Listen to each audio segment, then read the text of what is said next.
Hey buddy. I just got online, man. I just got online, man.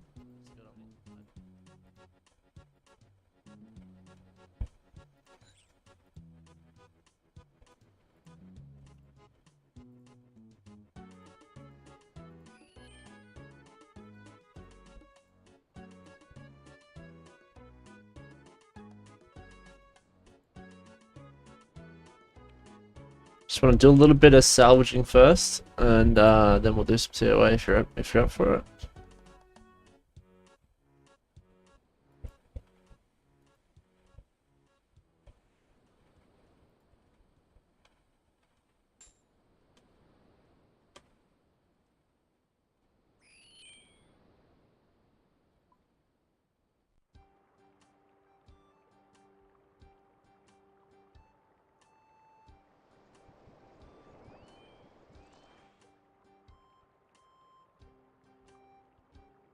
Can you hear me?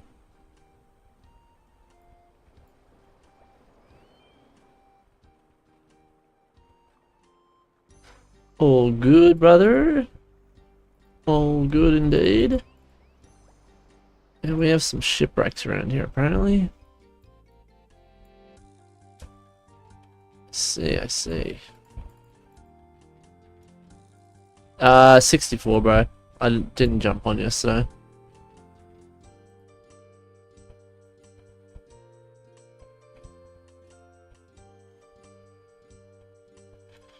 Try and get them Addy cannons today, I think. Focus on some PvP. No, PvM, sorry. Not right now, bro, to be honest. I only just logged on, so I'll probably need a little bit before I get in something like that. Probably an hour or something.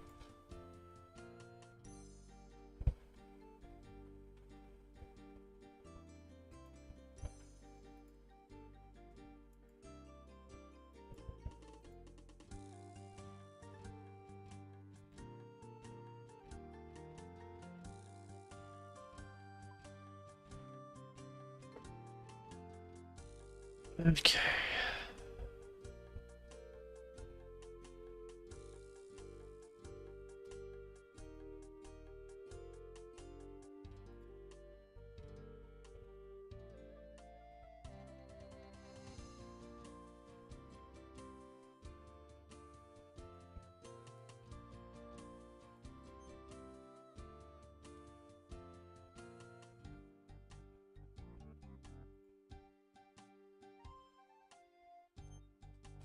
I don't know, bro. I just got here. Honestly, I've never even done pirate salvaging before, so I'm not sure what's going on.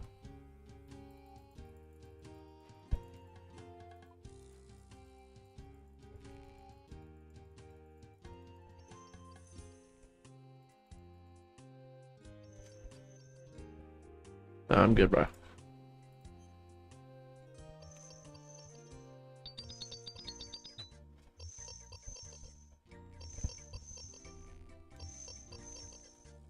Shit, 63 experience. That's actually very tough. Yeah, I know, bro. Just give me a bit. I haven't been on in a day or so. I'm just getting on. Usually, I need to get my bearings before I go do things and log out, come here, do this. You know, I appreciate the help, but just let me get settled in.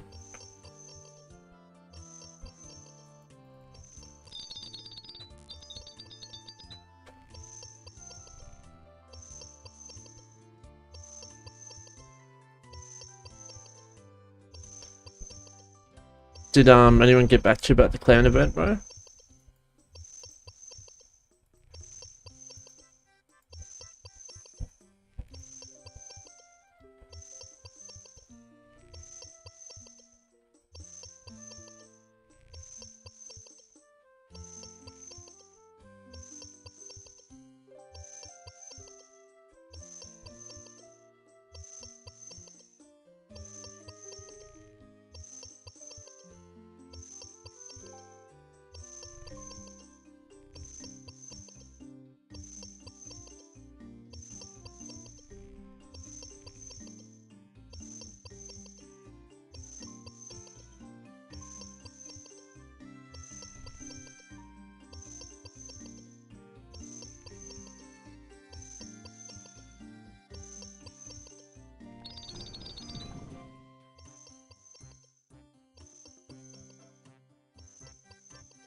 Definitely worth alching.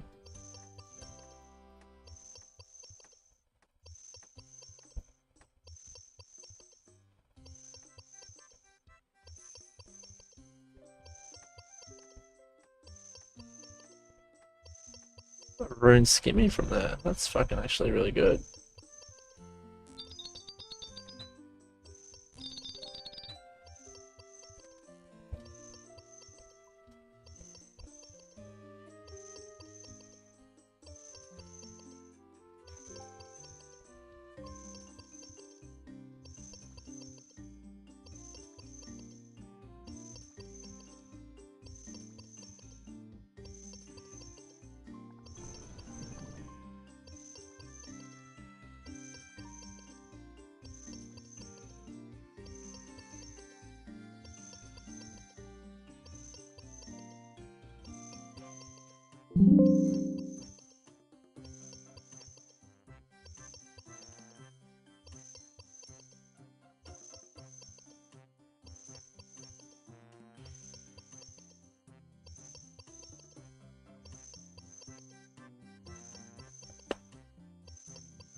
Hey Siri, open Combank.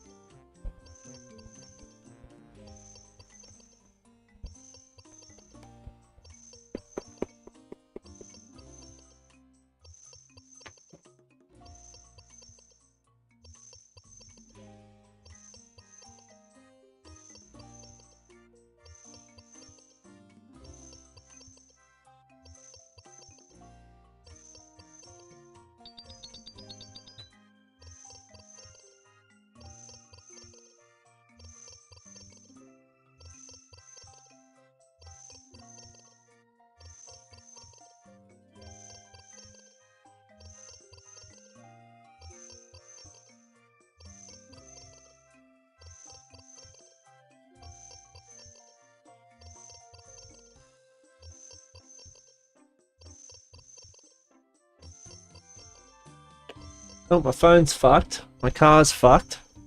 I'm in a fantastic mood because of that, so it's always awesome.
Just won't start, bro.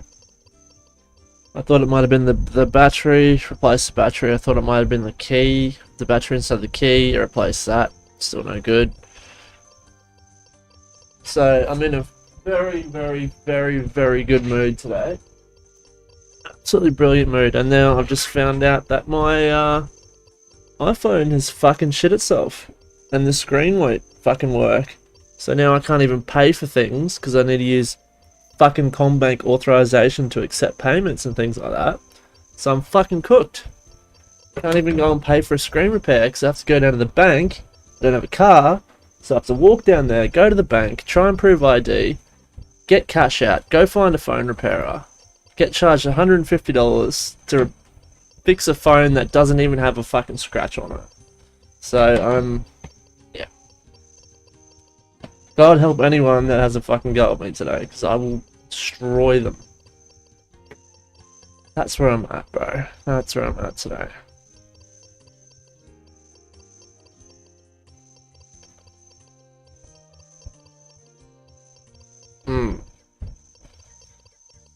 So yeah, things could be worse. I don't know how, but like next thing I know, the power will go off or something like that. That's probably what will happen.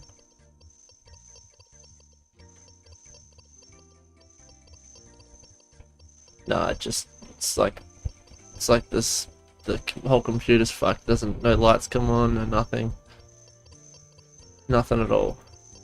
No signs of life. Battery's brand new and fully charged.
The Hyundai Accent 2017, bro.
Yeah, no, I appreciate that, bro.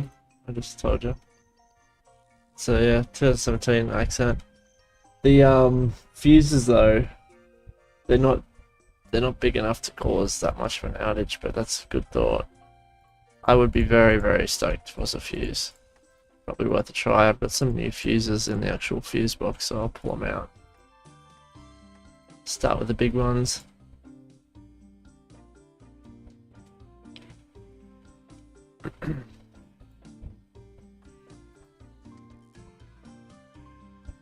What about you, bro? What are you working on in game? There's a lot of items.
That's it. Fucking moving over here, and we're not moving.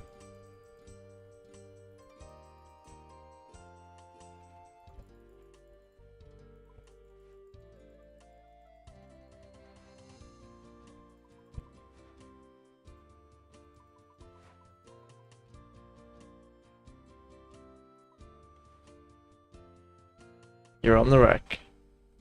Start doing something.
Nice, nice.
The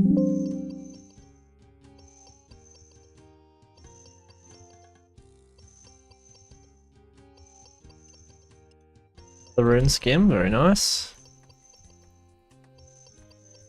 And a drag cannonball. Pirate Rex, where it's at.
It has been a very long time since I uploaded a video on the star mining account, so I just wanted to give everyone an update on its future.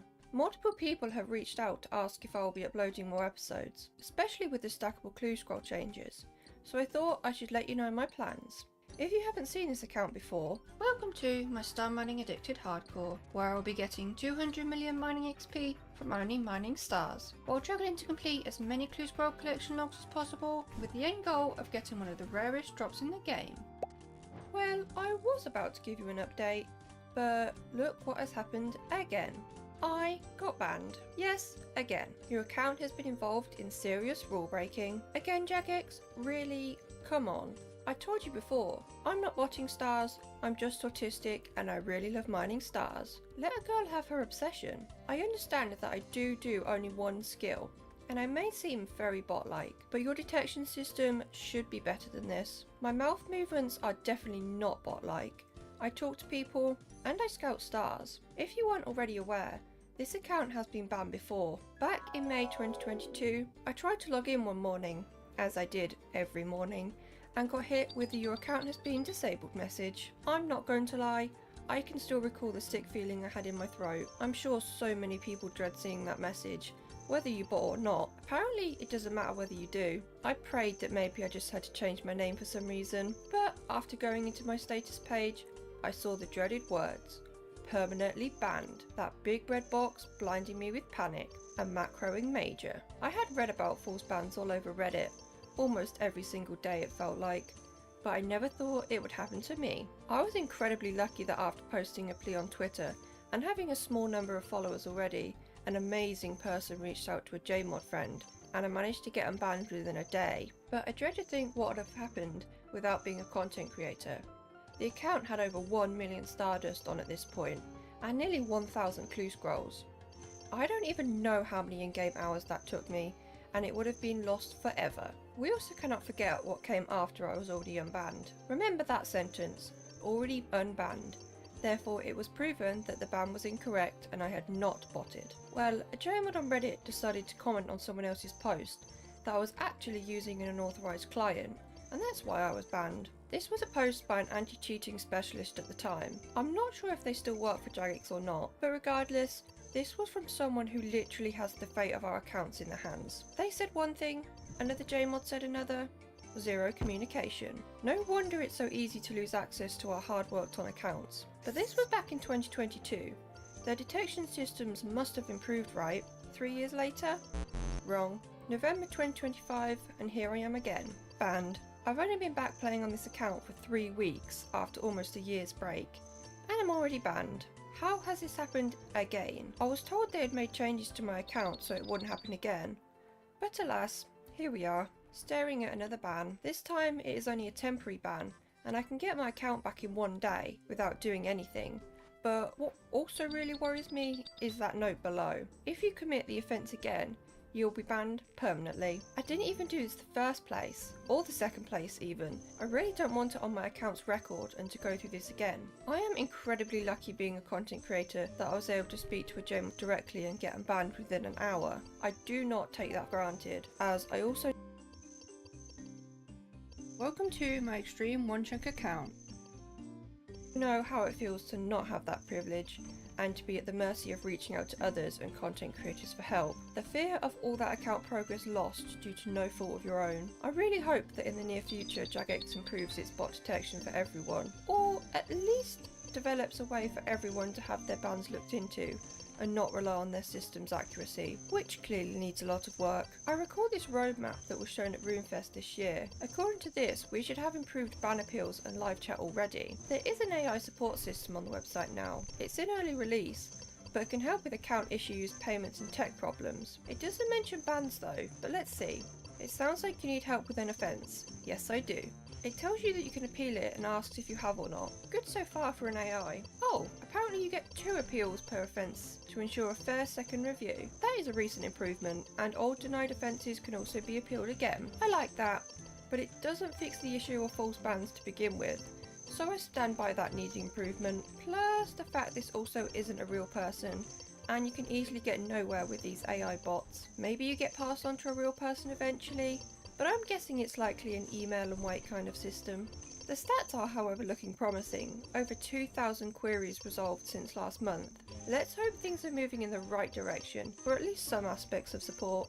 If you are looking for that perfect RuneScape themed gift this Christmas, then check out my Etsy store. I have a bunch of cool new handmade cross-stitch designs that make the perfect little gift for any RuneScape enjoyer. You also help support me, so win-win. Thank you! But I have my account back now, and hopefully I won't be losing it again. So let me tell you my plans and show you where this account is at. I don't plan on continuing with the video series on this account. However, I am still going for my goal of 200 million mining XP and that juicy 10 mil Stardust stack. I hate not completing goals, and I still really love mining stars.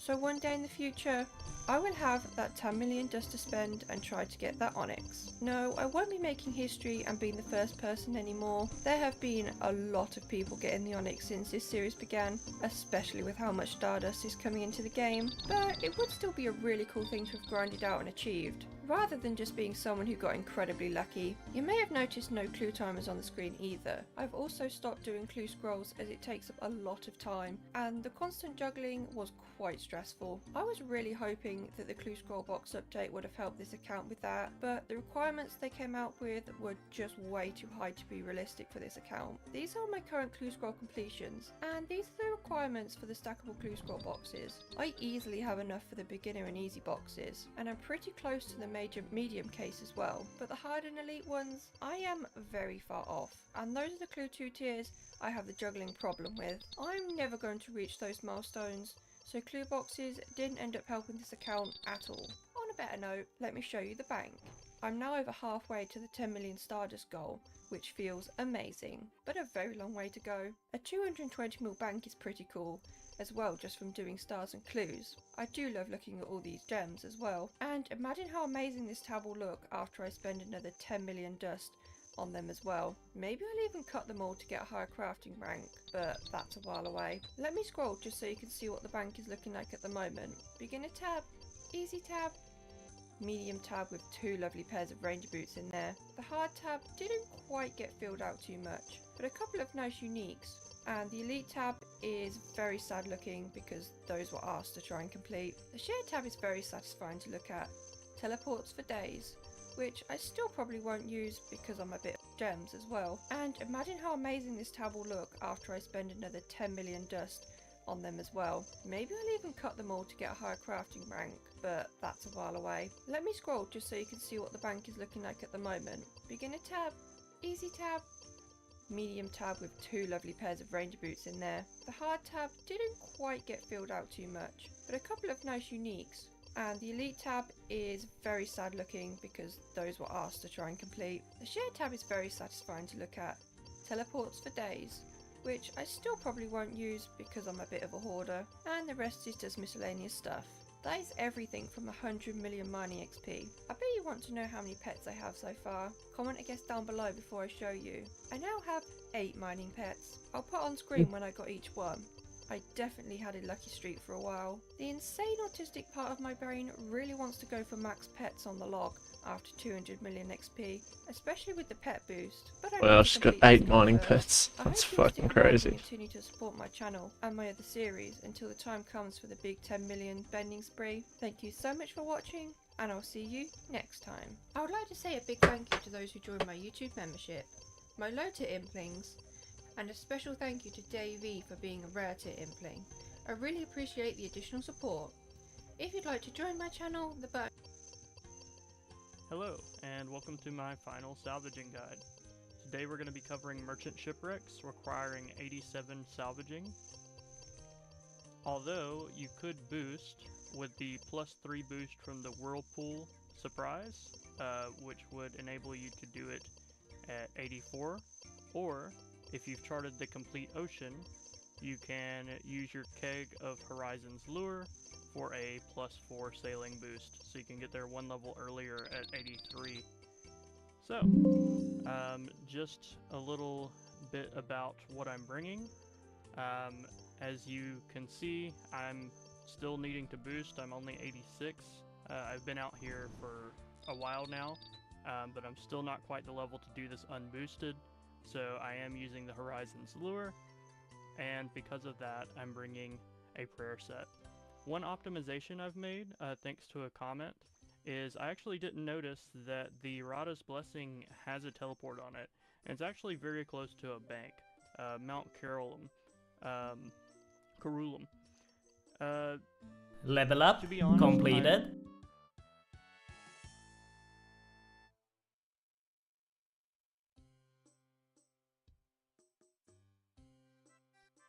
Never really needed to teleport. I like to always have one on me.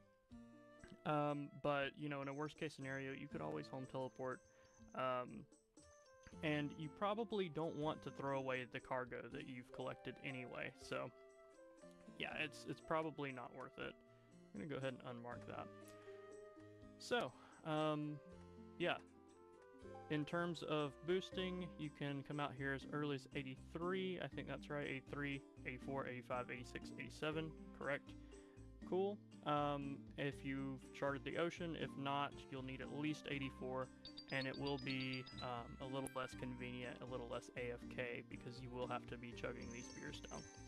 So, I'm at Deep Fin Point, so that's pretty much, there may be an easier way to get there. There may be a port or something, but you could probably teleport to pest control and then sail south. But the area we're going to, actually, that probably would not be ideal, because the area we're going to is right down here. So let's keep that in mind, and we'll go ahead and sail out, and I'll show you how my strategy's changed and, you know, what stayed the same, and the things I've learned. So while we're traveling, I'll go ahead and show one thing that I've done. I've spent quite a lot of money rearranging my boat.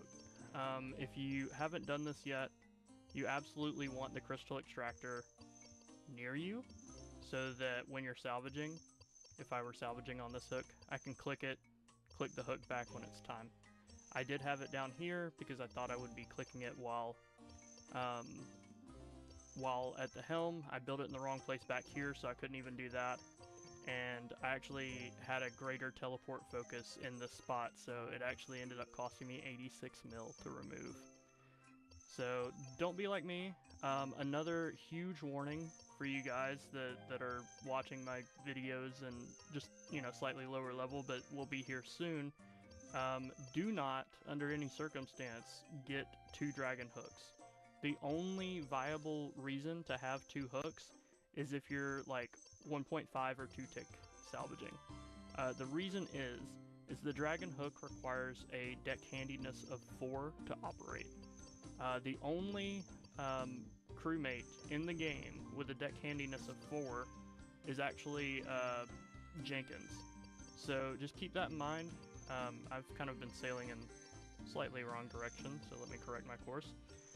So just keep that in mind.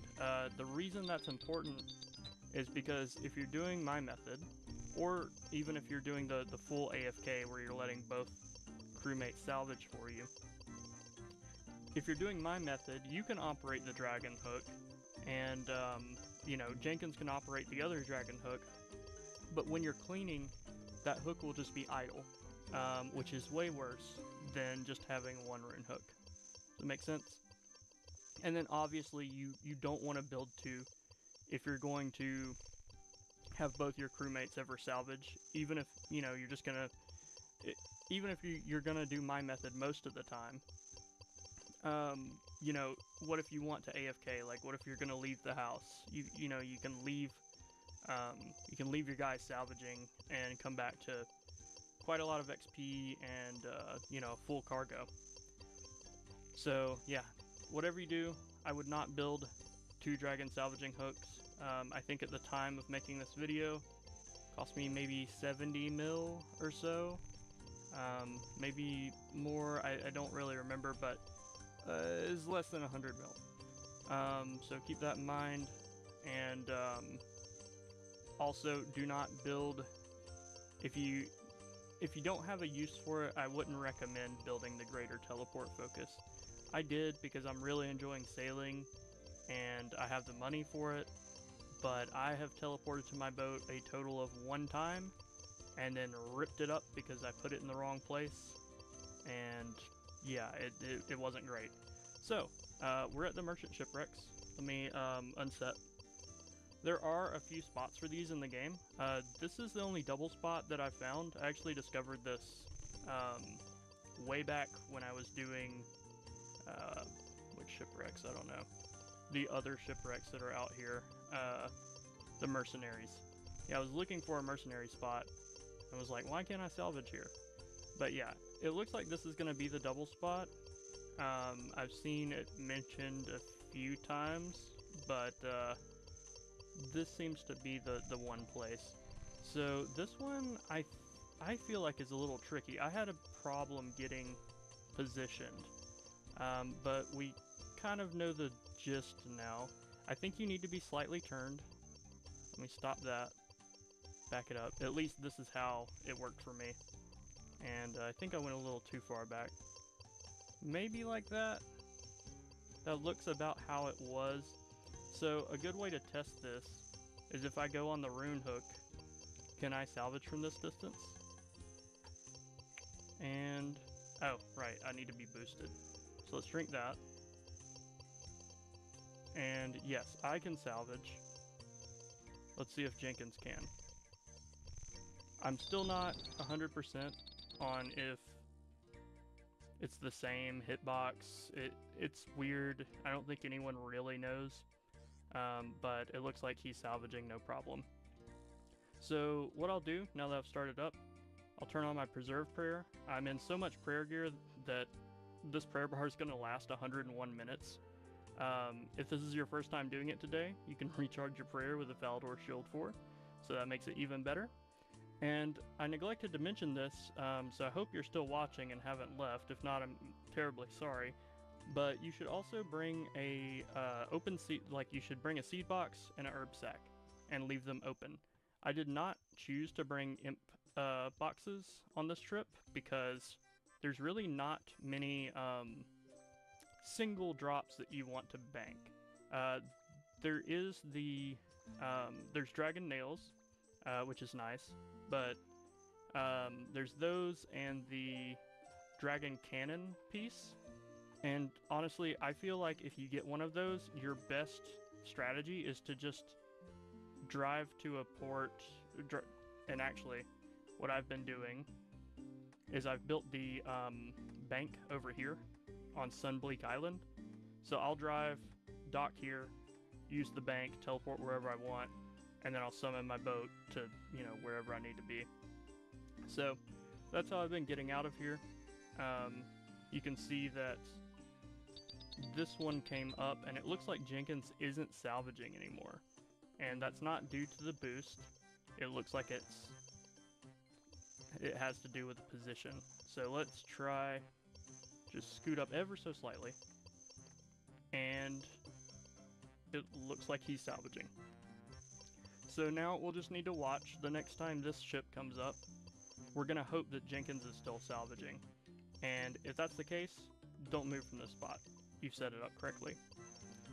So, I'll show you kind of what I'm doing. I also want to demonstrate a plugin, or a few plugins that have been very useful. I'm gonna move this in a bit. Number one, AFK overlay. If you just want an audio chime whenever your character is idle, including when you're salvaging. As you guys probably know, the normal idle plugin does not work. Let me send my other guy. Oh, I can't because it's a dragon hook.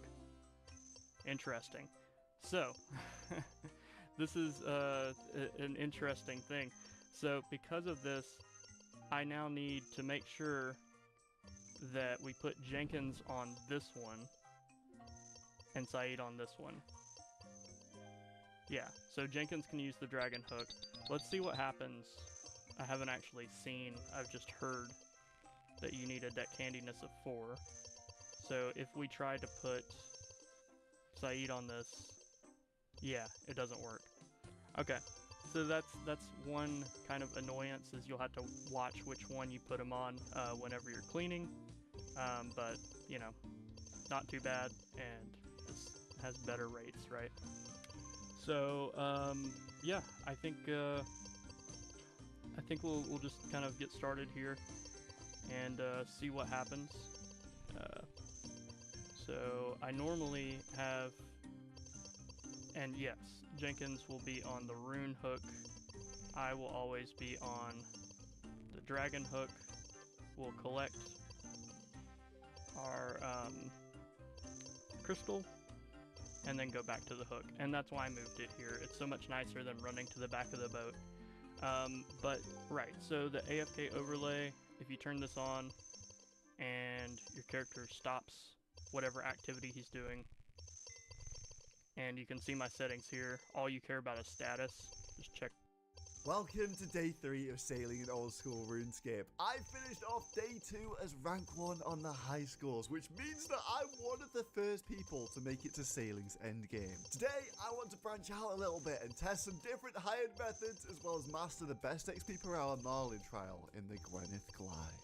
Very few people can make rosewood planks right now. They don't even buy for 10 mil each. So today, I'm going to start off by making my money back and I'm going to feed my ops. Now, welcome to Drumstick Isle. I bet hardly anyone has even stood on here. In fact, only 3 people can. Maybe I'm the first person to ever stand on this island, but it's the only island in the game that has access to the rosewood trees. I can cut these for rosewood logs, which will make the most powerful boats in all of sailing. And right now, I have the market all to myself. Alright, full inventory of the rarest logs in the game. Probably the only rosewood logs in the game. Let's just 1 GP roulette 1 log and see what it sells for. Okay, this is going to be great. Okay, let's just chuck them all in for 1 mil each. And they actually sold. That is insane. Okay, right, well, we're going back. Drumstick Isle requires 79 sailing, so I'm literally in the perfect position to make money from this right now. I actually want to see what happens if we turn these into planks. If that's going to be even more profit. Rosewood planks, probably the first in the entire game. Let's chuck them in for 1 GP, roulette them. Come on, just give me a big cash stack. You know you want to. Holy shit, right, okay, how much is that? 2.6 mil each. 1 mil each. If I can get 1 mil each, I'll keep chopping logs. All right, let's go back. We're up to 161 mil now. I mean, I don't mind making 1 mil per log on this beautiful island. But I do have sailing to go and do, though. I don't know, it just seems kind of silly, chopping logs for 1 mil. Why wouldn't I do this? Oh, look, there are 11 people on the 2,350 world now. There's another person. It's starting to fill up. They're coming for my they're coming for my log market, bro. I'm gonna start selling. They don't even take long to cut, that's the thing. It's like more common than a U. Oh, a genie! I've dismissed these for years, but now I can use it. It's grayed out. No, I can't use XP rewards. Destroy, I'm sorry. Good morning. I've just hit the biggest sleep of all time. I sat through my alarm. Did the log slow sell? Oh, not really. 43 mil in here. Okay, we're looking decent. How much have I got overall? 472 mil made so far. I'm assuming that a bunch of people have arrived at the island and started chopping the logs. Oh my god, they have 39k now. That's so depressing. I mean, it's still hard to buy things. I'm trying to pay a mil for an ironwood hull part, which is 5 ironwood planks effectively. It's so easy to make money with the sailing release, man. Alright, we've got ironwood hull parts at home. I'm actually Iron Manning this stuff for myself. But look, it doesn't even take long to make these things, so I can't even buy them from mills. Okay, now that I'm into the 80s, I can make even more boat upgrades. We're gonna have the second to last best sail and mast. The ironwood mast and cotton sails. Let's build those. That means that my trim will last for longer, meaning I'll be better off in the trials. Right, it's time to clock back into the trials. They're by far the best XP, and I have to keep up, and there are plenty more things for me to get. One thing I'm curious is, has anybody completed the Marlin trial now? No one had done it when I went to sleep. Oh, wow, okay, so I'm also 555, which is quite a bit below the time. On this course, I'm gonna have to distinguish between routes a lot, and when I'm trying to distinguish between routes, I'm using a plugin called Object Markers, where I am unmarking and marking objects different colors. Okay, Marlin is an absolute maze, which is the reason I didn't do it yesterday. It's 96 crates, 8 portals. But if I manage to do it in time, I get 50,000 sailing XP. No, I just missed the time. Right, okay, this is so doable then. What, I'm like 5-6 seconds over Marlin? Okay, so one thing I really struggle with is re-clicking the sail when the wind dies down. You do get a chat message telling you, but I play with the chat closed. Not to go all plug-in-skate, but you can download Watchdog. You can use this to take the message from your chat box and then put it above your head. When the wind dies down and I need to press this again, I should get a message above my character. There we go. You should subscribe as well, by the way. In practice, this is what it looks like. Subscribe, and I'm instantly back on the wind. That is actually so useful for getting good times. Come on, please. 607. 608. Surely that's it. What? Oh my god. There must be one tick missing, I swear. Oh, I think I've made it. I thought I've made it 5 million other times, though. Surely that's the one. I messed up so much, too. 64k XP. And 84 sailing. A beautiful combination. Oh, we can go and do some other stuff now. 84 sailing. We've done all the trials in the game. And I get the fabric roll so I can flex my Marlin rank. The most important order of business. The Crystal Gliders flag. That's my Marlin flag. That's going to look good. Now that I'm 84 sailing, I can boost up and make a rune keel and a rune helm. Because we're about to go on an adventure. The island with the highest sailing requirement is Grimstone with level 87. So I'm wondering if I plus 3 boost, can I get onto Grimstone? The end game of the end game of sailing. I'm getting barraged! There's a Kraken! No! What is this guy? The Armored Kraken, level 163. Okay, I guess I can't go in there. I thought the rune stuff would let me. I just died. I'm obviously missing something to get me into this icy area, though. The Eternal Brazier. That makes sense because it's warm and it's going to keep us warm from the cold seas. But how do I get it?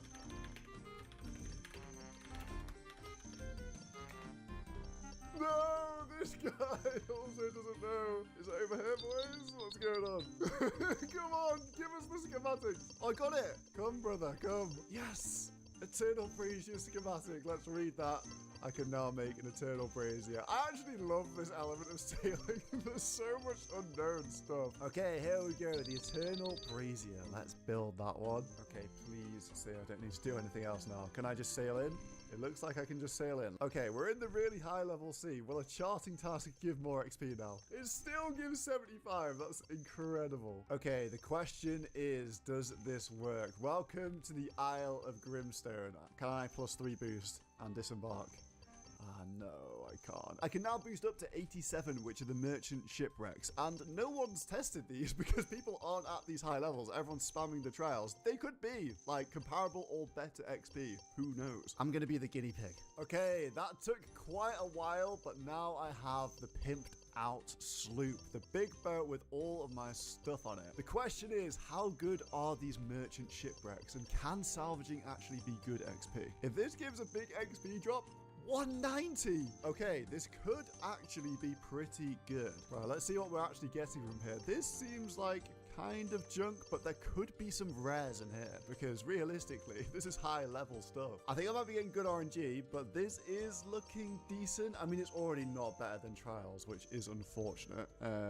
But yeah, definitely a viable alternative for anyone that likes tick manipulation. I do have to use the boost for my test, which is quite annoying, and the ship hasn't actually gone down. So I'd say this is probably more about 160k-ish per hour. Not quite the holy grail I was looking for.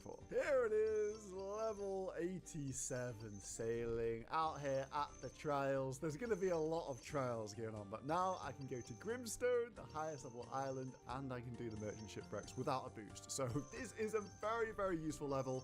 Let's go and check that stuff out. Here we are, Grimstone, the final destination of sailing. Let's go and have a look around. There's only one thing that Best thing I can get from these is rusty coin.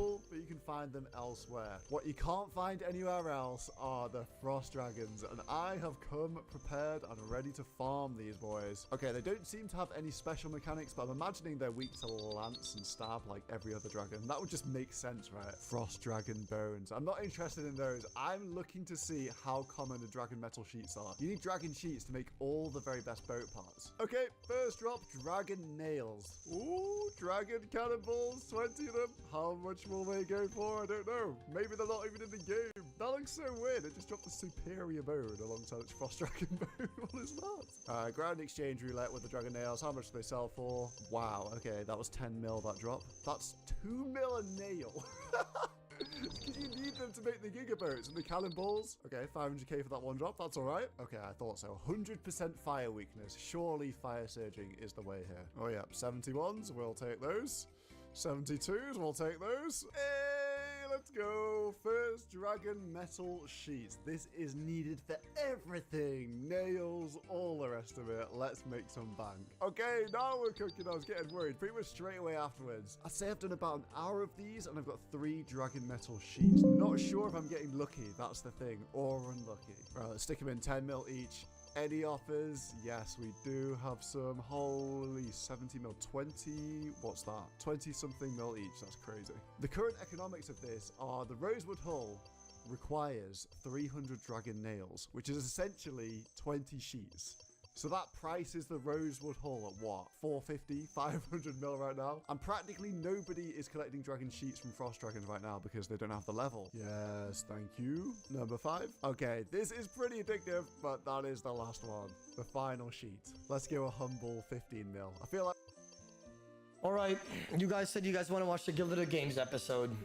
You guys asked and you guys shall receive. So honestly, I forgot everything. Swear to God, I did.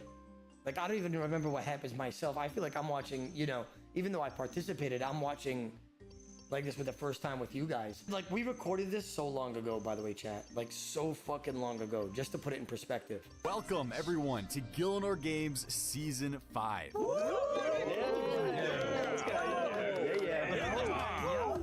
I'm Soup, and I'm back to host the 5th season of GG. Great to see a lot of you again, and a lot of you for the first time. 10 veterans from previous seasons are here. It's Will. Good to see you again. That's right, I'm back. My name's Will. I think there's a gas leak in my house, but I can't quite prove it. I was on Season 3 of this program. I made it to the finale, and I got 3rd place. Really hoping to win it all this time, and I'm happy to be here. We've got 10 rookies, new players here to compete for the first time. Josh is in gaming. I see you there. Thanks for joining us this season. Hi, my name is Josh. You know, the one who isn't gaming. I'm most well known for my One Chunk Man series, my fun facts, and generally just knowing a lot of weird things about RuneScape. This is my first season on GG, and it's super intimidating to be going up against these titans of the game, but I'm excited to put my niche game knowledge to the test as the single representative of the Snowflake Iron Man side of YouTube this season. The past 2 seasons has had a free agent format where every week you would never know if it was a solo, duo, or big team challenge. This time we're doing something brand new. Here's how things are going to play out. In the first 4 episodes, all of you will be split up into 4 teams of 5 players. Oh my Rod, think about that, chat. Think about that. That's already like kind of scary, right? 4 teams, 5 players. Like, we don't want people like Dino, right? Prison Joe, right? Like those guys. Like, we don't want the Sea Engineer. Actually, Sea Engineer is pretty knowledgeable, right?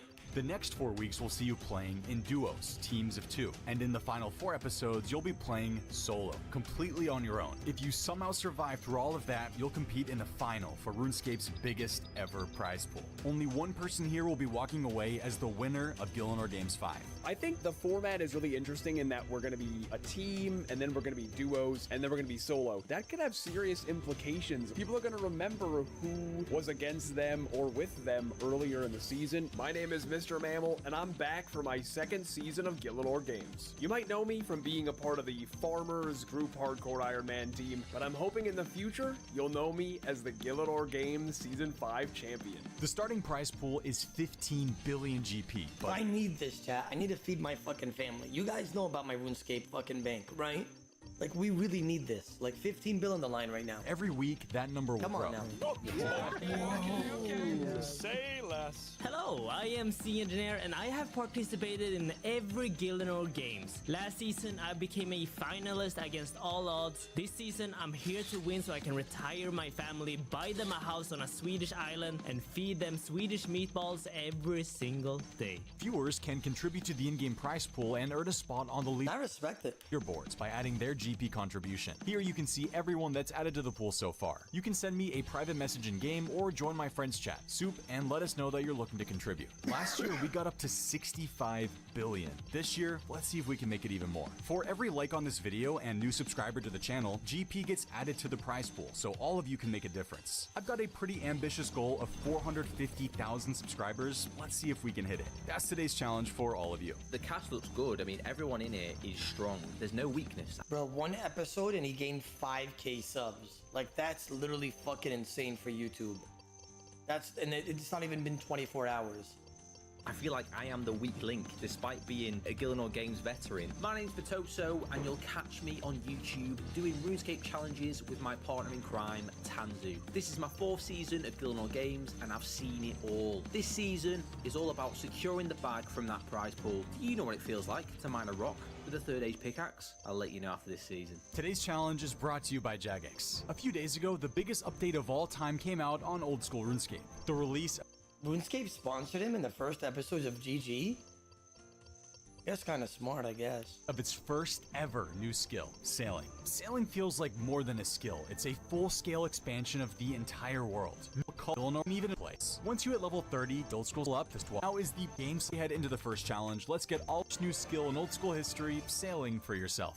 Before we head into the first challenge, let's get all of you into your teams who you'll be with for these first 4 episodes. Feel free to send me your team name once you're in your group. Your team color will be represented by the capes you wear throughout these challenges. On the pink team, Skill Specs, Torvesta, Sick Nerd, No Monkey, and Potato Hime. Yes! Brother! What do you mean? Get it. Let's go Get it. Oh, not this guy again, man. I'm sick of it. Come on, man. What a strong team that is. Recipe for success. This time, Soup, it's going to be different, bro. I'm taking a different approach to the Gildenor games. I think I'm going to be a little bit more strategic, make a couple more friends than I did last time. No fumbles. You just know Skill Specs is capping, by the way. Whatever he's saying, just don't believe what he says. Gildenor Games Season 5, we are back. I've actually been studying. I've been watching some Soup's unusual money makers. I've got my notepad. We're coming with a smoke this time. I love being against Skill Specs, but also working with him is just as good. And I absolutely love Sick Nerd. Sick Nerd's a burger. The team chemistry is going to be through the roof. On the green team, solo mission. It's Will, Mika, maybe Jesse, and Josh isn't gaming. Hey, that's a pretty strong team.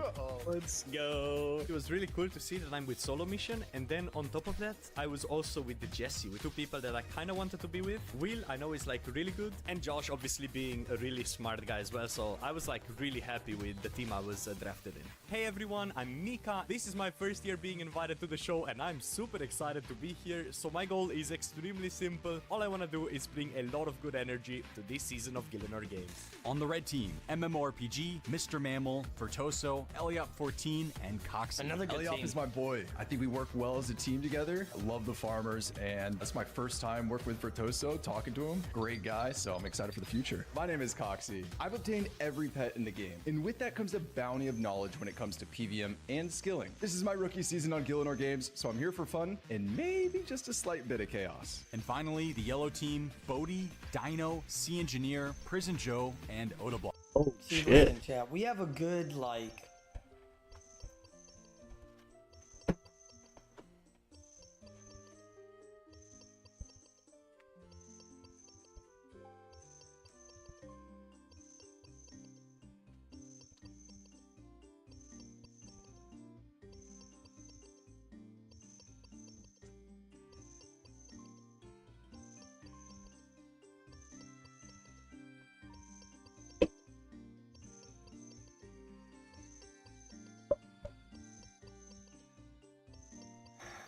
We have an alright team. Yeah, our team's pretty good. Yeah, we have a D. We have a listen, chat right here. Oh, that's so fucking OP. Heeb, you're saying that, but like me and Dino are PvPers. Prison Joe. Is Prison Joe a Grandmaster or no? I don't know if Prison Joe's a Grandmaster actually.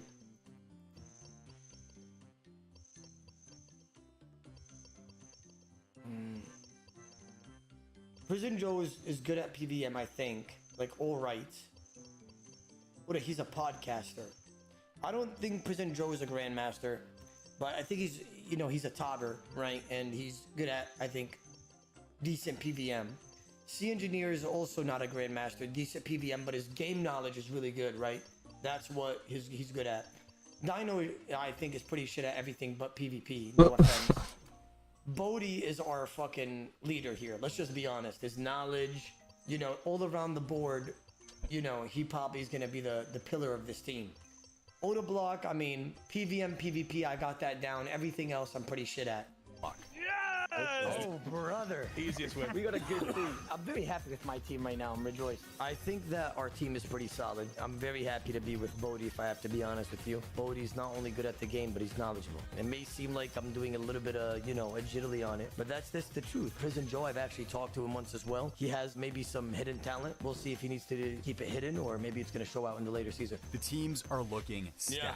I can't wait to see how sounds things about right, play out. doesn't it? Pink team looks like you guys decided on being called the Powerpuff Girls. Sounds the about green right. team are the Snakelings. The red team are the Red Roosters, and the yellow team are calling themselves Team Soup's Quest Guides. Some pretty respectable names. They want to call it the Solar Mission Snakes, the Solar Mission Snakelings. I'm like, hell no, my name is not going in this because that means everybody will want to kick me out so we look stupid. I do not want to be targeted. Snakelings is fine. All right, I think it's time we head into the first challenge of Gielinor Games Season 5. We're starting off with a fan favorite, a game we've played many times, but never with this many players left. Today's challenge is called Gilligesser. Oh my Rod, what is that? Nothing. AKA Gilligesser. RuneScape Hide and Seek. Oh my god. Okay. I'm going to hide somewhere on the map and you guys have to find me. Every minute I'll post a slightly larger picture of my location. As soon as you figure out where I am, race to me and trade me to lock in your time. You'll receive points based on the order you get to me in. The first person to find me every round will receive 3 additional bonus points, bringing their point total to 23. If you're the last person to find me, you'll get a single point. Everyone will be using the same inventory of teleports. Grand Exchange, POH, OSRS Wiki, and agility shortcuts are not allowed. The team that earns the most points from hide and seek will win today's challenge. Every other team will be up for elimination. 2 players will face off in the banning today, the elimination game. The first player is voted in by the public, the second player is voted in by the tribunal. The tribunal will consist of every player of the winning team. To earn a spot in the tribunal, you have to win that day's challenge. Not only will it guarantee you safety from elimination, but each person in the tribunal will be able to anonymously cast a vote on another player to send them in. Pay attention to this part, chat. Listen. This is new this season. Listen. The tribunal will consist of every player of the winning team. To earn a spot in the tribunal, you have to win that day's challenge. Not only will it guarantee you safety from elimination, but each person in the tribunal will be able to anonymously cast a vote on another player to send them into the banning. The player that receives the majority of the votes from the tribunal will be sent into elimination. The biggest twist of the season can only be revealed after we find out the results of today's challenge. Oh, never mind. You guys are going to see it in the results after the challenge. I thought he was going to explain it now. Never mind. It's a twist that only the winners are safe from, so do your best to get into that tribunal today. One twist I can reveal before we start is that the losing team will receive a punishment heading into the voting. Yeah. That punishment could be the Thank you so much for the 5 gifted subber. That is 15 from you today. Don't think I don't count. Pop Tart, thank you for the gifted subber as well. Plant, thank you so much for the big 5er. RS Honey D, thank you for the 22 months as well. The difference between being safe Plant, my boy. or getting Appreciate eliminated. you, Pop Tart. Thank you again. Make sure we don't come in last. That's a terrible place to be, especially first episode. You know people are just gonna pile on who's ever last. Okay, I'm going to head to the first location. All of you can head to Castle Wars, the starting location for every round. Good luck.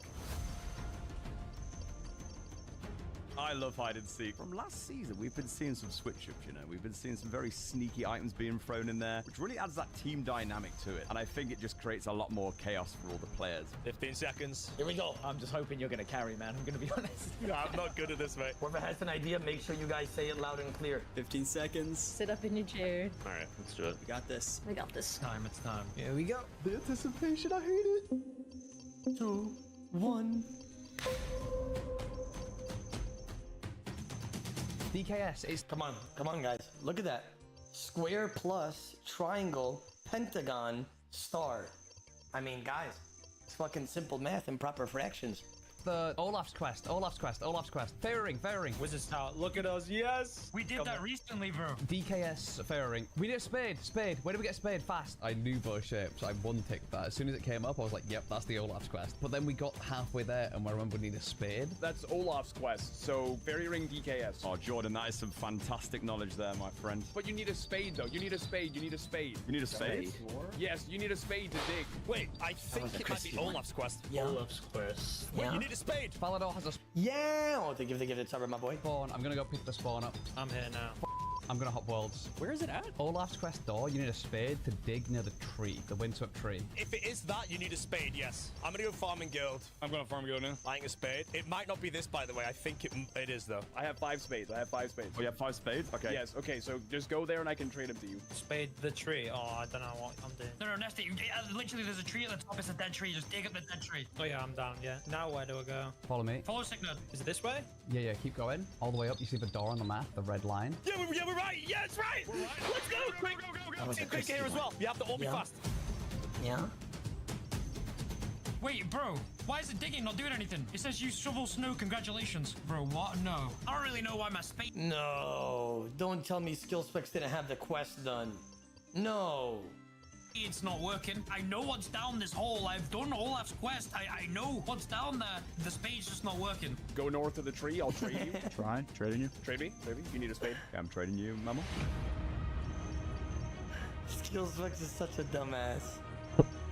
Oh, rusty point. They give it a suburb. That's rare. I'm second. Okay, nice. Hey, sick nerd. It's my first season on Gilded Games. I'm a noob this season. It's a 1 in 2.8k drop, boys. First week. Holy fuck. Second week, I'm happy, so let's do it. Oh, there's a team here. Okay, I've got the trade. Let's go. Fuck, that's crazy. Yeah, I'm here as well. Hopefully he's in front of the bridge because the bridge is a big agility check. There's not a ton of people here. Wonder how many are going to be here. We might still get some points. We won't get last, guaranteed. It's going to take a lot to fool the Red Roosters. Are we all in? Whole team? We're all sort of mid. I'm in. Pit it. Get it. Yeah. I'll give us 10k I trade super as well. Yeah, I got it. Let's go. sailing experience. You pulled out the bag, man. Bodie, you are something else. He gave us a multiple choice. 1 in 2.8k. Super fucking rare. I am known as Very happy about that. I live in the wilderness. I'm bold and I got dangling feet. I'm also a grandmaster at PVM and I'm also partaking of maxing series as we speak. I appreciate the invite and we're gonna try our best here. Yeah, I mean that's just what it is, guys. That's just what it is. I mean, you guys are gonna see some crazy skill out of me this season, right? Like I'd be lying if I said otherwise. Just be ready, guys. Be ready. I am lost. It looks like a... You know what it might... Wait, who the fuck was down there? Who's here? Who's... Is that Mika? This motherfucker went to go to fucking Hams at Lumbridge. I am lost. It looks like a... You know what it might be? Is there something from a quest that requires these things? Is it, Oh, Olaf's quest. DKS. Oh no, we need spades. We need spade. We need spade. Wait, true. I go Falador for spade. My boy Skilly's still digging. No way. You've not done Olaf's quest? I've not done the quest, no. No. No way. Something's gone terribly wrong here, Soup. I'll be real, dude. I do not have the quest done, and yeah, dude, I feel like a little bit angry, a little bit sad about that. Fucking one. skill Not necessarily specs. at myself, but at you, but also at myself because it's not really your fault. You couldn't have told me, like, yo, Skilly, do Olaf's quest beforehand. You know, just bro. Yeah, GG's. Skill specs, you just outdone yourself. The very first challenge of Gillinor Games Season 5. You just can't make it up. Better not cost us. You think we're last? We're so last, I feel like. It doesn't matter. Oh, who's in front of me? No monkey's right in front of me. I'm so sorry. I'm probably last. Nah, you're good. We are so cooked, we are really behind. Oh no, we're cooked. We're so cooked. Oh, it's the worst feeling. You're running into the location and the white dots keep spawning. The different colored caves. Literally everyone's here. What a terrible start, man. I still have my time to genuinely do the quest. What? This motherfucker's doing quest helper and clicking blue. So, Sick Nerd, who do you see at Super now? Everyone. Everyone's here, bro. Oh, no, I don't give a f***. That's lame as shit. I think we did decent, though. We didn't do that bad. Yeah, we done good. As a team. Look at that.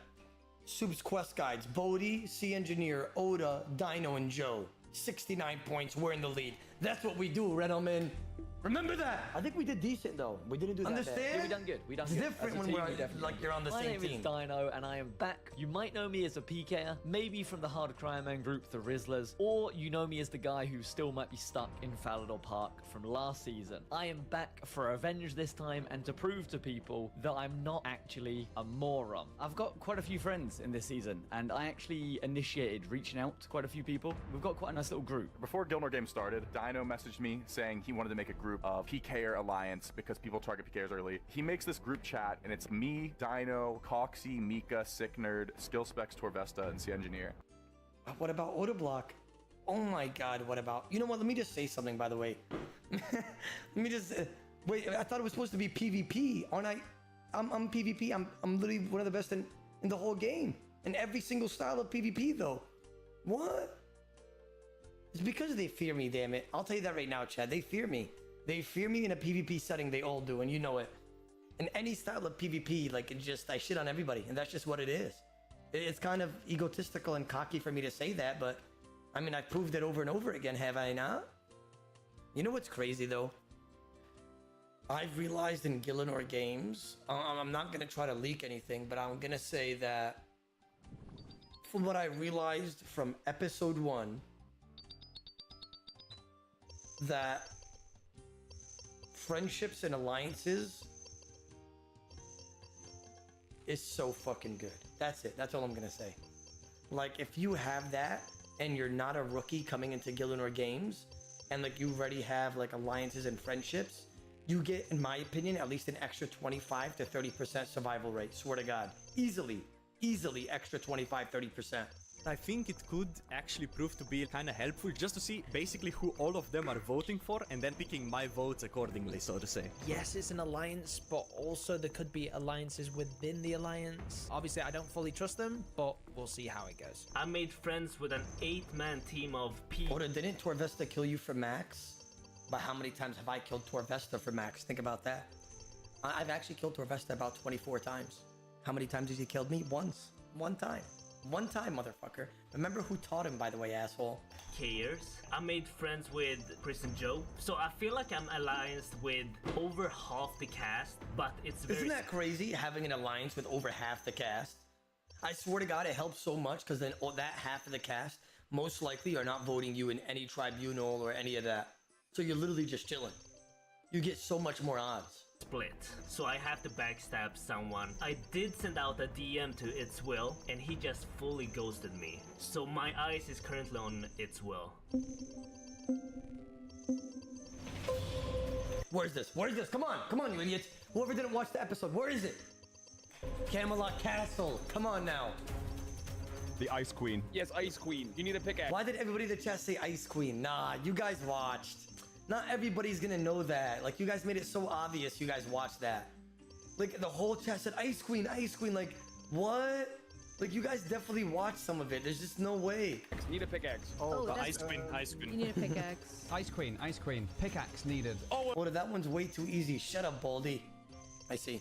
I know, teleport Jewel Arena now. Is that White Wolf Mountain, right? We need a pickaxe. Where do I get a pickaxe? Mining skills necklace, mining skills.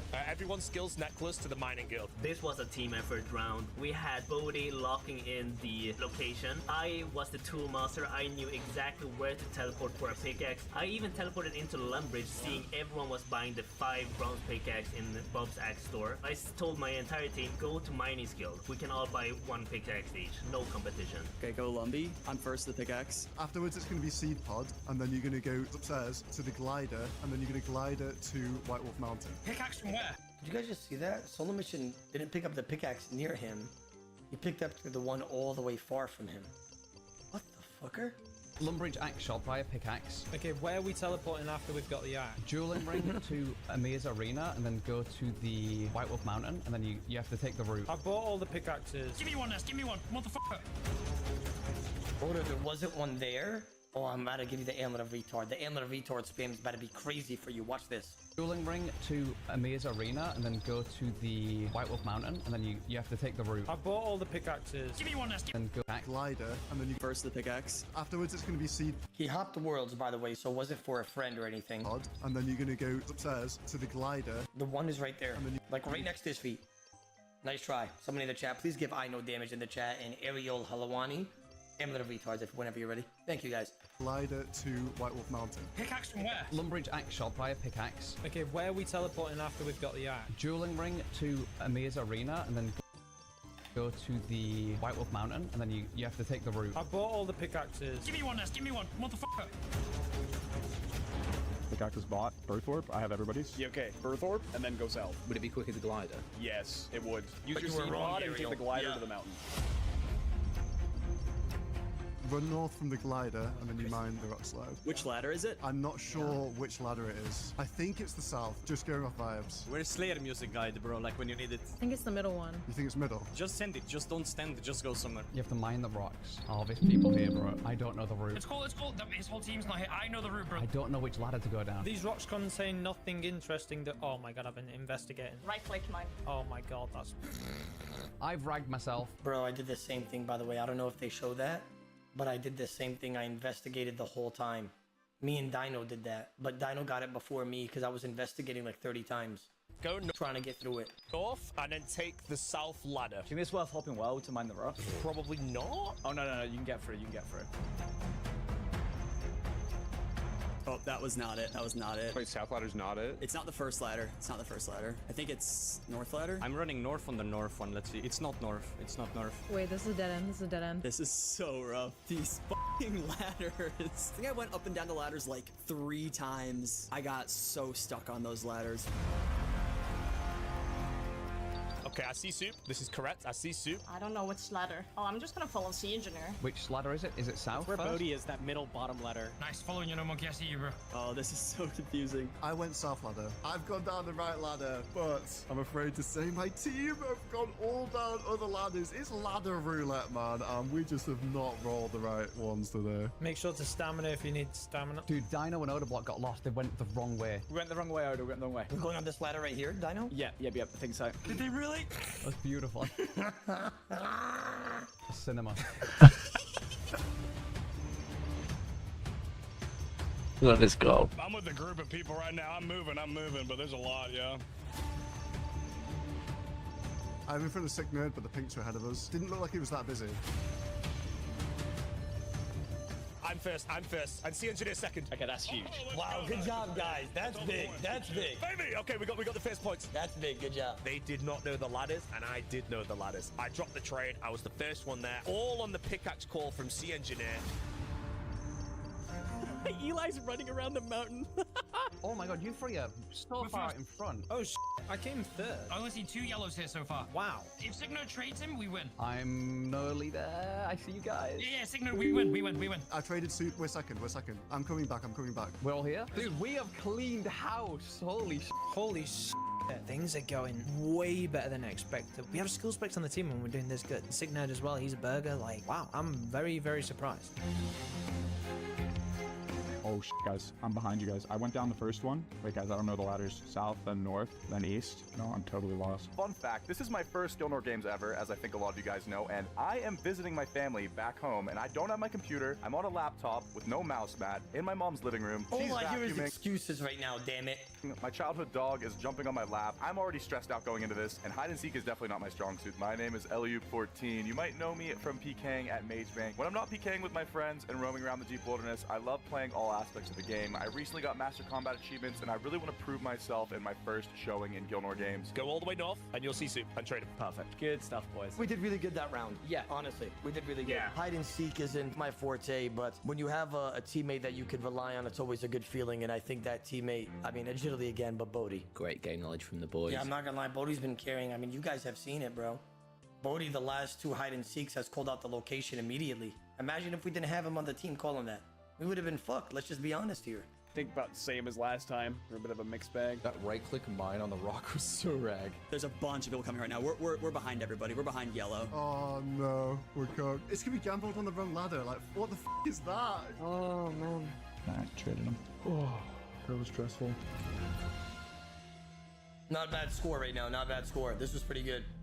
I think that we f***ed around too long. Get ready, get Just ready. focus on the next one. Focus on what's coming. All right, let's lock in. Coming into the season as a rookie, going up against all of these titans of the game, I knew it'd be important to have some friends on my side, so started putting together a little rookie alliance on the side. Me, maybe Jesse, and Potato have been working on a little bit of practice. And Everybody got an alliance, but the bald man. Isn't that fucking crazy? I'm literally solo dolo in this shit, damn it. The rookie Otoblock has no alliance. I'm literally just solo. Like, I'm just eating shit. Everybody's just having an alliance, and they all get to just vote for my bold ass. And theory crafting behind the scenes. Yeah, I have a little secret alliance going on with Jesse and Josh, actually. My name is Potato Hime, and you might have seen me on Twitch dying on my UIM. I am that person they would throw into the Olympics to make people feel better about their own performance. This is my first time on Gillinorn Games, and I'm not going out first.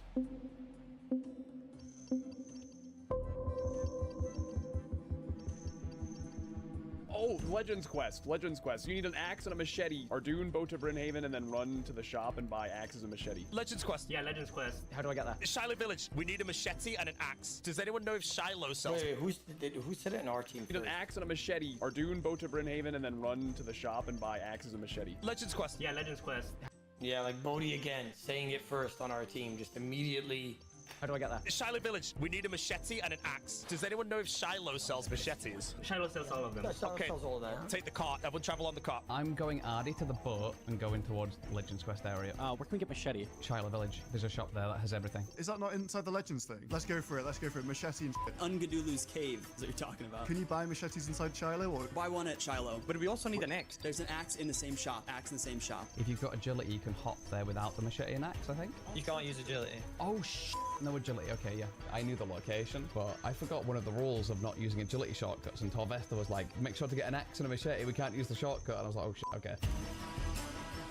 I've got axes, I'll meet you guys outside. The name is MMORPG. You might know me from series such as the hardcore group Iron Man, The Farmers, or from that guy who's played as Iron Man for a really long time. I'm gonna be using this knowledge to execute the Gillinorn Games challenges, as I feel like I can work really well in a team, and also as a lone wolf solo from all that Iron Man knowledge. Wait, what about the cart? Why are we not taking the cart? Could you buy items from Curtis the inside fucking Shiloh? Claw. Or you can buy a machete in the general store. Yeah. Oh, this is such a long run, guys. I think it's too late. I think we have to commit to the run now. We have to commit to the run, yeah. Axe and a machete. Is the store bought out? No.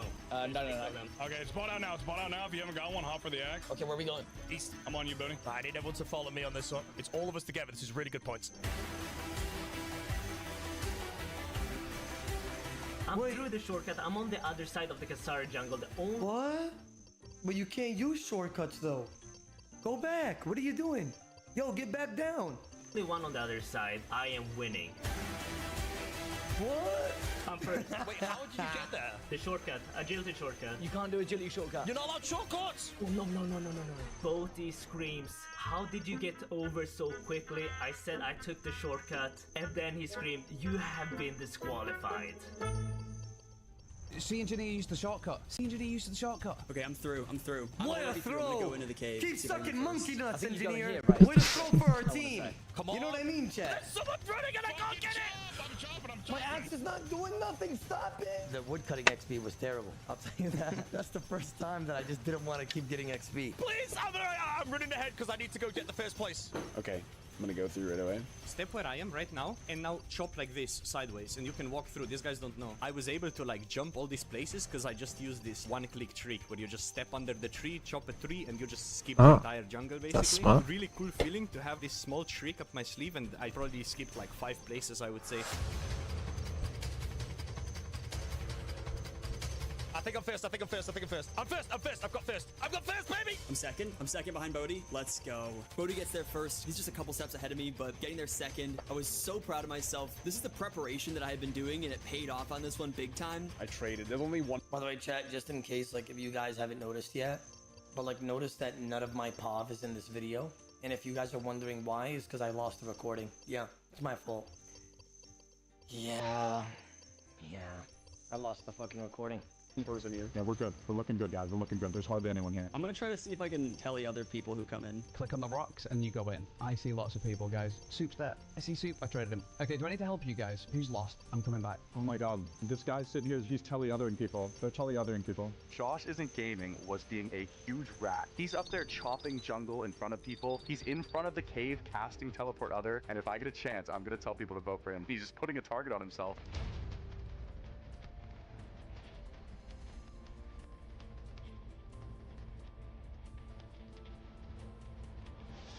Oh, Jesse, you're in. Jesse, run, Jesse, run.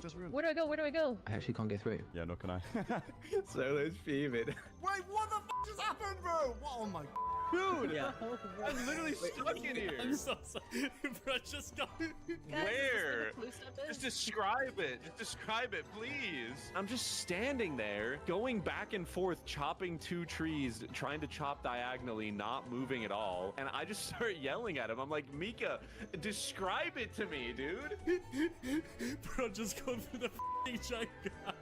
Willie's just commenting, like, why am I chopping 20 logs? Like, he's standing on one place for like 3 minutes, bro. It was like super hilarious. No monkey, are we going the right way in this jungle? Somebody else just got through here, so. Bro, what? Dude, I'm stuck in the jungle. Soup, I've been through this jungle so many times because I do my close calls, right? I don't know, because we're all in the same world. I feel like my usual jungle paths ain't working. This jungle is more of a nightmare than usual. Dude, I'm so stuck in here. Like, this is so cringe. Which one are you in? Trees, and it's just nothing is happening. Like, Honestly, they might as well just go for a pet in that jungle because, wow, they've been here for a fucking long time. I cannot get through. I'm literally stuck in the jungle. Oh no. Yeah, I can't chop the tree. What is going on? Chop it! I can't get out of this fucking jungle. Okay, I've got it. Through that middle part. I'm following no monkeys. Yeah. Okay, I'm gonna go down the rock. Well, Alfie's about to get 99 sailing. We got to take a break and let's see. Tell me when he's at like 1% left when it says 99%. We can't be wasting time here. Give me the f in that. That was horrible. I'm being sabotaged here. I'm being sabotaged by people. What, they're like spam chopping in front of you and All of a sudden, somebody's trying to sabotage me and Oh, it's 4 whole games. So 4 whole games is 6 minutes, 6 minutes, 6 minutes, and 6 minutes. So 28 minutes. So, you know, it's probably around like 25 to 20 minutes we'll go into a stream. The tree that I'm trying to chop, I believe it was Josh Isn't Gaming. And let me tell you, if he keeps this up, Josh won't be Gillinor Gaming much longer. It's 2 more, bro. Oh, that is 2 more. You're right. That's some bad math. Well, go west, and there's a super easy spot. Match my tile on the other side and chop straight through. You see? I'm on the other side. Line up with me and go straight through that plant. This plant or this plant? This plant? Yep, there. Order, check out Asian Grinders Reddit page. Can you link it to me, Plant? There. And then chop the tree right in front of you and then chop the plant right in front of you and you'll be through. On for f***'s sake. Follow me. We've still got points on my board. Virtuoso's behind you. He sucks. Bro, I'm so mad. I'm so mad right now. I am just. Okay, nice. I'm throwing.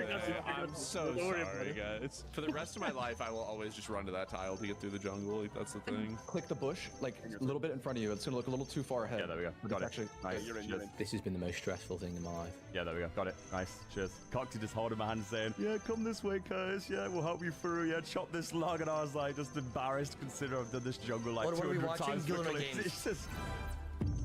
Right there, we're first. Soup's Quest Guide, C Engineer, Bodhi, Oda, Dino, and Joe. My smartwatch just told me to stop having anxiety. Yep. Oda, rank 1 UIM is level 97. Yeah, that's crazy. My heart's like at least like 110 Come right on, now. brother Soup. Give me a good location, buddy. Last season, Soup, I did something unthinkable. And I decided to message Torvester, and he messaged me, and, you know, we kind of, like, shook hands and, you know, made friends temporarily for the Gillinor games. And I think we're going to run that back. We've done a contract this time around, Soup. We have a contract. We are going to defend each other to the very end.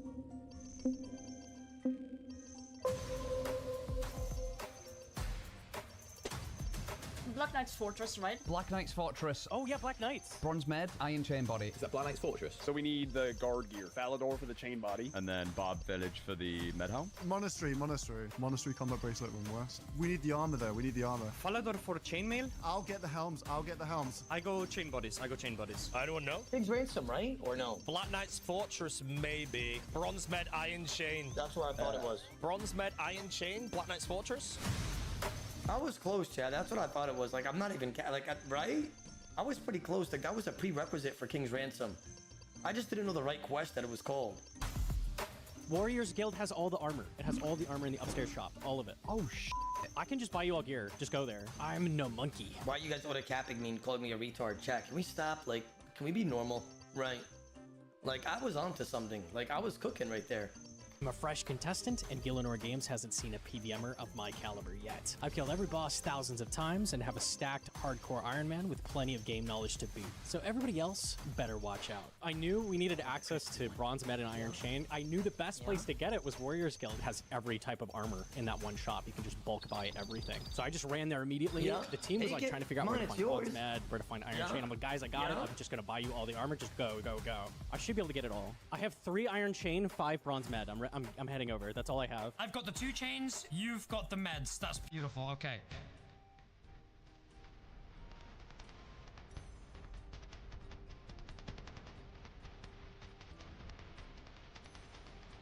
Buy the Iron Chain body from Horvik. If it's bought out, then when you've got them both, combat bracelet to the monastery. I have every single bronze med. Do I need to buy chain for everybody? Because otherwise I need to hop this and... Yeah, we're all here. Yeah, we're all here. We're all here. Can one more come, Falador? The adrenaline of seeing 15, 18 people running around with capes on, knowing if I get there last, it might put us in the banning. It was a whole other beast. Oh, okay, he's inside. I see. Here you go. I need things. I only have bronze meds now. Yeah, I've got 2 chain bodies coming with a chain body right now. Okay. I also need a bronze med. Bronze med. Here you go. Trade. Thank you. All right, let's go. Go in and go through the front door. All right, we're in there. For our team, I thought we played super well. Potato had a lot of knowledge of item spawns that came in really big. A lot of our skills were coming together.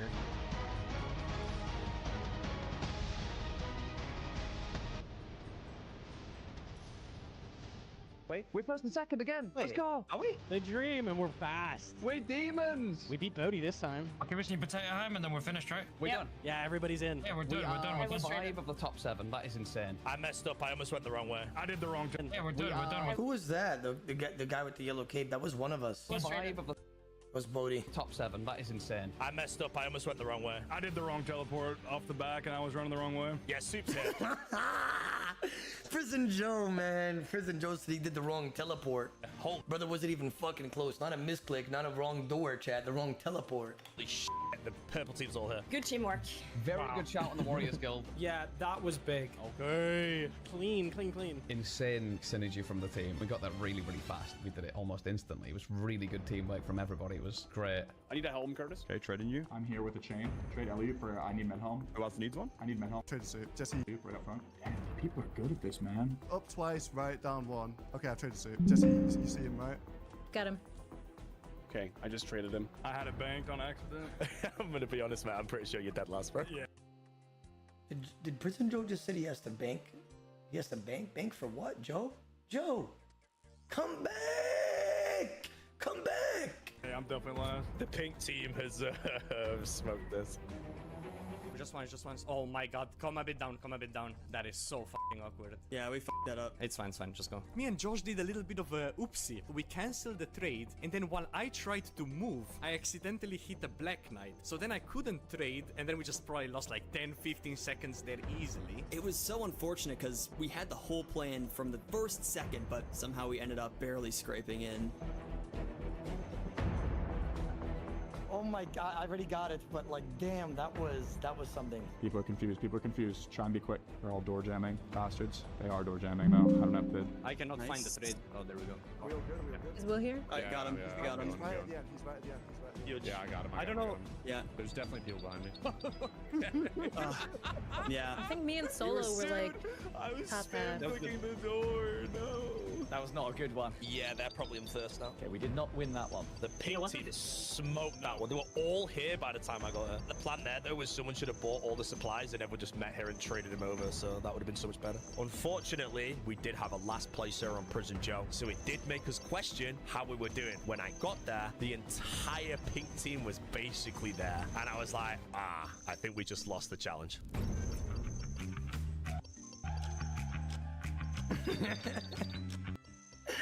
I got 6 points. Joe got 1. That boy Joe repping that winner with honor and pride. Gillinor Games merch is back with an exclusive new line celebrated by two different items and how they look.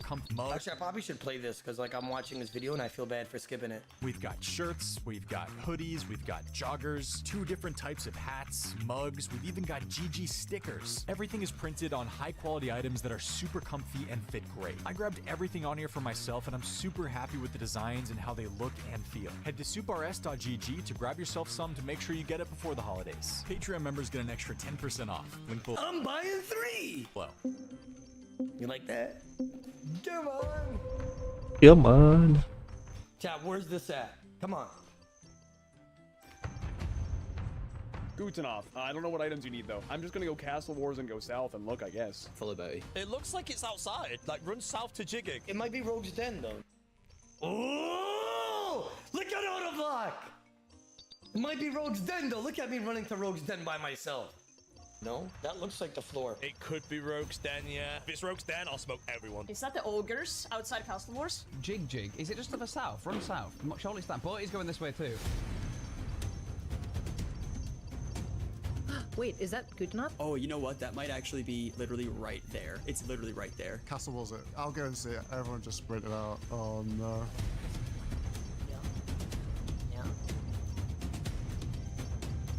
I immediately screamed, oh my god, ogres, south. We're like all in the lead, right behind Bodhi, and we're like, okay, we got this, we just gotta find soup. Like, surely it's an easy one, it's just south of here. It's just out here, is it not? No, I don't think it is, guys. I don't think it is. Everyone's running here. As soon as I saw the blood splat on the floor and the skulls, I said, Rogue's Den! And then I immediately teleported there and I saw Joe with me and I was like, yes! I really thought me and him hit this on the dot. Me and Odablock immediately teleported there when we saw it, and then nobody else was there. Just that like social aspect of everybody else not being there. I was like, okay, there's no way I'm right on this. I am Prison Joe. I'm a streamer over.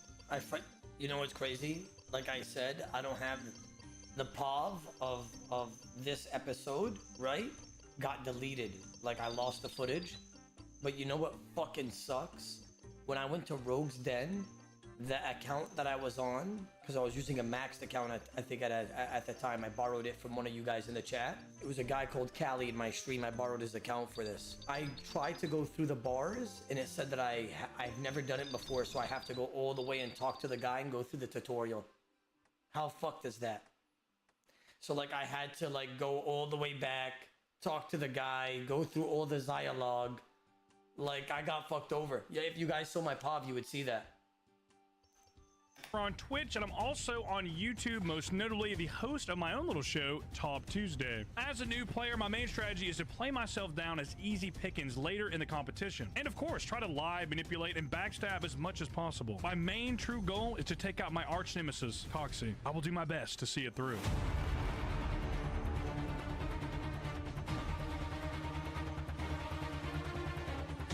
But I really hope Prison Joe gets kicked out early, because holy shit, he is dog shit. Guys, can we stop fucking framing people? First Alfie's wife and now Brother Joe? It's crazy. Good shit, Heap, good shit.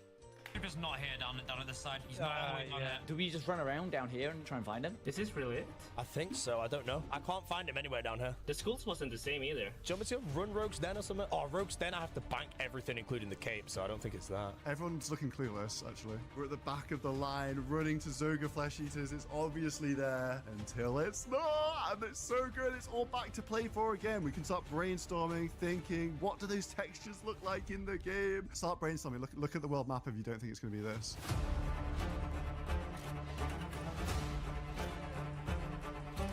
It's Rogue's Den. That's Rogue's Den. It's Rogue's Den. Rogue's Den, I can tell by the blood. Yeah. Bodhi, I'm gonna copy your movement. I'm gonna make everything. Listen, everyone listen. Pre-pot of stamina, bank everything. You can't go in with any items whatsoever. Is it Rogue's Den? Oh, I kind of think maybe you're right. I'm gonna go look. Yeah. It's the color of the floor. It's like looks like the swinging contraption. But you can't go in without entering your inventory. You know what's crazy? This is why, like, without plugins, because in Gillinor games, you're not allowed to use plugins for certain mini games and stuff like that, or any tiles. But this is why you should learn it without that, or like, you know, you should memorize it because, well, we should, the content creators that are going to participate in GG, because we're not allowed to use any plugins or whatever. Because when I did Rogue's Den a long time ago, I was just fucking following where it told me to go and click on this tile, plug in, blah, blah, blah. And that would make sense. It's the last challenge as well. That is clever. I feel like Rogue's Den feels very possible. I'm gonna check that. Is someone check? Like you can't have any tiles marked in GG. Doing that right now? Someone try Rogue's Den. Yeah, someone try Rogue's Den. Yeah, I'm going there right now. What is that? New picture. Blood skeletons? I don't know. Shiloh Village, the end of that, where you get that weird little piece of paper. That's the gallows. Yeah, that's the gallows. True. Take the glider to Karamja and then. Where the fuck are they going? They think they're doing fucking Shiloh Village quest. They're gonna go get the bone of beads. It's south, and you go down the thing where you usually use a rope and a torch. Okay, yeah, do that. Bank everything. Quick, I can take you all through. I need to talk to someone first. I'm coming. Quick, people are coming! I'm going because there's people coming up. Bro, I couldn't get in. I have never done this before. I'm following UC Engineer. I hate this place. I've never done it, I'm not gonna lie, lads. This is how I went out last time as well.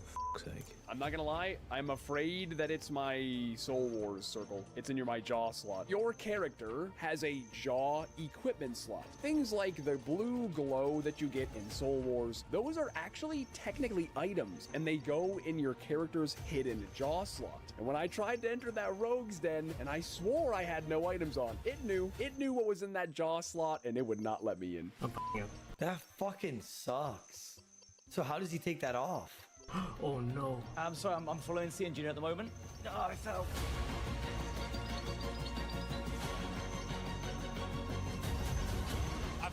I found soup. I can bring you all through now. I'm gonna go get caught and kicked out. Right, who needs help? I zing through the Rogue's Den. I see soup. I know I've got another first place victory in the last round. That's exactly what I need. I know that the red team was outside. I didn't see the pink team. Yeah, he's here. Oh, yeah. Yeah, you are, and I'm second. Yeah, it's just in. I think I might be first. Yes, come on! Yeah, you are, and I'm second. Listen, if I'm up there with Boaty, I must be doing something right. Little Obitoso, second on the leaderboard. We absolutely take it every day of the week. Oh, I don't know if I got paid over C Engineer. I just traded him. That was solid, yeah. I just traded him. I got him. Me and Cox are like both right next to each other. Wait, what am I doing? Yeah, I got it. Nice. I think we actually got really solid. That was solid, yeah. I have to go to Chaos Ellie. It should take it out of the jaw slot. What the hell? He has to go all the way to Chaos Ellie to die real quick. As quickly as I could, I rush off to the Chaos Elemental, praying that it does the green attack. Order, where were you? I already turned my thing in. It just doesn't show because you don't see my POV because my recording's not there. Unequips your gear. And at the last possible moment, it didn't. It took the gear off. And so the day was saved. Yes. Okay, my thing is off. Oh, he's gonna have a hell of a time explaining this in the video. We've got candles, I got a tinderbox. Okay, everyone meet at the glider, we trade. We've got everything. Everyone just meet Karamza glider. Oh, Burfault, abandoned. Rogue's Den. It's Rogue's Den. Oh my word. No way. We thought we were They thought they were fucking cooking, Chad. They got fucking 5 candles, ropes. They're like, oh, let's meet at Shiloh, and look at them. They just gotta fucking TP and bank everything now. Sit down. Absolutely genius in the Shiloh Axon, think of the summer, my boy. How was the kid in the wiper? Okay, I got a trade. There's no way we're first here. Oh my god, we suck. I see him. Okay, Skill, you good? I don't even see him. Yeah. He's in the pipe. Or do they still beat you? No, they didn't. Doing, bro. Got him, I was one of the first to turn in on this challenge. And I was actually the first person to get this challenge right. I was the first person that said Rogue's Den, but nobody fucking listened to me. They were like, ogres. Like, come on, dude. Like, take my advice, damn it. 1 square west on the blade, yeah? Lock at him, mate. Lock at him. Okay, I'm here. There we go, bro. So Dino was last, and I was probably second to last. 2 of our teammates came in last. The yellow team and the pink team. We were juggling back and forth. They might have been in the lead every single time. This entire challenge is a coin flip.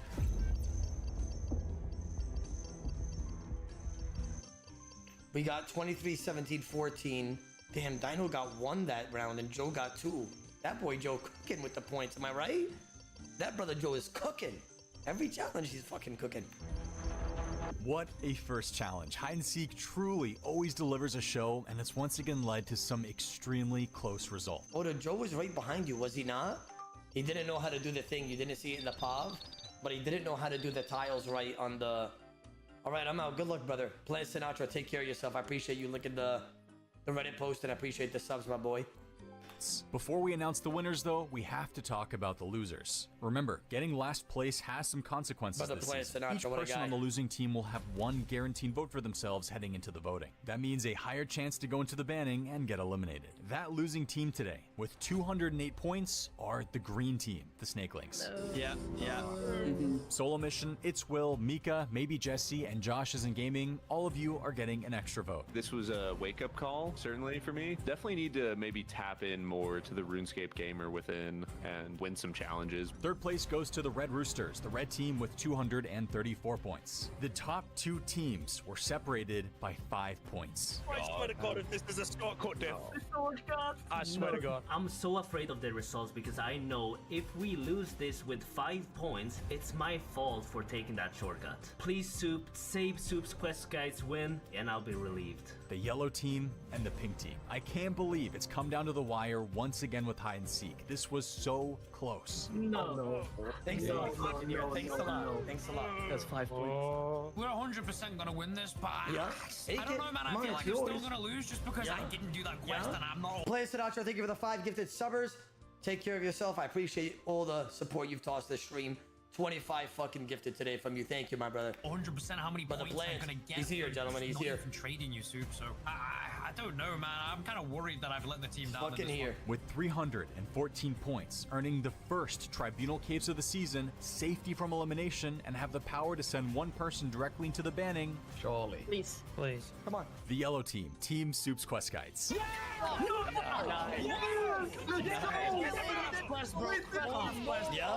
that's what we do, guys. That's what we do.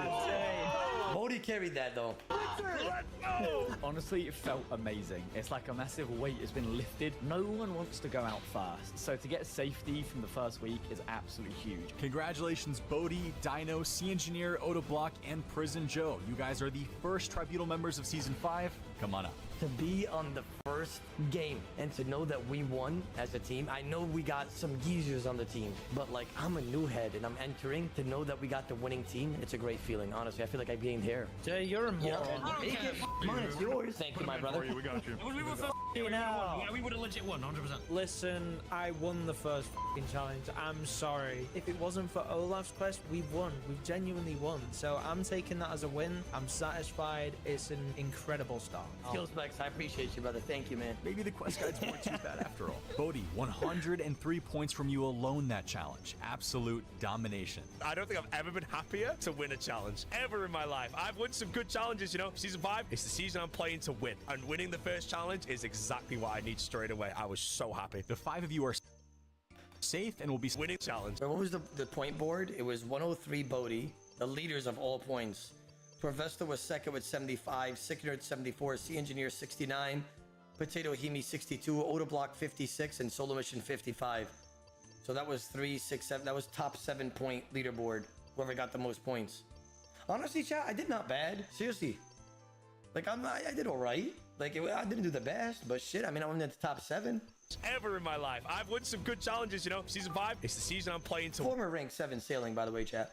Win. And winning the first challenge is exactly what I need straight away. I was so happy. The 5 of you are safe and will be selecting one of the remaining 15 players to go into elimination. But before you do that, another player will be sent in first. It's time to reveal one of the biggest twists we've ever had on Gillinar Pay attention to this, chat. Games. This season, public voting is back, but in a completely unique way. First of all, everyone who is a part of the public, so the 15 of you standing in front of me, get to send out an attack vote and a defend vote. The attack vote will add a vote to the player you attack, but the new defend vote will take away an attack vote. Spicy.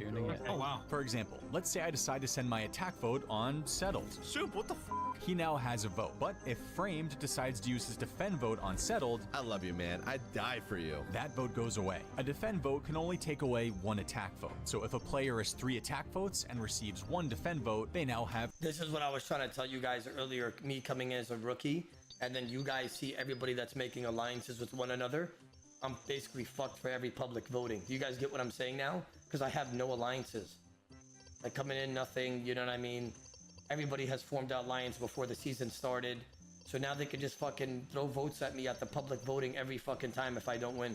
2 attack votes. This season, voting is back, and that means messaging's back. Sliding on people's back. Oh, that is a W spoiler. What? What's a spoiler? What do you mean? He just explained that. I can't wait because that is exactly what I want to be doing. This format is insane. Each of you gets an attack and a defend vote. You can't use either of them on yourself. It has to be sent to another player. What, are you spoiled it because you're going to say that's how you lose? You don't know when I lose. You don't even know when I win. You understand? Like, I'm telling you guys right now, you guys are going to be very fucking surprised. When you guys see me hold 88 bill in my fucking inventory. You guys are gonna go fucking crazy. I know you guys probably say like, why would you say that if you're gonna be the winner, right? Like, all right, bro. You don't have to believe me. All I'm saying is, okay, just pay attention. That's all I gotta say, bro. That's all. Listen, I'm not gonna spoil much. I'm not gonna spoil nothing, right? All I gotta say is that you guys are gonna be surprised, gentlemen. You guys are gonna be fucking surprised because I'm not gonna say it. I was gonna say I killed it this season, but I really did. I actually won. I'm being serious. You guys can believe me or not. Even if I look at the camera and say I lose next episode, can you guys really believe me? No, you guys can't. You guys cannot take anything I say right now to heart. You can't even say I spoiled it because I could be capping the whole time. Watch this. I lose episode 2. I lose episode 2. I lose episode 2. Now watch this. I win the whole season. I win the whole season. I win the whole season. See? What? Who said it was 88 bill? I said it was 88 bill because I won it. I got first place. To this game. Choose Pay who you attention, send your chat. vote to wisely. Settled? Frame, thanks for the help, guys. Can I borrow one of those tribunal capes? Absolutely not. Dying completed. Remember how I was saying you really don't want to get last place? Well, green team, for getting last today, all of you have one vote on your head already, but this vote is undefendable. It cannot be removed. Even if someone gives you their defend vote, it doesn't take it away. Lastly, these votes will be cast anonymously. Nobody will know for certain what votes you cast until the episode airs. Now, usually what we've done is the player with the most votes gets sent straight into the banning, but not this season. This season, we're introducing the Hopper. Oh my god, the Hopper. The Hopper may be the most terrifying but exciting twist we've ever had. After all the votes have been cast, we'll be left with multiple players with attack votes. All those votes will be entered into the Hopper. The Hopper will then randomly spin and select a player. That's crazy. Anyone can be in the banning. Well, I know what happened. You got to the very last episode. Soup told you it was an 88 bill pot if you win, and then you lost in the finale. Sure, bro, sure. No matter who you are, no matter how big your alliance is, there's still that small chance that anyone could get sent in with the Hopper. It could be anyone, even just one vote is enough. Just like RuneScape's an RNG game, like anybody can get picked. If you have one vote, you're on the chopping block and it could be you. So while having the most votes does give you the highest chance to be selected, it's not a guarantee. Someone with one vote could be selected over someone who had 5 votes. Unlikely, but possible. The votes are so anonymous, and it seems like alliances aren't as much of a bigger deal. They are, though, because it's like odds. Like, it's... I feel like people are going to try and prioritize the big hitters in the competition. This voting system is perfect for people like me. Okay, time to vote. You'll be casting your votes at a special location called the Crucible. See you guys there. The pot of greed.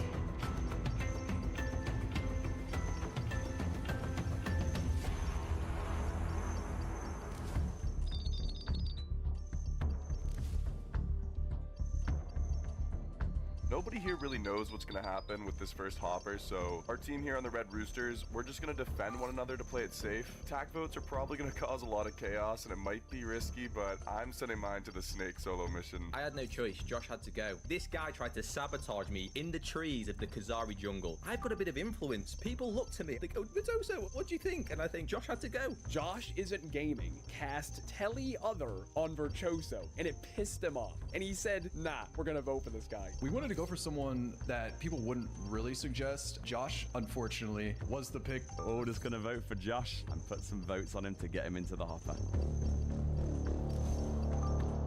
We hear through the grapevine that people might be voting for Mr. Mammal, so let's just pile on and hopefully we can get some votes through to the Hopper. The only person I'm really DMing with is Jesse at this point, and we both think that we should cast our defend vote on solo mission because we think he's just gonna get the most votes and we kind of want to keep him safe at least for a little bit longer. I think we have to use our defends on solo here because if we lose solo, we're done. It's in everybody's best interest to use your defend on solo here. They're suggesting that I'm going to be the most targeted on my team, and of course I'm agreeing. Why wouldn't I want all 4 of their defensive votes on me? I mean, this is the best team ever. They've all got my back. This is amazing. I voted for Mr. Mammal because everyone on our team just said to vote for Mr. Mammal. But then at the last second, I was like, wait, but if everyone votes for him, it's just going to be him and us in there. So then I changed at the last second to someone who I just was like, okay, I'll just vote for Tozo. Mr. Mammal. You know, like, with the whole farmers versus the Rizzlers thing, I was like, let's send a farmer in, you know? Screw those guys. I wanted to defend Josh since he was one of the people in my alliance. He has very unique knowledge to the game, and that can be threatening to a lot of people. I went for Will. I could have picked between either solo mission or Will, but Will also, like, all-rounder is pretty decent. Me and Sylvester, we have a contract. We are going to defend each other to the very end. The first episode, it's so difficult. We don't have the power in the tribunal to send someone in. I ended up just going with solo mission just because I think he's like the strongest competitor. Welcome back, everyone. It's now time for the first Hopper spin of the season. After calculating all the votes, here are the players that can be chosen by the Hopper. With 1 vote each, it's Will, maybe Jesse, and Solo Mission. With 2 votes, Mika. With 3 votes, Mr. Mammal. And with 4 votes and the highest odds to get chosen, Josh is in gaming. Our team's actually been, bro. Wait, we're all on the same team. What is the wait, Soup. I feel like you didn't count my vote correctly. I feel like there's just no way. What? Does somebody want me out of this competition? Being in last place, I knew I would hear my name on the list, but I was so not expecting to be... By the way, our team doesn't get to vote in the Hopper because we won the competition, so we automatically send somebody in. The most likely player to go into the banning on my first ever episode. I think because there's a bit of a rivalry going on between the farmers and the Rizzlers, I am of the opinion that Sick Nerd convinced his team to vote for me. That's where I think my votes came from. So I definitely have a decent chance of getting put in here. I have been waiting for this moment for so long. Ladies and gentlemen, let's see who the Hopper decides to pick for the first elimination of the season. Oh. Here we go.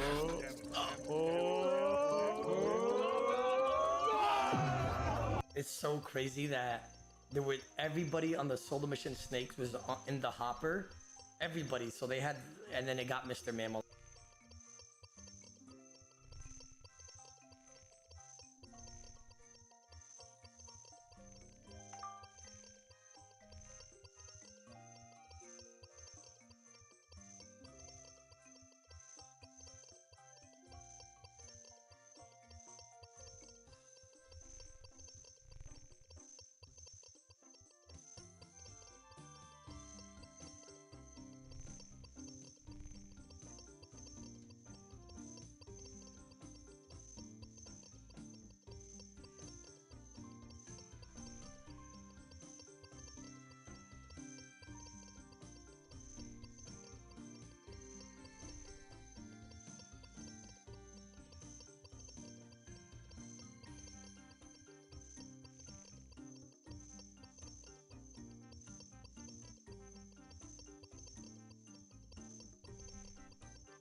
Out of everybody. That's crazy. I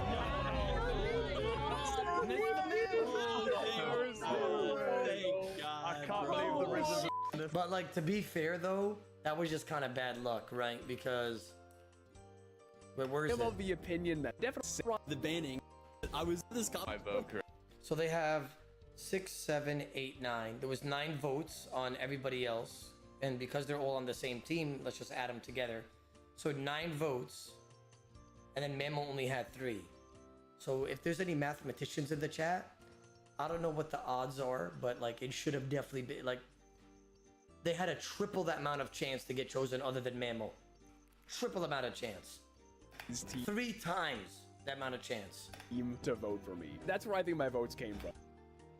So I definitely have a decent chance of getting put in here. I have been waiting for this moment for so long. Ladies and gentlemen, let's see who the Hopper decides to pick for the first elimination of the season. Here we go. Hopper soups. Oh my. The Hopper is a movie. It's a cinema. I love the Hopper. The Hopper soup, so cool. Gut-wrenching, anxiety-ridden. I love the Hopper. As soon as someone snatches the username on RuneScape, the Hopper, you've got until now in the Gillinor Games Go Live to go snatch it. It is the best thing added. You just don't know what is going to happen. You could be 10 votes and someone has automatically got a vote from losing the challenge and they snatch the Hopper vote and you're chilling. With a 25% chance, the Hopper has selected Mr. Mammal to go into the elimination. So realistically, 50%, 58, 66, 74, let's just say 75% chance. 75 ruckin' percent chance for it not to be Mammal. Could be anybody else. But it was a 1 out of 4 and he just gets chosen. Absolutely brutal. Mammal, come on up. As the Hopper is spinning, I'm seeing the names roll by, and there it is. Mr. Mammal, I have been nominated for the banning, and I'm thinking, it's only episode 1. I haven't even been given a shot to redeem myself from last season. It can't be over already. Josh, you dodged a bullet, man. How you feeling? Never doubted it for a second. Love the Hopper. The relief in my mind the moment I see that it's not me and it's not even our team, it cannot be described. It landed on the only person not on our team, and I breathed a audible sigh of relief. Mr. Mammal, RNG not on your side today, but hey, that's RuneScape for you. My teammate, my hardcore group Iron Man farmer, Mr. Mammal, I'm like, oh, we're in big trouble there, you know? We're in big trouble there. Tribunal, you guys are up. It's time to discuss which of the 14 remaining players you want to send into the first banning against Mr. Mammal. Remember, each of you gets to cast a vote on a player, and that vote is also anonymous. Hopefully, after a bit of talking, all of you will be on the same page, because if you can't come to a decision, well, bad things will happen. Now, my team may have just gotten super lucky there in the Hopper, but that doesn't mean we're safe from the banning. There are 5 people walking into that tribunal. 5 voices, it could go any way. Who are they going to pick for this banning? They've got the power to set the tone for the rest of this season right here. You're messing with the monster.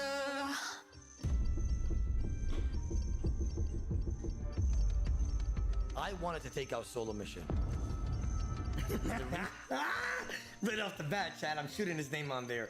Because Mammal's actually a good competitor, and he's our only chance to take out Solo Mission early on. Reason being is because I think he's the biggest threat in the show. Him and Bodhi. I can't take out Bodhi because he's on my team. Solo Mission, I think he's the biggest threat. Even though he did terrible, by the way. Wow. I've got a couple things I can toss in. First of all, I don't care. We can basically start off with either Farmer versus a Rizzler, or we can start off with a Farmer versus a Farmer.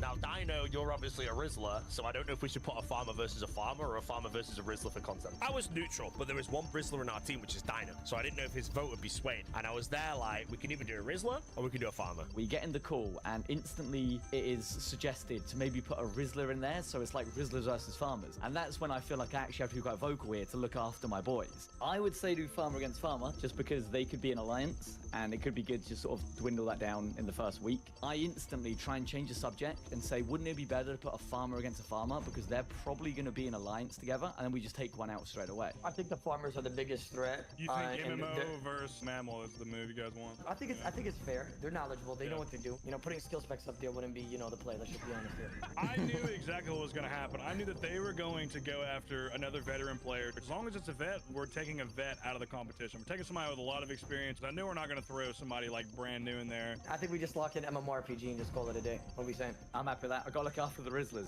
I'm cool with that. Let's do that. Let's run that. Basically, what's going to happen? Okay, chat. Listen. We all decided that we're going to go MMORPG versus Mr. Mammal. 2 farmers, right?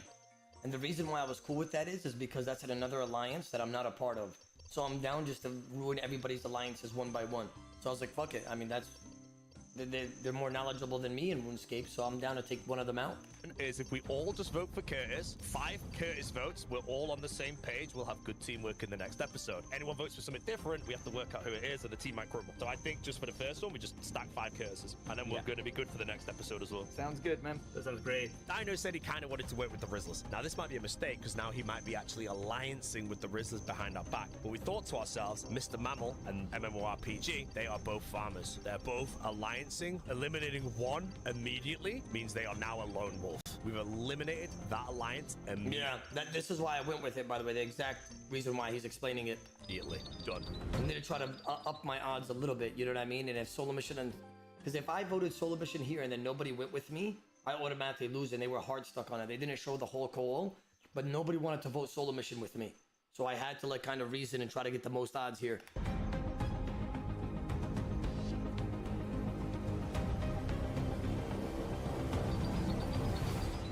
Welcome back, Tribunal. I have received all your votes. It looks like you guys voted for 2 players, MMORPG and Coxie. What the Whoa! One player received 4 votes, the other 1. Ah, who the hell did that? Drama. Heading into the first banning of the season against Mr. Mammal, we have a farmer versus a farmer. MMORPG, you have been voted in. Come on up. Yeah, we called it. Yeah. We called it. Holy shit. I already accepted my fate, you know. At this point, it's a lose-lose situation. I'm either sending home Mammal, or I'm going home in the first episode, and I'm potentially joining my wife Denise as a big owl taker and first to go. 2 different players with votes from the Tribunal there, but since votes are anonymous, you guys won't know who did it. I was hoping all 5 votes would be the same person, because then I know our team is tight-knit. Now, the back of everyone's mind, who is the guy? There is someone in our team that I don't trust, and I can't figure out who it is. I know it's not C Engineer, and I'm pretty confident it's not Bodhi. Dino's cool with C Engineer because of the alliance. Bodhi's cool with Dino because they never had like anything going on. But he's gonna be skeptical of me and Joe. Chat, I voted fucking, by the way, MMORPG, just so I want to say, so it has to be Joe. If it's not Dino, it's Joe 100%. I want to say it's Prison Joe. Doesn't make me hate him, but I'm a little bit suspect of him now. After we did cast those votes, they were posting their screenshots in the Yellow Team chat about who they voted for, and I did Photoshop that I voted for MMORPG. I knew. It was Joe. It was Joe. They're all gonna vote for MMORPG. We're sending a message. I want him to know that he's not safe. Somebody's coming for him, and it's me.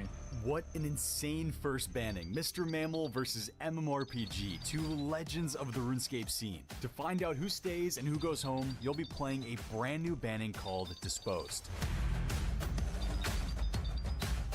Both of you will be given 24 items in your inventory. You have 15 minutes to reduce those items into as small of a number as possible. For example, let's say you have a clockwork, maple log, chisel, and hammer. That's 4 items, but by crafting a birdhouse by using the clockwork on the maple log and placing it on the ground, now you only have 2 items left, a hammer and chisel. Using your knowledge of the game, you need to find a way to get rid of as many of the 24 items in your inventory as fast as possible. That's cool. As long as the item is out of your inventory, it counts as being disposed. To make things even harder, banks are not allowed, you cannot drop any items, and you cannot buy or sell any items from shop interfaces, the Grand Exchange, or other players. Dying counts as complete failure. The only items you'll have to help you are 2 stamina potions and some teleports to help you get around the game. I'll meet both of you at the duel arena, and we'll get the first banning underway.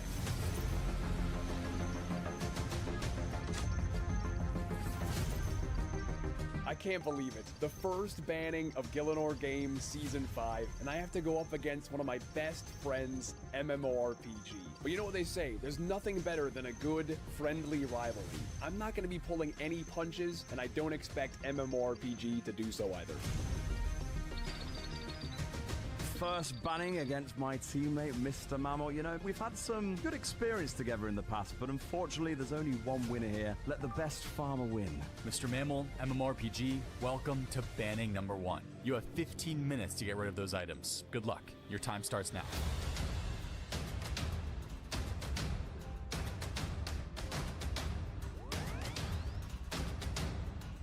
So I'm gonna honestly, I feel like I would have been all right at this, but I would have not probably did better than both of them. Right? Like you could connect the dots a little bit, like Eye of New, a grimy Irate, make an attack pot. Right? Fucking the logs, right? Make either a birdhouse or like burn it, right? Something like that. Like I think I would have been pretty ass. I'm not cook the fucking tuna, then eat it. Make a molten glass or something like that, then wear the fishbowl helmet.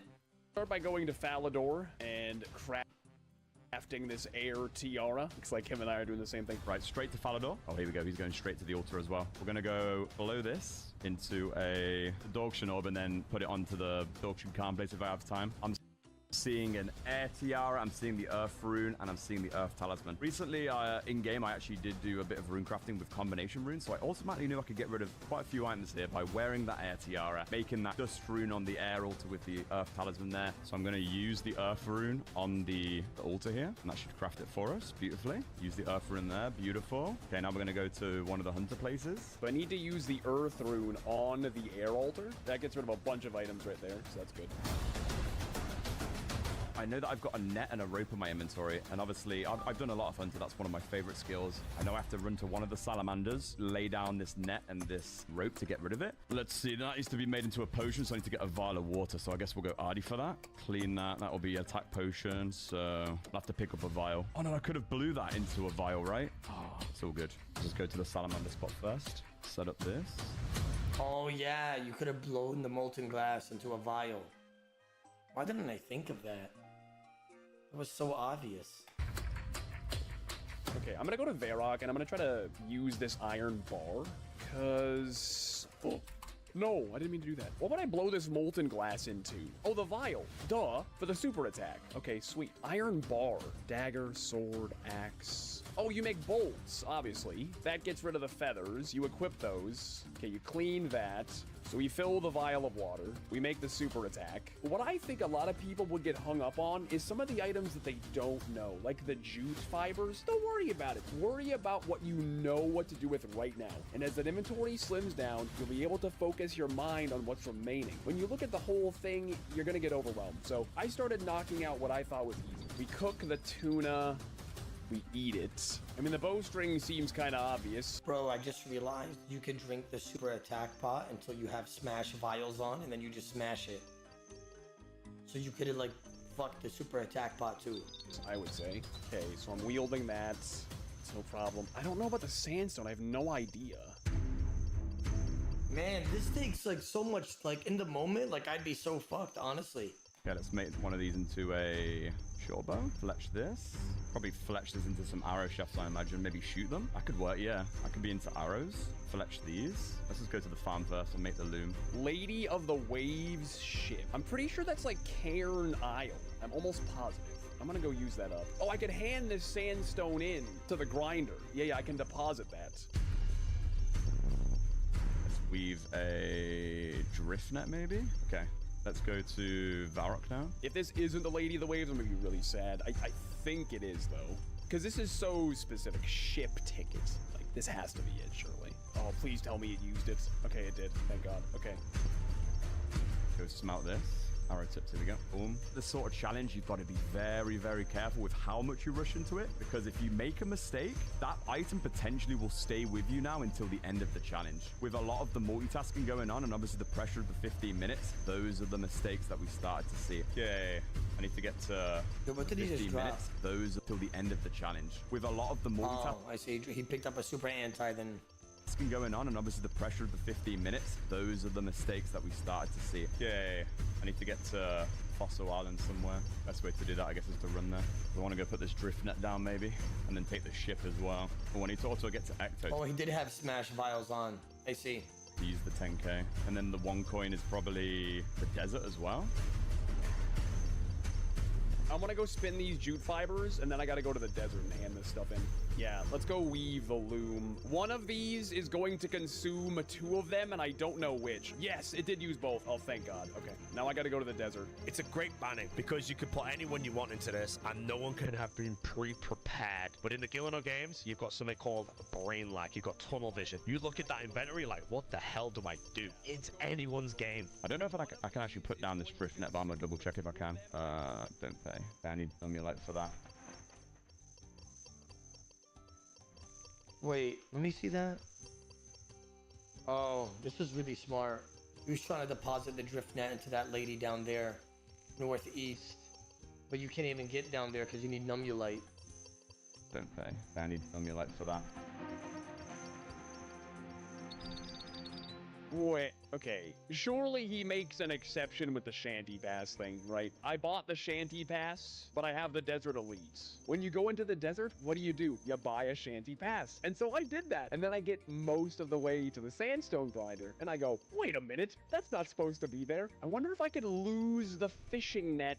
If I get hit by the wave at Temperos, won't that get rid of this? And the rope as well. Find the chicken, grab the feather. Bro, that's so fucking smart. No, like, how do you even think of that? No, this is what I mean. Like, you can't win against that type of knowledge. Come here, Mr. Chicken. Oh, here we go, feathers. Put these on here. Fire all these as well. Okay, while we're doing this, we need to get to Brimhaven now, so I'm gonna go from Artie, I think. Farmer on farmer crime should be illegal, especially when they're both on my team. Knowing that one person's going home, knowing that... Like, if I was in this challenge, I'm losing 100%. You can't win. You can't win against that type of knowledge. No, today was the only day I get a...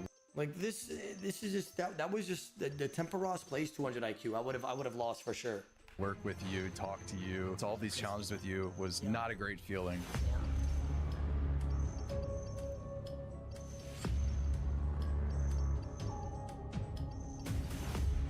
I think Temperos will make me lose my rope and my, well, maybe not the fishing net, but I'm hoping it can make me lose like my hammer and my logs at least. Wait a minute, I'm at Temperos. If you get caught in the wave at Temperos, he'll get rid of my rope and my hammer and my small fishing net. And at this point, I'm like, I'm a genius. I'm gonna get rid of everything. I've actually like cracked the riddle, I think. I'm gonna get rid of everything. Temperos takes from you if you mess up to the tsunami. Oh, that's big brain. That is so smart. That is a crazy play. I hope that extra log doesn't screw me. Unless I can find like a tinderbox spawn somewhere or something. Okay, forfeit, get me out of there. I'm gonna go to Wintertodd. I guess we'll go use the ship ticket first. Go to Port Sarim. Oh, to get rid of the 10k, I have to make some money somehow. I'll do a bit of pickpocketing actually, that'll be good. Oda, you could have just died, no?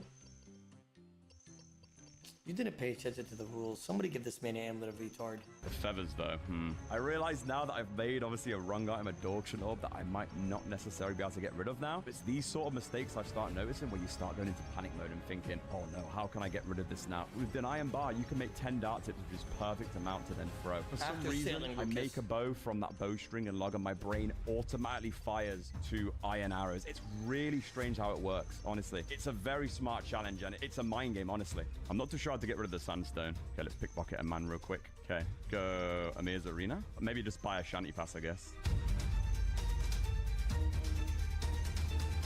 I think that's all I can get rid of. Oh no. Oh, I can't get rid of the shanty pass, can I? I can't get rid of the shanty pass. No. Oh, that's so annoying. It hits me. I've done the Elite Diary. If you have the Elite Desert Diary and you buy a Shanty Pass, it doesn't consume the Shanty Pass anymore. You don't even need it. And now I have this item in my inventory that I can't get rid of. And this... You actually have 2 of them, sir. This could be the difference.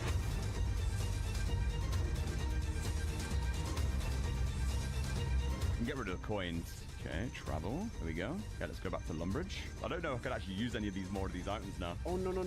There's a rope at... Oh, no. I'm going to realize too late. Let me go grab this rope and set this trap up. What would be the closest telly to a trap? I made a gamble that I'm going to pick up this rope. I'm going to intentionally add 1 more item to my inventory, knowing that that could be the difference. But I also thought this is going to allow me to get rid of this small fishing net. There's no way you can win by being scared, being passive. So to me, going back, grabbing that rope as an opportunity to also get rid of the fishing net, that's just called doing what it takes to win in the Gillinor games. This is risky, to be honest. I just gave myself +1 item. If I run out of time, this is very well could contribute to doing me in. I can maybe just try and get a bronze bar now, I guess. Make a bit of money. But then again, I can't... I'm gonna have to mine it, won't I? Yeah, I have no idea now.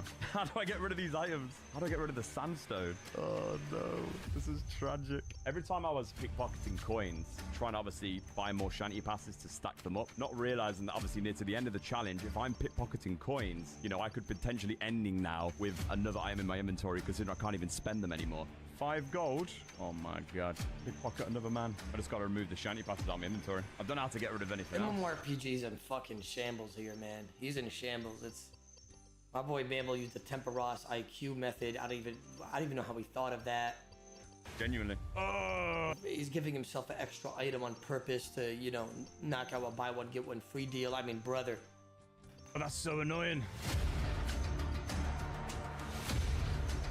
Oh, no. I bet I fumbled. If this is the difference right here, then so be it. I'm going out swinging. Because setting up this trap could also be the difference that could win. I mean, this is going to be so close.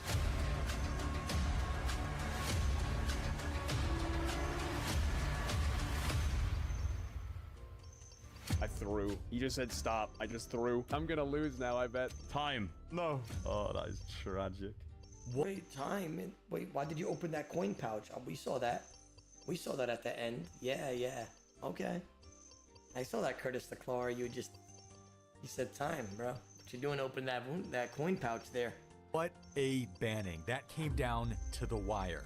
One single item was the difference. One of you had 10 items left, the other 9. Oh, wow. Oh my gosh. One item determines who stays in the game and who's the first to go. I hear that there's one item difference, and I just realized I just pickpocketed coins 30 seconds before the challenge ended, and I'm thinking, no. If I'm the guy with the 10 points here, like, I've just really screwed myself at the moment. The winner, with 9 items left, is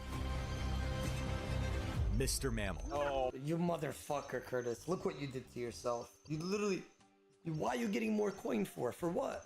My That's crazy. Well done, Mammal. You've survived the first elimination. You can head back to your team. MMORPG, one of my best friends in the RuneScape community for the last decade or so. I am so sorry things had to end this way, but don't worry. I know in the future we'll meet again and you'll get your shot at revenge. MMORPG, I hate to see you go so soon, but hey, that's just Gillinor Games. Oh, no worries at all. Pleasure to go out to Mammal. My man. Good luck. It's going to be a competitive season. Better watch your back, guys. I'm absolutely devastated, honestly. But you know what? My boy Mammal, I'm happy for you, man. If I would have knocked you out as well, that would have been an L for me as well. But I'm going out first. What do you mean? What is this Gillinor Games? This is crazy. I was not expecting this in the Slayers. Unfortunately, you're the first one eliminated from Gillinor Games Season 5. Take care. Take care of yourself, Curtis. Take care. I already kicked you. Sit down. It just goes to show, you could be playing this game for 10, 20 years. You can have all the game knowledge in the world, but if the hopper finds you or finds the right person, you could be finding yourself in a banning and going home the exact same way. Take care of yourself, Curtis. Red Roosters, you've got Mr. Mammal back, but you guys are losing MMORPG, which means you are the first team to lose a player and only have 4 players for the next challenge. Nervous for next week. We're at a disadvantage. A little bit angry. I don't know who put my teammates in there against each other, but I want revenge next week. I'm just so gutted because we also just don't know the implications that this will have on the red team. How will it work in future challenges? Are we now going to be a target because we've got less players in the team? Is just absolutely gutting. By the way, Mr. Mammal, for winning that banning, you've earned yourself a little reward, the Amulet of Sabotage. This amulet gives you a bit of power. If you decide to sabotage someone, it will give them an undefendable vote for that week's hopper spin, increasing the chance that they might get chosen for the banning. Okay, sounds good. The vote will be anonymous, and it must be used during the team section of the season it was received in. So since you won... Oh my god, the amulet of retard spam is crazy right now. We just saw one glisten on the show, didn't we? This amulet during the big team section, you have to use the sabotage in the next 3 weeks. I'm excited to see who you decide to use it on. I think the Amulet of Sabotage will definitely come in handy. I'm looking forward to discussing who we want to vote for with my team. Knowing that I'll be able to cast an undefendable vote definitely could come in handy at the negotiating table as we move forward. 19 players left. Congratulations, everyone. You survived week 1, but with the tribunal and the hopper, you never know which week might be the week you go home. I feel like the worst is behind me right now, so I'm just excited for the future, but also we need to work with our team synergy quite a little bit more before the next one, because we can't afford to be last again. Let's put it this way. I'm kind of running off vibes right now. I feel like our team is really, really solid, so I feel relatively good about the coming weeks, but you never know. Things are only going to get crazier. Harder challenges, Oda, can you be honest? Would have you survived the elimination? I think I would have done decent, but they would have beat me for sure. Yeah, I think they got more knowledge in that area than me. Let's just be honest here. Those bannings and some more twists. This might just be the hardest season we've ever had. For next week, I'm excited to see who bosses the challenge around. To the players and the viewers, if you haven't already, make sure to subscribe so you don't miss the next episode. See you guys next week. Episode 1, done and dusted, survival, of course, the name of the game. The teams are locked in, the bonds can start to form, but you know, it's Gilmore Games. Nothing is for certain. It's one tile. It's one tile. It's one tile. Oh my god! I was shaking. Just when you think his head can't get any larger, bro, it just does. You gotta watch your back this season. It's gonna be brutal and it's gonna be carnage. Oh my god, who's that bald man running with an H? What was that? You gotta watch your back this season. It's gonna be brutal and it's gonna be Who's that? Who's that right there? carnage.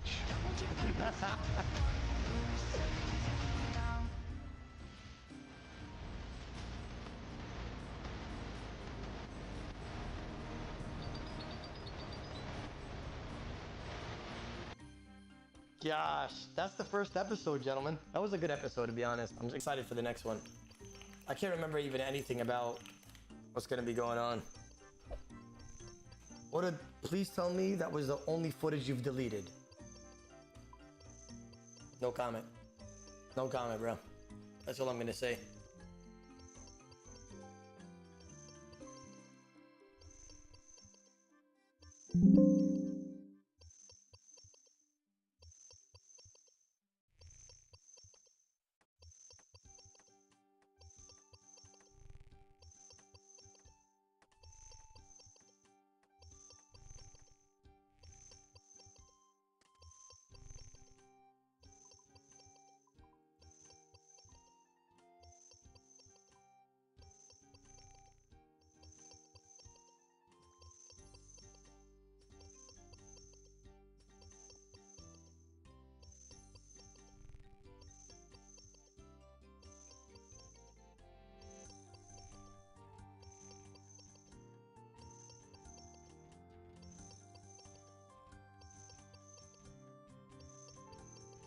Every night at exactly midnight Eastern Standard Time, a massive bot farm and a group of players, me included, go to war. It's a basic logic game every night, and the reward for solving it is millions of GP. The botter knows and seems to update the bot almost nightly, which changes the logic puzzle each night. So let's start from the beginning. RuneScape Free-to-Play is obviously a cesspool for bots, so Jagex implemented trade restrictions on new accounts. New accounts cannot trade people stuff. They can't drop stuff. It doesn't show up for people. They can't even go into PvP worlds, and they can't sell most bottable things on the Grand Exchange, like cowhides. However, gold necklaces or gemstone necklaces, like an emerald necklace, are not restricted for sale on the Grand Exchange. So, thousands of bots every day are made to craft necklaces for 150 to 200k GP per hour, about 3 to 4 cents per hour per bot for the botter, but it adds up if you're running 500 bots. These bots, though, have a problem. Offloading the gold at the end of the day before they're banned. They could get 20 hours of playtime, 10 quest points, and at least 100 total level to be able to trade, which takes time and risks a ban, or they could venture into the only way to transfer gold, the wilderness. One of the crafting farms I've found used to transfer about 300 to 500 million GP every night in Deep Wildy. I took 340 million GP from them in about an hour at 1 AM a couple months ago. Then, that farm migrated. I got a tip that they were in the Rogue's Castle. The person who reported the tip also said they got over 100 mil from killing them. Then, the farm went dark for a few days, and now they're back online and seem to be level 4s, and now trade in Lumbridge Castle every night. That botter went the route of botting the trade requirements and just risked the ban. They don't seem to be getting banned either. But there are other crafting farms that still use the wilderness. They just decide to use the wilderness more cleverly. One in particular is one of the largest and has quite detailed logic. Let's call them the tournament bots. That's because every night at midnight, these bots stop crafting. They sell their stuff on the Grand Exchange, they get paired with another bot, and then they go to a specific spot in the wilderness and fight each other. Then the winners fight each other until all the gold is aggregated to one account. There are multiple waves of these tournaments, sometimes up to 3 waves in a night, spaced out by 20 to 40 minutes, and they happen on either end of the wilderness and across worlds. So they happen on the far east and the far west sides as far as you can go, and with slightly different mechanics depending on the side, which is super odd It's possible they're different scripts, but what they do is so similar, it's just weird that there are differences in the bot's logic. We'll get into that right after this. This message is sponsored by Raycon. Raycon's bone conduction headphones use off-ear audio, sending sound through vibrations in your bones. Your ears stay open to the world around you while you get crystal clear music, podcasts, rain, even with a 30-day perfect time to buyraycon.com, where John comes in. He's for Monday's sale. We're back, and this is where John comes in. He saw my video on crafting bots, muling, and deep wildy. Then he saw Eliop's video where Eliop found an early version of these tournament bots, and as a group, they made 360 mil. And John then decided he was going to store up years worth of membership bonds by taking gold from these bots. And that's exactly what he's been doing. Every night at midnight, the tournament bots run and he tests methods for taking their gold before the botter updates the script. He has already taken hundreds of mils. Now, originally dropping gold anywhere lured the bots, and taking gold was pretty easy from them. But over time, it has become much harder. The last few nights, John figured out that the bots are now programmed to only pick up gold when their opponent dies, and they only pick up gold closest to themselves. So he devised a plan. Use the infinite money pouch, which spits out 1 GP whenever you click it, to constantly drop 1 GP under the bot as it kills its opponent. The bot will constantly pick up 1 GP and not pick up its opponent's loot, because the 1 GP is closer to the bot on the same square than the opponent's loot, which is 1 square away. So the opponent's loot will eventually spawn for John, and John will pick it up. John says he's been getting anywhere from 700k to 2 mil every time he does this. It's been working the last few nights, and that's where I came in. John ran through what we had to do with me.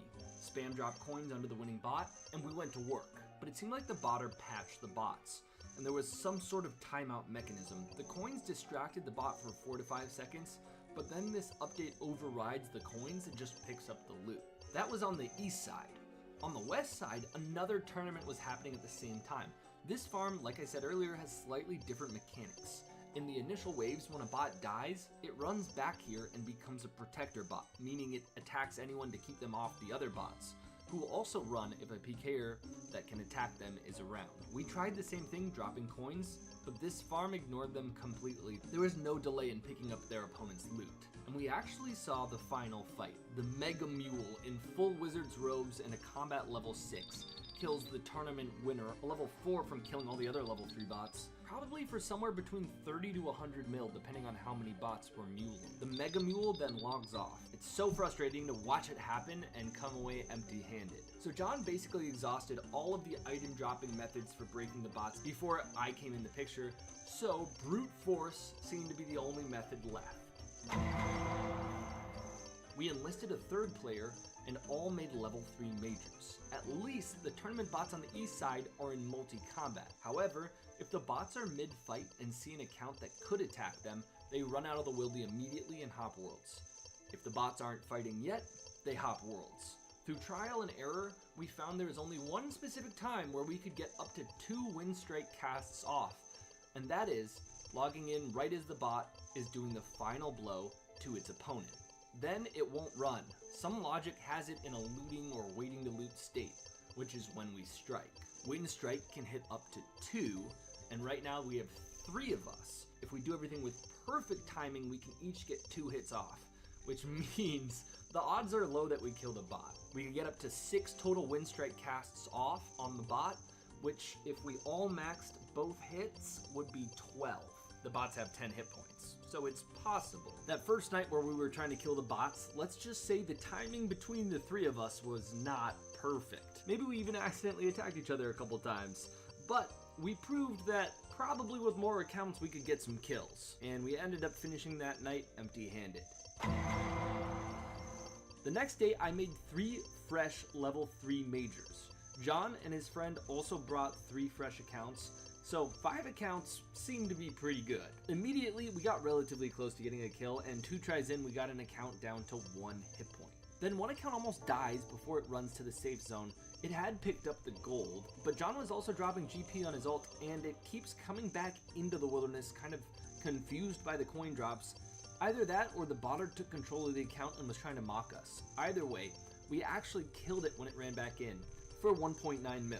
We experimented with logging in and finishing off the bot that was being killed by the other bot to lure the other bot back in, but the winner bot seemed to usually be able to run in and grab the gold quickly enough so that we couldn't kill it. Then, my accounts were spread across 4 worlds, and 2 bots got ready in the world in the upper right hand corner part of the screen, with my major there. And with my major still there, the bots started entering the wilderness. The first bot ran in, and I decided to change things up, so I immediately attacked it. The second bot ran in, then immediately ran directly west, still in the wilderness, which is pretty bizarre. So the bots don't seem to mind if they log into a world that already has a PKer on it. And the bot I was attacking didn't run either, another 1.9 mil. After that, the bots started running to the wildy ditch if they saw anyone in render distance, not just if the account in render distance was their combat level. It seemed like the botter might have updated the script in front of us. Either that, or the botter's actually hand playing these as they're muling, and if enough of them die, he starts playing more conservatively. The fourth night starts with the farm on the west side of the wilderness. Right around midnight, bots peel off from the furnace towards the GE, and you can follow them all the way to the east or west side. This one happened to take me west, and check out how many bots are in the same world. It's like 20 to 30. Although as I got closer, a lot of them hopped. And I was also playing on my low-level majors, but eventually I noticed that the one standing in the wilderness must have gotten a kill and then broke down because the loot actually appeared. So I just snagged 800k. These ones on the west side though are no fun to try to PK. There's a crazy long PJ timer since it isn't multi. And the bots that lose the tournament do a death run back to PJ anyone trying to mess with the farm. They're protector bots. I'm basically just hopping through worlds scaring them out of the wilderness when I see one get a kill, and right as it does I run south on my major, but I don't attack it. And then the protector bot gets on me, but on my main, eventually I see the loot appear, and I pick up another 700k. All I can say is these bots are buggy and inconsistent. Often, if they spot my major for even 2 game ticks they run, but sometimes they just break. And that's around the time when the Eastern tournament started up, and the boys were in good form that night. First try, we rinsed the bot. It drops 1 mil, and we were also able to wait for the loot of the other bot it had just killed for another mil. And then almost immediately after, we hop worlds, there's another fight going on, and we immediately get the bot again. It's not my loot, but John got 2 mil cash, and I picked up the other bot's loot for another 2 mil. Since this was the second round, they risked double the first round right before it. If we estimate there are roughly 64 bots per tournament, and they start with 1 mil GP each, during the last round of each tournament, each bot has 32 mil on it. But of course, as the tournament goes on, it gets harder and harder to find the bots in time, the ones that are fighting, because there are fewer fighting each round. And that ended night 4. Total loot across all 4 nights, 18 mil. Split 3 ways, that's 6 mil each for about 4 hours worth of work. Not the best GP per hour, but it was a lot of fun. These bots still run every night, literally at midnight Eastern Standard Time in the US every night. These tournaments happen. So good luck. If you figure out how to break them in new and interesting ways, let me know. If you enjoyed the video, please leave a like, and I hope you have a great Thanksgiving.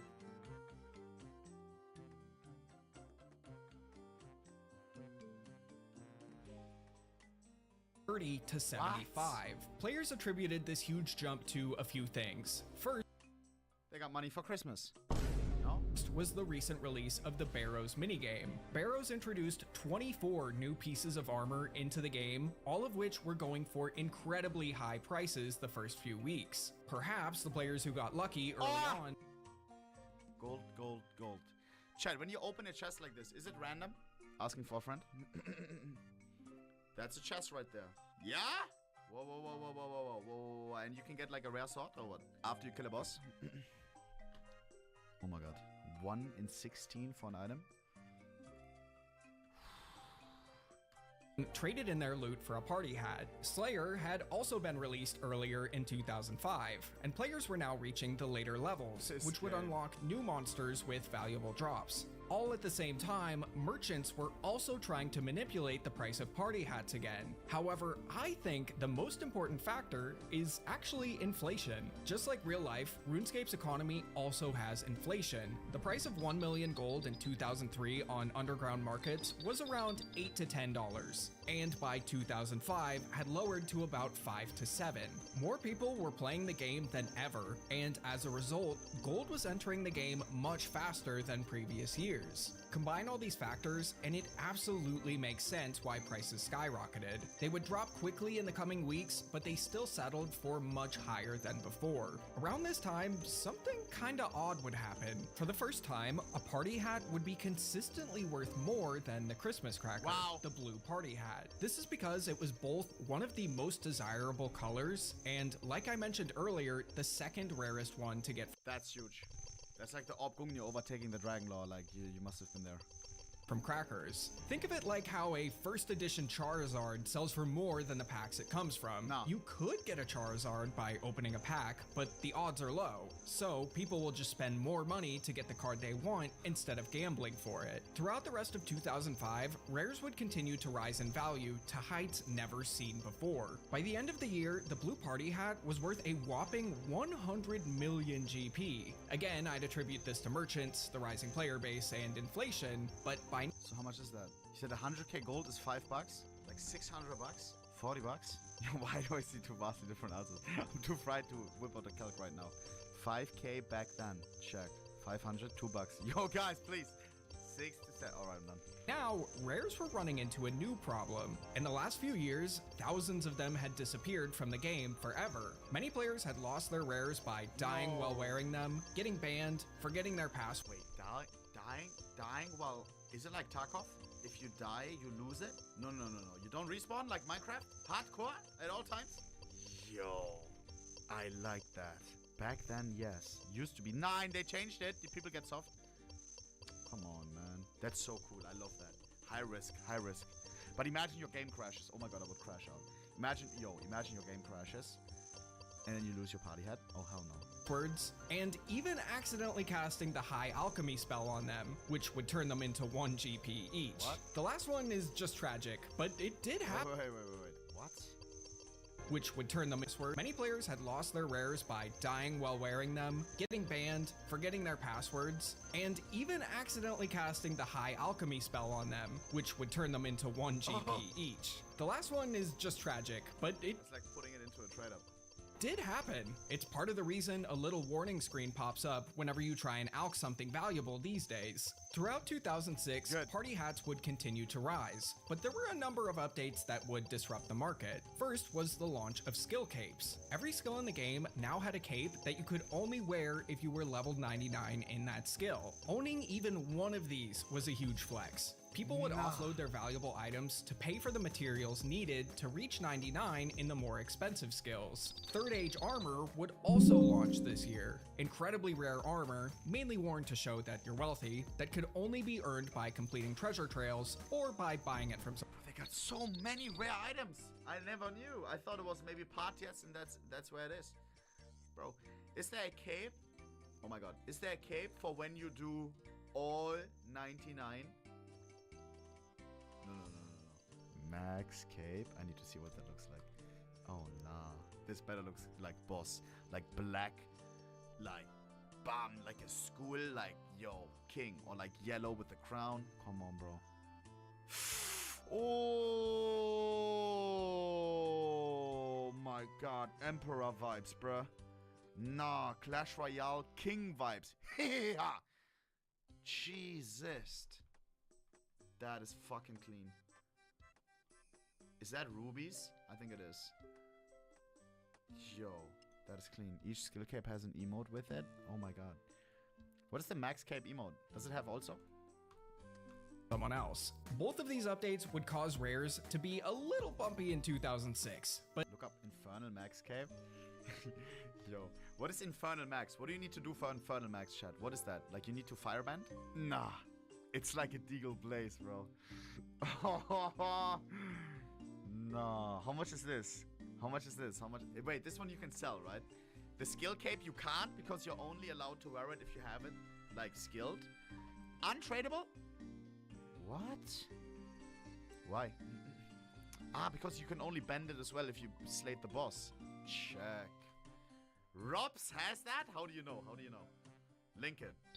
But nothing could truly stop their rise. By the end of 2007, the minimum price you would be paying for a party hat was 150 million GP for a purple, but the blue party hat was a jaw-dropping 430 million. They would all continue to rise through 2007, and by November of that year, blues were now 550 million gold. But a few updates no one saw coming were about— I'm sorry, I have to worry about the calc now.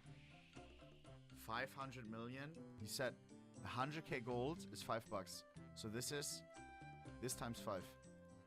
25k, you're joking, right? You're joking, right? 1 mil is $5 now? Wait, inflation? You said 100k earlier. Like in earlier years. Check, inflation. Okay, so how much then? 500 mil divided by 1 mil. Divided by 1 mil. Divided by 1 mil times 5. 2.5k, that's it? to destroy the party hat market. Stop putting this emoji, bro. On everything. I need to delete this emoji at some point, bro. Like, you all make me look like some stupid person, bro. Like, come on, man.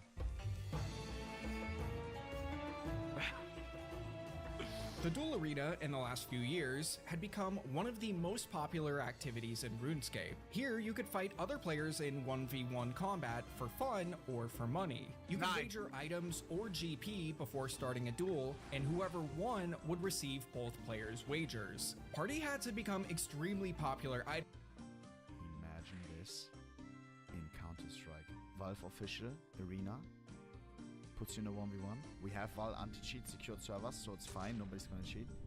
Boom. Dragonlore versus Dragonlore. Whoever wins, trade it over. Nah. Oh, hell no. People would cheat. You can't cheat in Counter-Strike, bro. What are you talking about?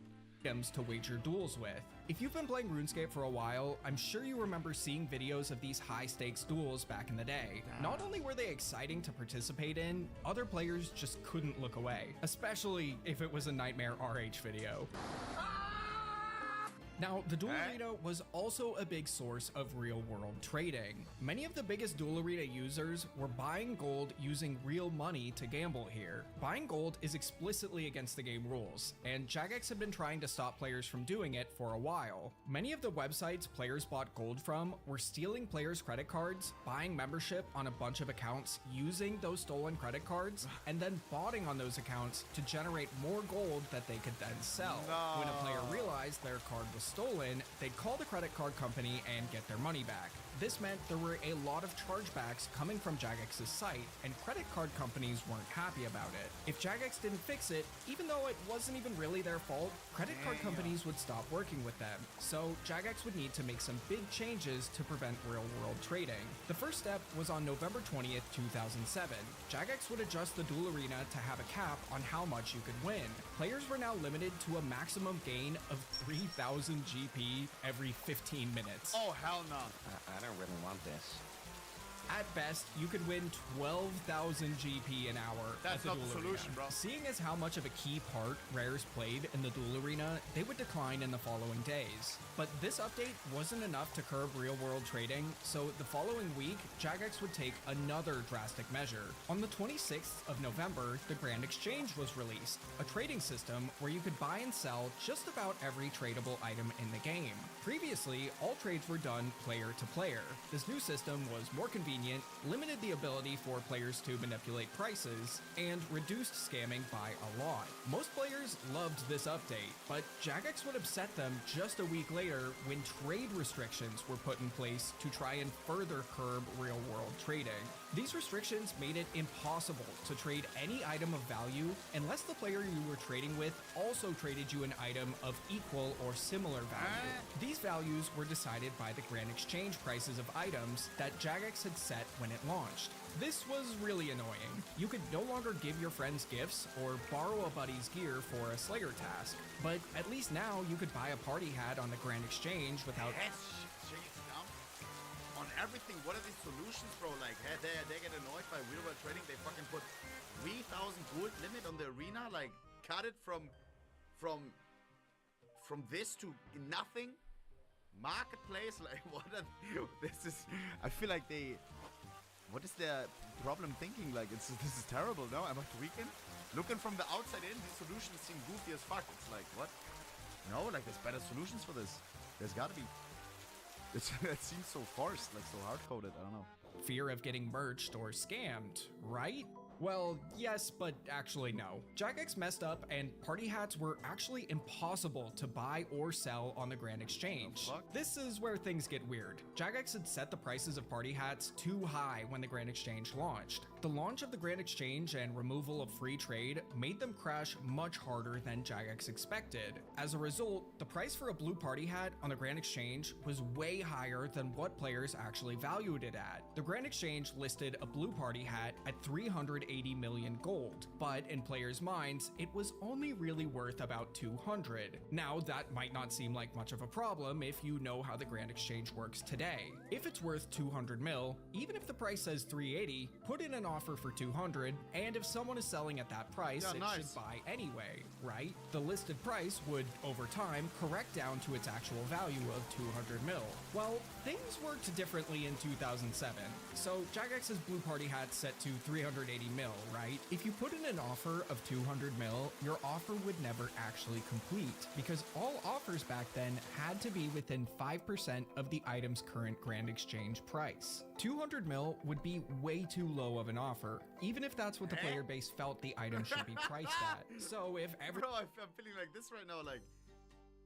Are they acoustic, bro? Like, what are they doing in the Jagex studio? What?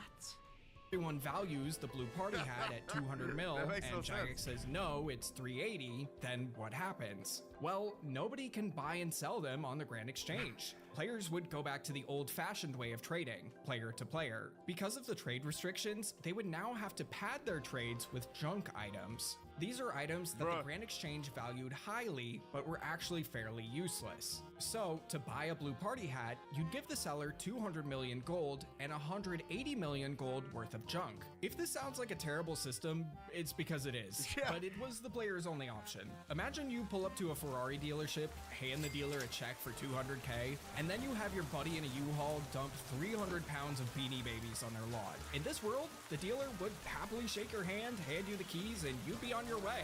Party hats had become a pretty unappealing item. Getting enough junk to be able to buy one was a huge task, especially when you needed so much of it. They were even considered untradeable for a while because of this. Owners were more or less stuck with this unsellable, useless paper crown. Although it wasn't all bad times for them. In July of 2008, Jagex introduced the lending feature. Bro, but we are so early right now. 2008? What games were popping during that time? I mean, we're thinking right now, like right now, chat, humanity evolved. Our brains got bigger, we live longer, like now we understand the world, now we understand technology. These guys back in the day, 2008, did they have phones at the time? Like at that time, it was like, they couldn't ask Rock, they couldn't ask ChatGPT. You know what I mean, bro? Like, of course it's chopped. 1.6 CS? Check. CSS? Check. You could temporarily lend an item to another player for up to 72 hours, with no risk of being scammed. When time was up, the item would return to That's your what we have in CS right now. I just reverse on them. account. Around this time, rare item owners would make decent money lending out their items for a small fee. I personally remember paying a couple $100K to borrow a Santa hat back then for about 4 hours. Good use of money. There are sites in CS who try to make a business out of lending skins. Like where you put the skin and then somebody could rent it. You know what I mean? But it never worked out, like it never got popular. But to have it like this, knowing that it's secure, nobody can get scammed, that's kind of cool. But I sure looked cool in that RuneScape music video that I never finished making. As a result of nobody using the GE to trade party hats, their prices would stay exactly the same for months. For nearly a year, the blue party hat was listed at 380 million gold on the Grand Exchange. In September of 2008, Jagex decided it was finally time to fix their pricing. On September 29th, they would adjust the Grand Exchange and party hats would slowly start moving downwards closer to their street price. Okay. But how would they actually start moving in the first place? This part is just a theory, but I think if nobody bought or sold a party hat on that day using the GE, their prices would be lowered by 1%. This would happen until players would begin using the Grand Exchange to trade them again. Throughout the rest of 2008, 2008 and early 2009, Party Hat Grand Exchange prices would slowly sink until they met the street prices and Chat, this edging, bro. Like, I want to know what they're worth right now. Don't tell me, please, bro. I'm not gonna look at chat. Bro, inflation, 2009, now we're in 2025. It's gotta be a bill. Way more than a bill, 5 bill. People gotta be rich in here. Maybe a trill. For the blue one. We continue. value. In July, the blue party hat would bottom out at 300 million gold and begin to slowly rise again. It would do this all the way until February of 2011, where it would reach a whopping 700 million gold. Already? An insane number, but things were about to get even crazier. Jagex announced that the trade restrictions were going to be lifted. Along with this, they would make some massive changes to the Grand Exchange. The item price that showed when you went to buy or sell an item would now just be Jagex's suggested price. Players could buy and sell their items for whatever price they wanted without worrying that their offer would be inactive. Even if Jagex suggested an item was worth 100 coins, you could sell it for 500 free market. so long as someone was willing to pay that Freedom, much for baby. it. All of a sudden, they'd absolutely explode in price faster than ever before. Before the end of the year, the blue party hat reached an insane price of 2.147 billion gold. The maximum amount of gold that you could hold at a time. Imagine you were an investor, bro, and you bought a bunch of those. You filled up your stash. What do you say? 150 slots you have with premium? Shh. Multi-account. Buy that shit up. 100 on each. Bada bing, bada bam. You bought them at 4 mil? This was really exciting, but would also cause a big problem for players looking to buy or sell one, which I'll cover in depth in a moment. For now, Jagex would ignore this problem and do something crazy. They had mentioned in the past Hacking must have gone crazy there, no? And like scamming. Oh, can I lend your party hat, my friend? Sucked. Social engineered. I'm not actually your friend. Give me that fucking blue hat. We have that in CS a lot. Nah, bro. Nah. Fishing? Check. Was a bloodbath? Check. that they had no plans to introduce more discontinued tradable rare items into the game due to the headache it caused both developers and players. But Jagex back then... Due to the headache it caused both Yo, no front. What is this shirt? Why is it so short on the sleeves? Looks like he's wearing a kid's shirt. Don't say it says you, bro. Don't say it says you. The sleeves are long. The sleeves are long. It is 2012 though, you're right. Developers and players. But Jagex back then wasn't exactly known for keeping their promises. For the first time in nearly a decade, they would begin releasing new limited time rare items. The first of which was the fish mask. Remember this thing?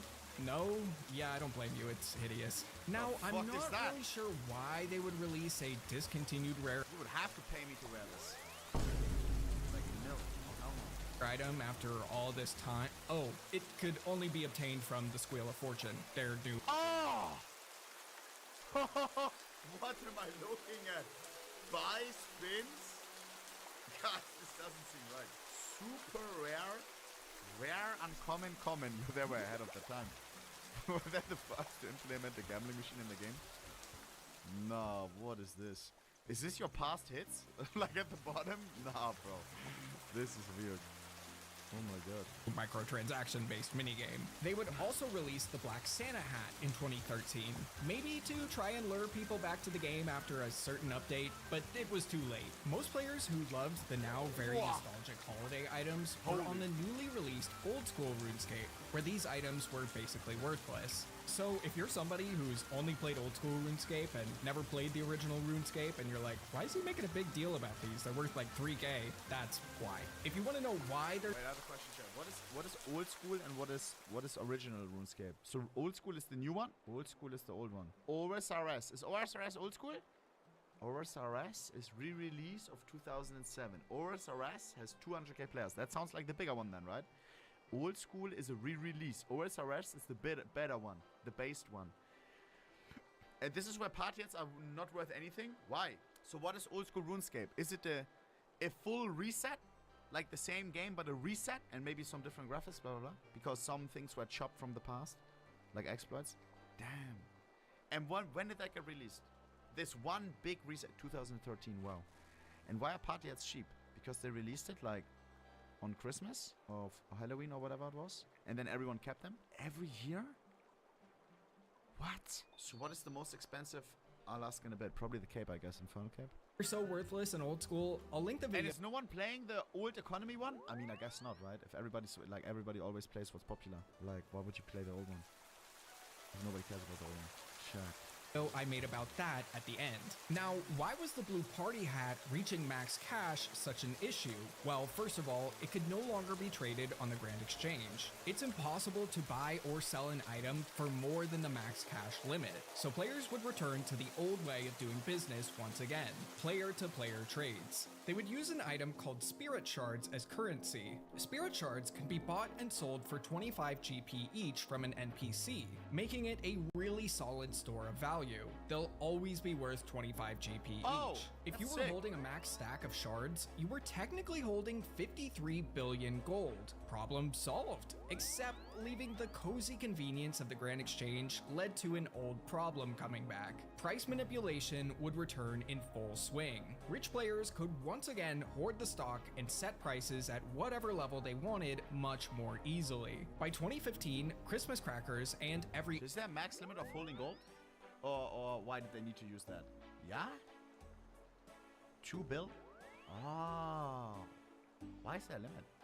Other party hat had passed max cash too. Jagex knew this was a problem, but for now they couldn't do anything. The max cash stack was a technical limitation that would need some major changes to the game in order to increase. So for now, they did nothing. And as you probably expected, street prices of party— It's the max integer? Just make it a float. Oh god. 1 year of university IT? I don't even think that's right. Bro is dumb. Yeah, GG. My professor would not be proud. Bro, everything is gone, I'm not gonna lie. Don't have question mark. Bro, there has to be a way to fix that though, no? Party hats would climb higher and higher than I could fix this in Python. Before. In the meantime, in 20— Wait, 7 bill? Shut your bitches up.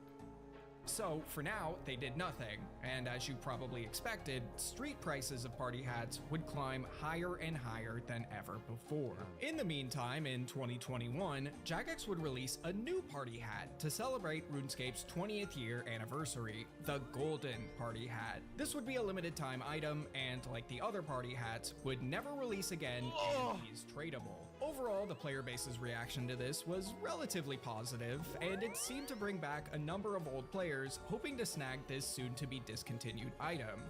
Then again, everyone will have one, no? But still, that looks cool. Imagine Counter-Strike, zack, gives everyone a free knife, a free Karamet vanilla, zack. The next few years, they would go crazy with limited-time rare items. Don't give them ideas. They would also release the green Santa hat the same year and the purple Halloween mask in 2022. Although, unlike the golden party hat, Jagex has mentioned that the green Santa could return at a later date and made no mention of if the purple Halloween mask was discontinued or not. I'm not going to start tracking the prices of these in this video because it's really the same story for all of them. They would start out at really high prices and then crash significantly because, well, none of them are really all that rare right now. And so this is all in old school RuneScape because you said 2018. That's RS3. What the fuck? That's a car. What do you mean? RS3, RuneScape 3. So that's the one. So that's the one before. Does this look old school to you? Nah. RS3 is current RuneScape. Okay, check. But everyone is playing OSRS. So why is he talking about RuneScape 3 like a rookie? Like a rookie. No front. Because the party hats, it's about the party hats, and it's only in this, right? Check. Honestly, with how many people are hoarding them, they might never be. Now, as for the original holiday items, around this time, the Christmas cracker would take back its rank 1 spot and surpass the blue party hat. If I had to guess, this happened because there are so few that are left unopened. But both of these items had become so valuable that they couldn't be bought with spirit shards alone anymore. So lower valued rares would become another type of currency. You would use the rares to buy the rares. Prices had gotten so high that for the average player, no matter how hard they grinded or how many bosses they killed, they would never be able to afford a party hat. Jagex realized this, and on a live stream about the game's economy, said that party hats had really just become a mercher's playground. They were right. Earlier that year, merchants were shortly able to manipulate. This game looks weird, bro. Whoa, whoa, whoa, whoa, whoa. The one that's popular right now, does it have the OG graphics? Yeah, right? This looks goofy, bro. This looks like, who knows this one YouTuber that plays this weird sim game where only like old people are and they like live out their weird kinks. Like, what is it called, bro? Like, no, not the Archer, bro. No. Second Life, yeah, bro. This reminds me of Second Life, bro. Yeah, fucking DNSL, bro. Goat, by the way. Nah, what is this? The blue party hat street price to 302.5 billion gold. Let's say you wanted to buy one using real money without getting banned. In 2013, Jagex introduced bonds, items which you could buy with real money and then redeem for membership or sell to other players on the Grand Exchange for GP. At the time, bonds were $6.99 USD and sold for 49.8. That's like keys. In order to survive in Counter-Strike, to play, I mean, not really, but I can't play a game without opening a case. You have keys, which you can buy for cash and you can sell for cash. Million GP each. In total, at least could back in the day. Total, to buy a blue party hat using only bonds at its peak, you'd be spending about $42,500. Jagex knew that it was finally time to tackle the max cash problem. On June 12, 2023, Jagex would increase the maximum number of coins that could be traded on the Grand Exchange from 2.147 billion to 2.147 quintillion. All of a sudden, party hats and crackers could be traded on the Grand Exchange again, and their actual price... What about the max integer? How are they allowed to do this? Where's the coding police? How did they not get an error? As a coder myself, I don't understand this. 64-bit? Is that true? That sounds super sexy. 32-bit to 64-bit. Sometimes when I download programs, I'm like, do I have 64? Do I have 33? I don't know what it means. But the way you just say it, like, that sounds so cool. They upgraded to 64-bit. Damn. Would fall hard. In a few weeks, they would all lose 10 to 20% of their value, mainly because they were that overvalued by merchants who had manipulated their prices. In the following months, they would release more tradable holiday items, like the Black Party Hat, Purple Santa Hat, and Orange Halloween Mask, although their prices would follow a similar trend of the other tradable holiday items from years prior. I hope I'm asking the real question right now. But the game that everyone is playing, OSRS, the re-release, the new economy, this is taken out of the context, right? Like, this is the game that nobody plays anymore, correct? What is right now the most expensive item in that, in OSRS? Third Age Pickaxe. Wait. Only 40 more seconds. I need an explanation on that. Go on, break that. I'm breaking up to hear about that. And that's where we are today. As it stands, the blue party hat is worth a whopping 85 billion gold, or but Chad, how many people play this game still? Y'all told me like this game nobody plays and only everyone plays OSRS. Are we talking 90-10? Are we talking 60? Are we talking 60-40? 200k people playing OSRS versus how many do this play? So a tenth of it, 20 to 30k? No way. That's still a lot. More than I thought. Check. Or $6,000. By the way, those are huge numbers. What the fuck? Are you sure 200k still right now? Like, no way. That's one of the most popular games in the world. There are a lot of people AFKing though, right? And trying to get max accounts. I guess. Bots. Yeah. I mean, just like us in CS. In today's bond prices, and is in good company with the other original party hats. Although prices have stagnated a bit since being able to be traded on the Grand Exchange again, they'll seemingly go nowhere but up long term, as long as RuneScape 3 has players who want them and inflation continues. Check out the video on the right to in RuneScape 3, is party hat the creme de la creme, the blue party hat? The 3H pickaxe is not like in there, not the same. Like, check. I want to see the 3H pickaxe. Nah. Goosebumps. This RuneScape streamer got a drop that only had a 1 in 250.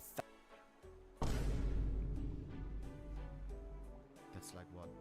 getting Karam Bujan? 1,000 chance of happening, and this was his reaction. He got that? Donate! Wallah, I'm not joking! Dami, I said wallah! Say wallah. Say wallah. Wallah, Dami, I said What does it do? Wait. So there's a whole third The age odds of outfit? you getting that item are about the same as you getting struck by a meteor on your way to work. This RuneScape streamer got a... Alright, Clankor, shut your bitches up. What the fuck? You didn't have to say that. Third age pickaxe is a piece of third age equipment.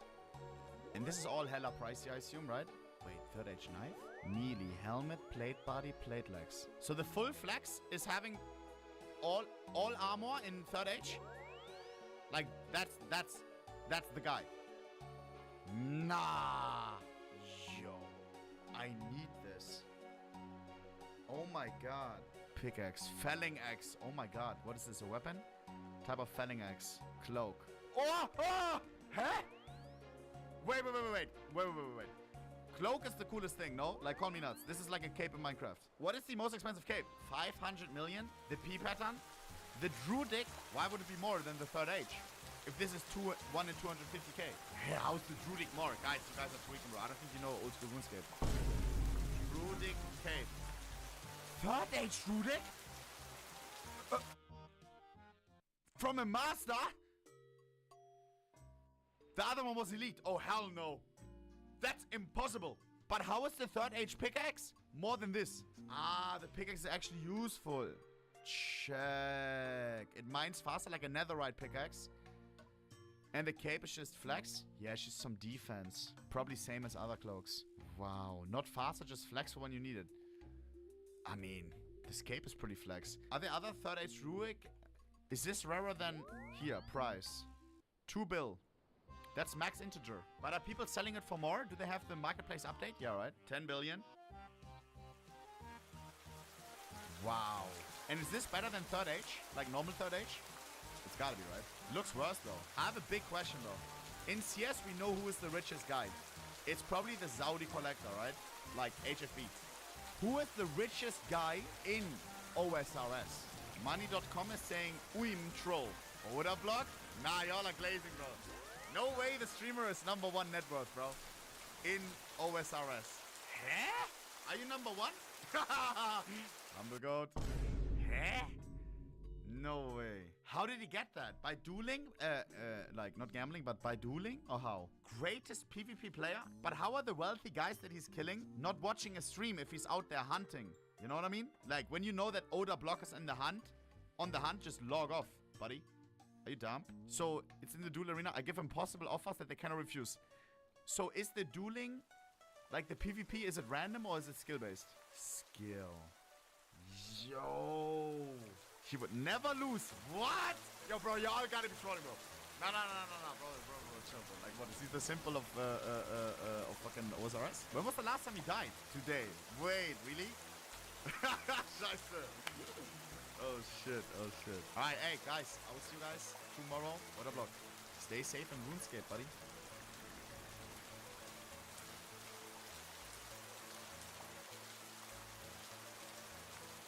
Mr. Coffee Zija.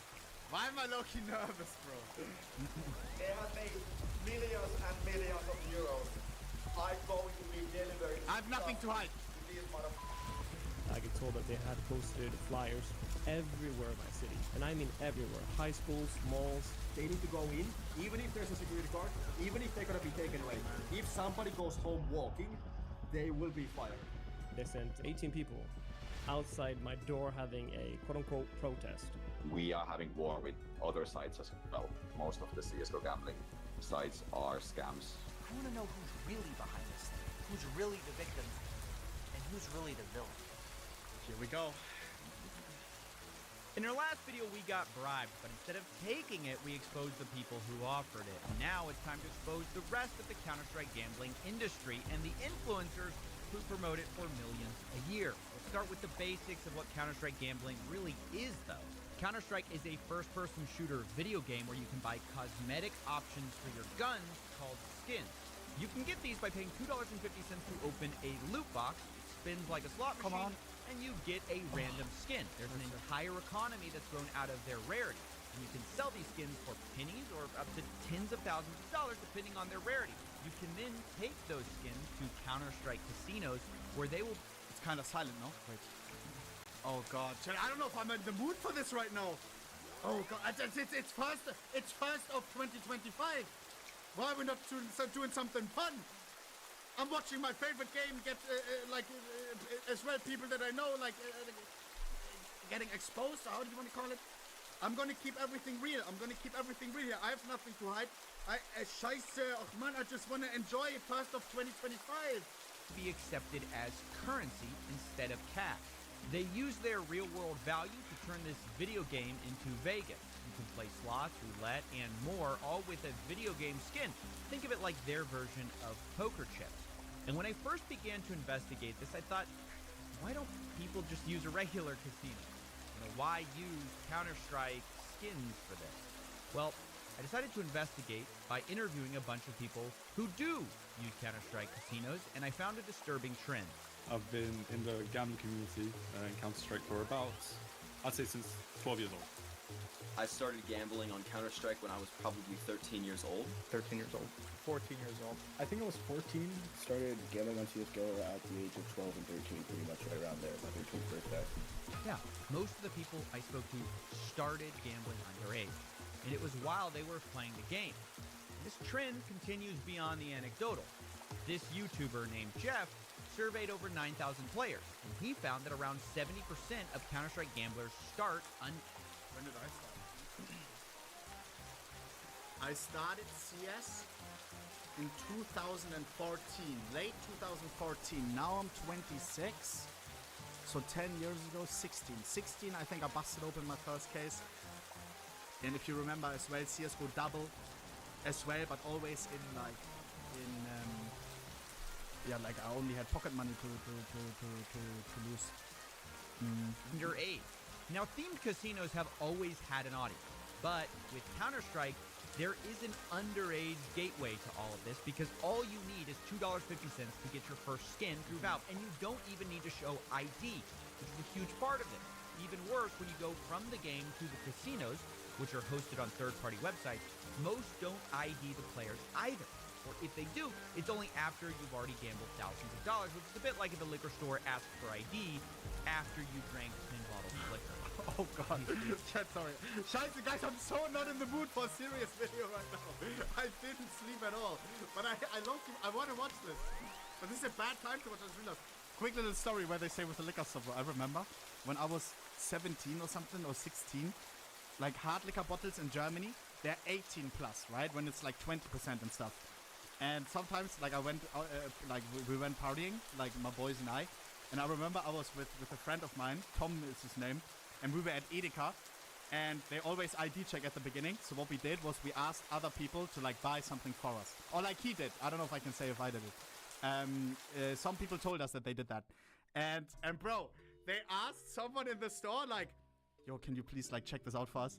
And bro, the guy, he said like, "Sorry boys, wrong job." We were like, "What do you mean?" And bro was a police officer. I swear on God. But he didn't do anything. He didn't like, I don't know, he wasn't in his job right now. I don't know, he just let us go and said, "Go find someone else." Oh man. Absurd, but it's so also awkward. very profitable because underage gamblers not only are new customers, they're way more likely to become gambling addicts, which is how casinos make most of their money. These days, most physical casinos have a strict ID policy at the door. This isn't because they're good people, it's because they're heavily regulated and would lose their gambling license if they knowingly allowed underage players. But Counter-Strike gambling is fundamentally different. Regulation for these casinos is almost non-existent because they're offshore in Malta, Curacao, Cyprus, and most of them are using loopholes to pretend that this isn't even gambling at all. Look, I'm not going to go into too much detail here because different casinos use different loopholes, but suffice to say, this has been going on a long time. Back in 2016, a very similar story broke in a big way about scam casinos and underage gambling problems in Counter-Strike, and everyone was understandably enraged. Valve even got involved, had to send out cease and desist letters. Even the FTC went after influencers, but when the dust settled, there weren't that many consequences. Part of the reason was because of these loopholes. In fact, the most infamous casino, CSGO Lotto, claimed not even to be a casino at all. They said they were a sweepstakes. Now, this is obviously absurd. It's not true, but none of that matters because it got them out of trouble. And so the same types of casinos have continued, just with new owners and new names. Chat, what was this again, this loophole, this sweepstake loophole? Don't they have somewhere imprinted? For a sweepstake, it means you can enter for free, right? And they somewhere in their like text imprint have, you can send us a letter with like this and you will get something, like you will enter for free or like be able to, but like it's a dead fucking mail address and stuff. Something like this. No, I remember a site getting exposed and they have it in the imprint. You can send a letter to this and this address in Curaçao or whatever, and yeah, it's just like for legally that they're a sweepstake. Yeah. Left with then is an industry that is unregulated, if anything, self-regulated, which I discovered creates its own race to the bottom problem, because consumer protection in an unregulated market will literally drive away your customers. For example, remember Monarch from the last video and his casino CSGO Empire? One of the things they do that I actually think is good is they block certain IPs where gambling is illegal, and they admit that what they're doing is gambling. Now, you can easily get around these geo-restrictions with a VPN, but it's sort of an extra hurdle. Most Counter-Strike casinos don't even do this. And listen to one gambler explain why this tiny decision to just geo-block one region, the US, affected who he chose to gamble with. So when I went onto Empire, while it's still easy to bypass it, you could just put a VPN, just takes an extra 5 minutes. CSGO Roll, I can just, once again, type it into my browser, deposits. Oh, you're an American. Yes, correct, yes. So no VPN restriction, no geo-blocking. Yes, correct. So on Roll, 0 VPN blocking, 0 any bypassing. On Empire, there is blocking, but it truthfully is very easy to bypass.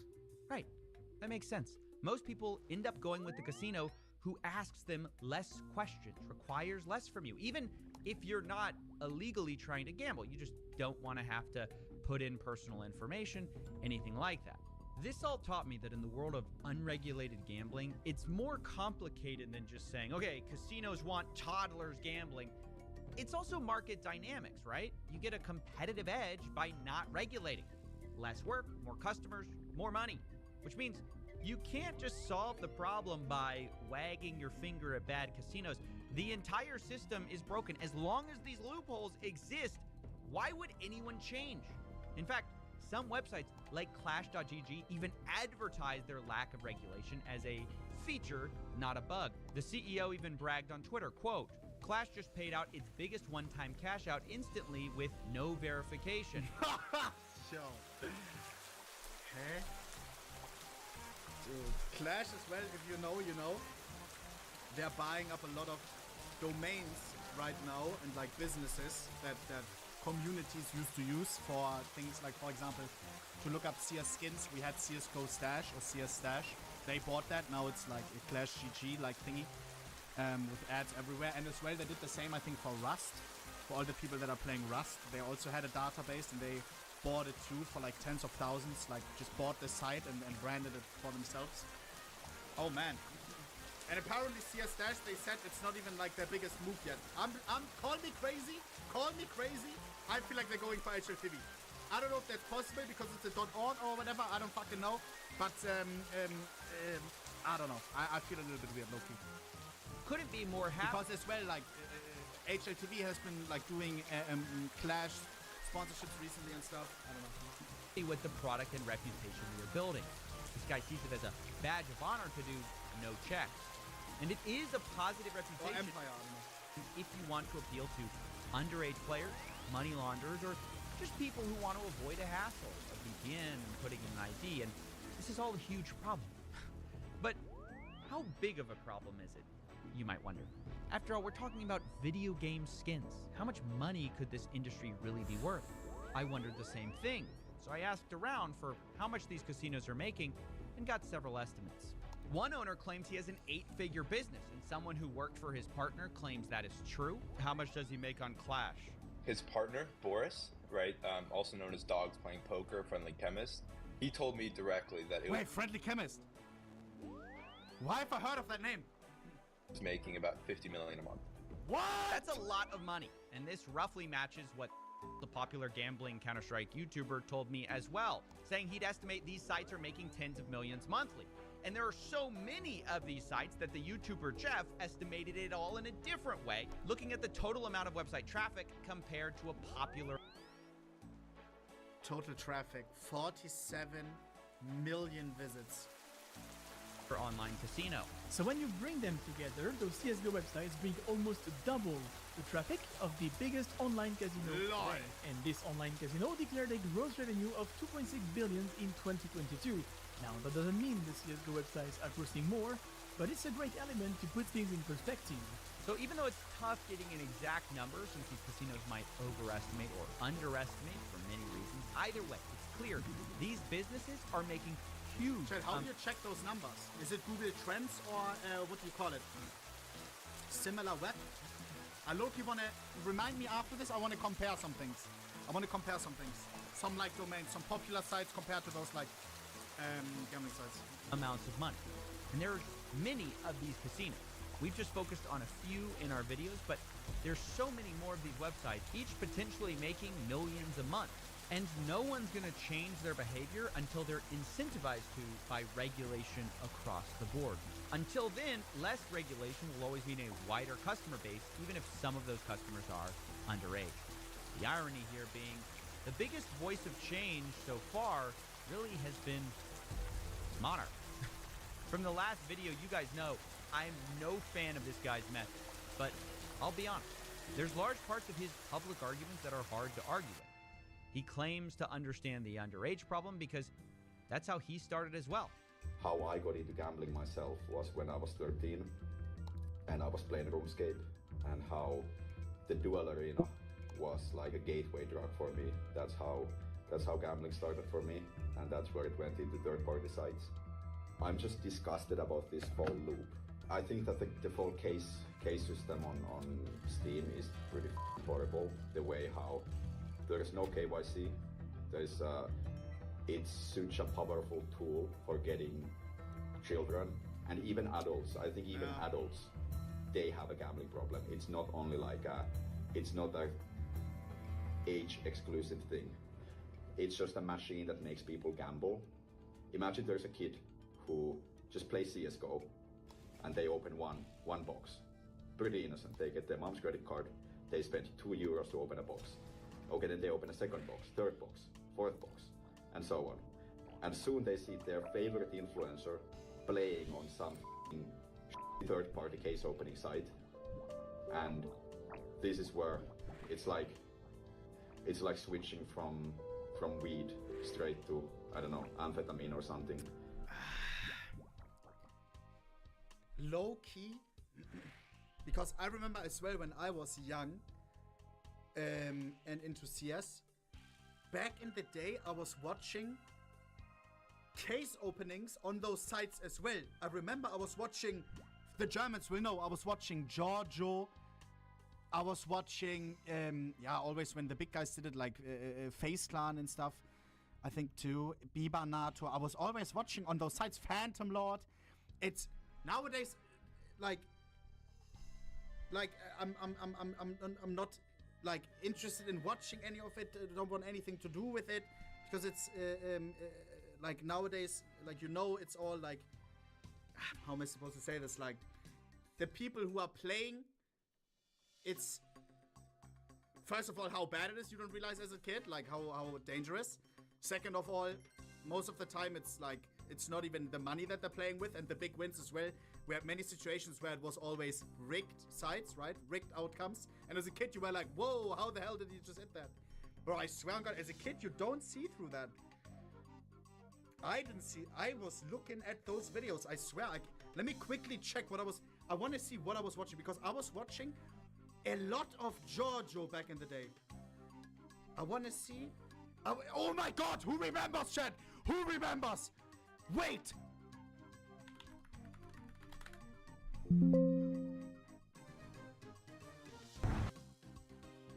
to and you could claim coins every. Nee. It was with like Pokemons and stuff. Drake Moon, I remember that. Yeah. Lol. Damn, homie. I swear I was watching those videos. New bugged case, Drake Moon, 14x profit. Yo, 9,000 likes, 800 dislikes. Chat, what world was that back then? And is it different now? It feels a little bit different now, no? I feel like nowadays something like this doesn't get like this was mainstream deluxe back in the days. Those sites, those fake openings. 1 million views. A little bit uploaded with like best 9Ks ever.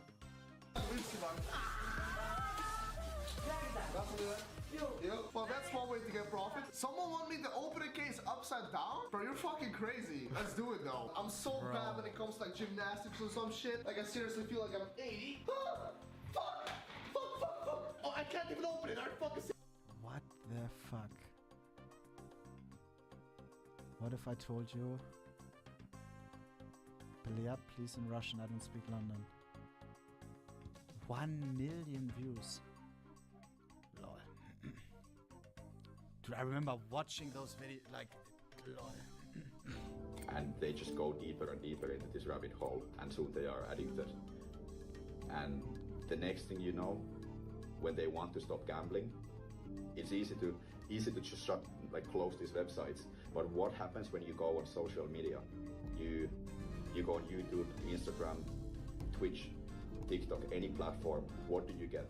You get gambling ads everywhere. The algorithm starts feeding you. It's like, imagine you are addicted to heroin, and then everywhere you go, you just see like heroin. Here, look, your hero is taking heroin. So, like nowadays, on Twitter, who knows, like the gambling site who puts their watermark onto every single post, just like viral videos, no connection with gambling, anything, just like a deer eating a burger and like 5 million views, and then like at the bottom, like a steak logo. Bro, what the hell? We have to separate these two things out. Yes, this guy's methods are terrible, but I'll admit, it's nice to see a casino owner talking honestly about their industry and admitting that what it is gambling and not some kind of sweepstakes. But even if Monarch said... I wonder how big the gambling space is compared to back in the day, at least for I don't know, like total number I would love to know, and as well with CS. Is CS... I feel like...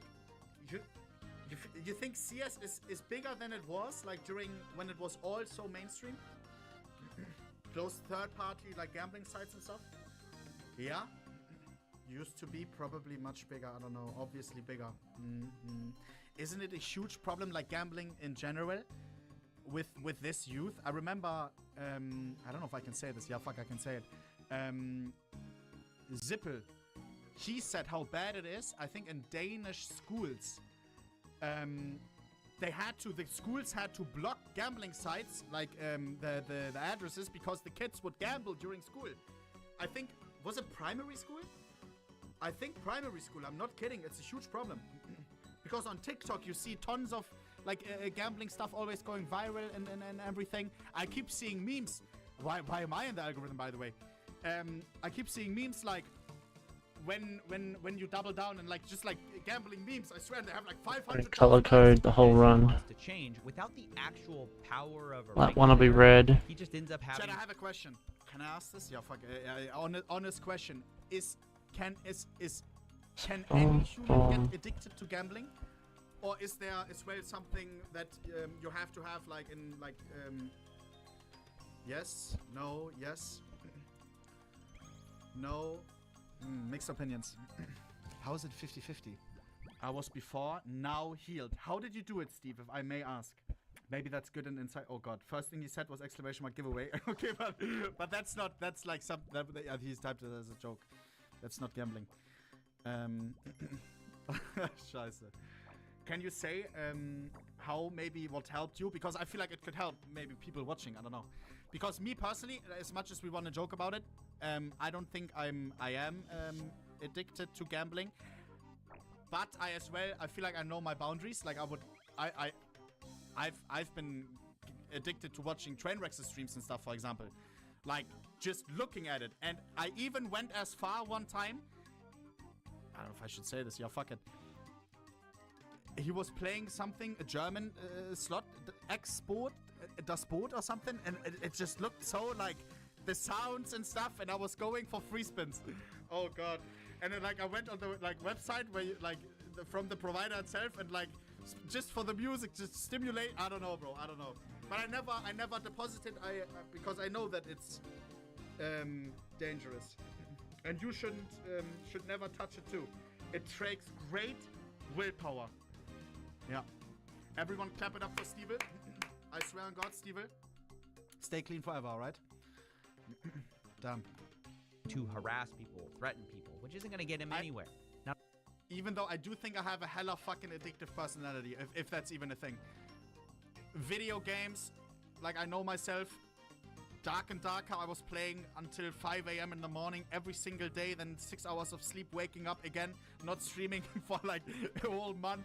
Bro, it is GG. It is like, what I do now is just try to stay away from things that I know I will get addicted to. Like not spin a slot, League of Legends. I feel like I get so easily addicted to games. Dude, I almost did the biggest mistake of my life. When I was going home from my mom from Christmas, I was looking for a game to download on my phone because it was a long train ride. And there was a game on the App Store. Yo, I almost downloaded it. I think it would have been GG. Number 1 game on the App Store. Right here. Wait. It's the top 3 game. It's the one with cards. The roguelike. Balatro or something it's called. Bro, I almost bought it. I think it would have been GG, boys. I swear to God. I think this game would have sucked me in. Oh, jeepers. Balatro is good as fuck. Bro, I googled it before and everyone on Reddit said like, dude, I had to like, my girlfriend told me to uninstall, it's getting too much. Oh my God. Play it? Yo, no, guys, stop. I get sucked in with stuff like this. not only that, he's no saint either. His own website doesn't ID people right away. According to CSGO's Empire's terms, they only require you to verify your age if you want to withdraw more than 2,000 coins in crypto or deposit substantial amounts of money. If you withdraw via skins, there is no limit. So even the guy who claims he started underage gambling, he understands the gateway drug that skin betting websites act as, even he refuses to fully ID customers because he knows he'd go out of business. I'm really committed to, I want to make it stricter and stricter.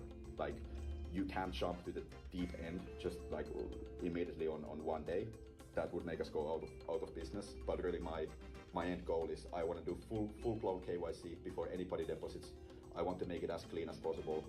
This, more than anything, shows the limit to the let's self-regulate idea, right? Even the biggest critic of underage gambling can't bring himself to actually ID his customers up front because his competitors won't do it, and he says it would ruin his business. So maybe the solution isn't with the casinos at all. Maybe it's a good time to talk about the influencers who promote it instead. Because when I learned and asked about people who got into this type of gambling, I wondered, how did they get into it in the first place? Who did they hear about it from? And one thing kept popping up. One of the primary ways I actually learned was through YouTube. It popped up in my recommended page because I was a big fan of Counter-Strike. I'd play it, in my free time. Some gambling videos popped up and I thought, hey, Streamers kind of exposed me to that space first. I saw it online. I saw a bunch of these YouTubers playing it. Found out CSGO gambling just pretty much through watching people on Twitch and YouTube. Juicy was one of them. I actually remember very vividly. He was this guy that would do all these case openings on different websites and such. He was very much affiliated with them. He had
Alright, chat, I'm back. I just had to make a voice message from my niece. It's her birthday today.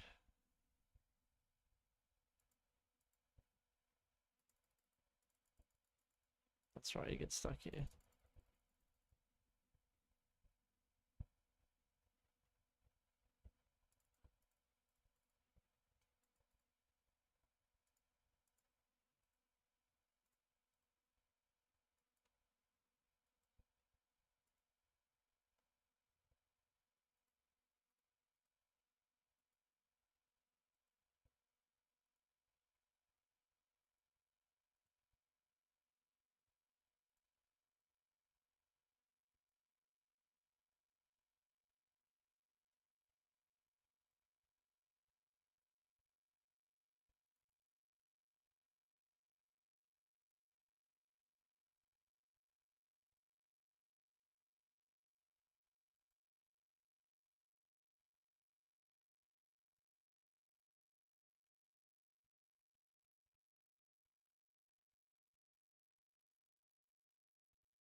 Oops, oops, oops, oops, oops, oops, oops, oops, oops. Okay, so that is one.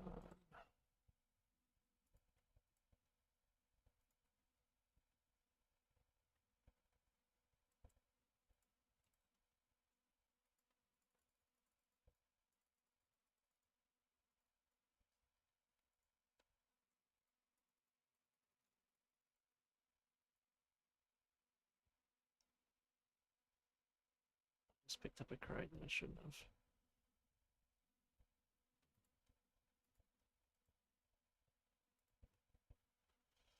Alright, so we go down. Get all these.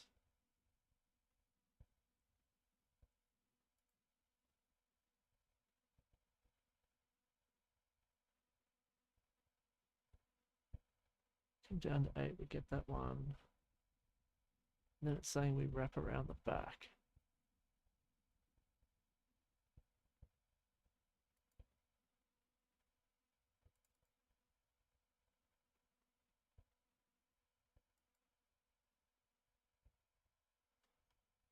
I don't see it. So that's the inside line of the track. That one over. Come around and we come through here.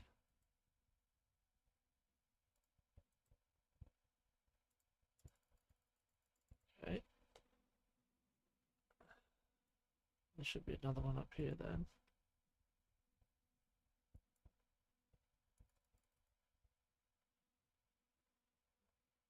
That doesn't seem quite right to me.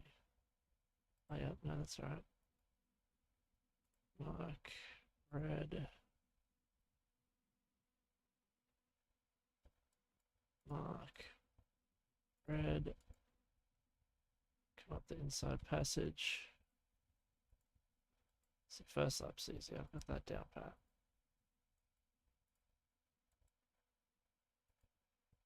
Red. Boom, boom. Then we come up the inside, drop off that one.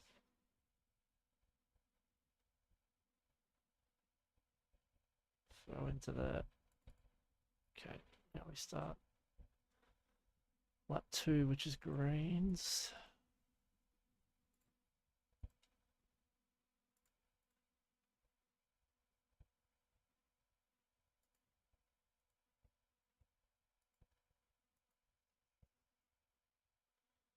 That one.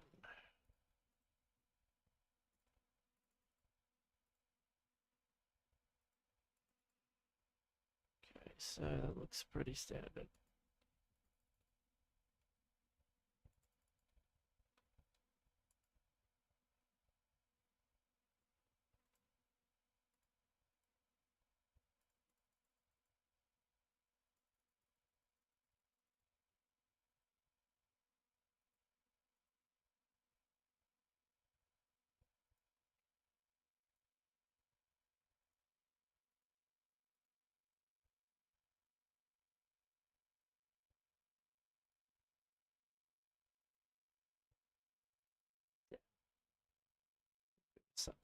And that one too. Fuck. That's annoying. I'll just reset and go set them. Alright, so we go. Crate comes up. Comes down. Does another lap. We know that there's no more out there.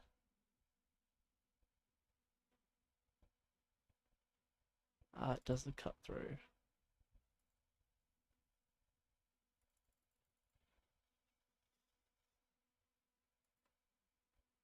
So that means we mark.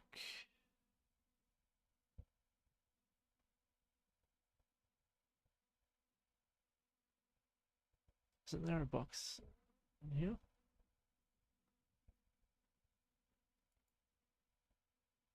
What?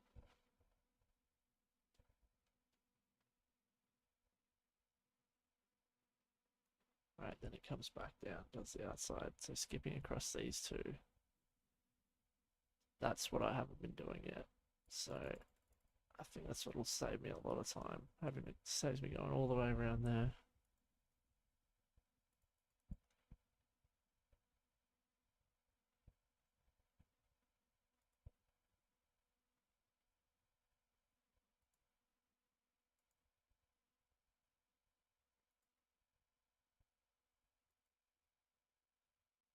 So go. I didn't see no box over here.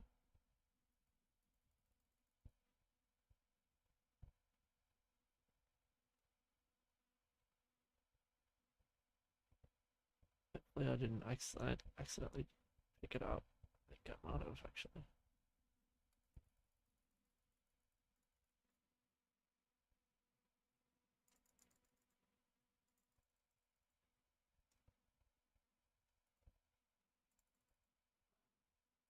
Bro.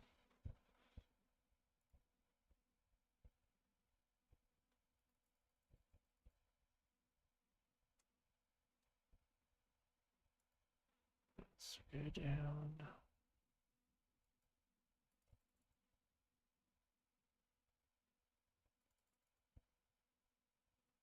Oh no, don't tell me I've just marked all the boxes for the wrong one. I fucking have. Let's just reset. Yo, Vlad, what's going on, brother? Oh, they are still here, good. Alright, so that would be blue.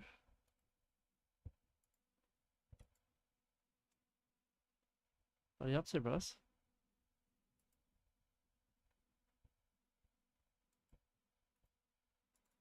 Stop, stop, stop.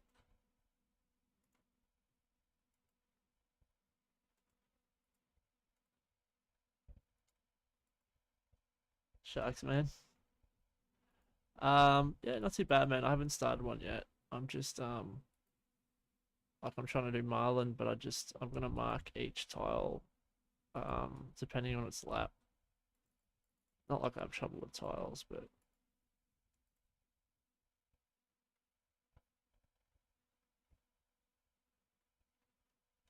holy shit, that keeps going.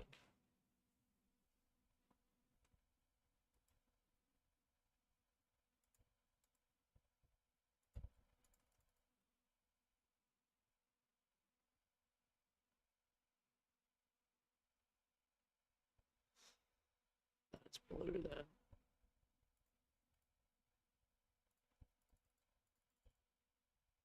Oh, you did? Nice, bro.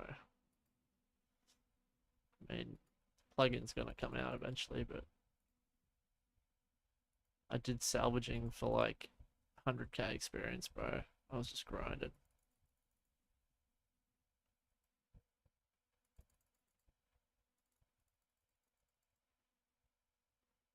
There's no need to come out here then.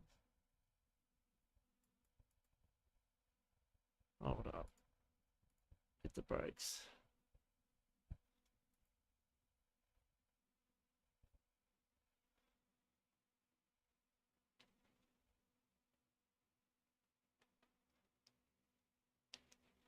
Why do I not see those two there? Oh, I restarted the same fucking course.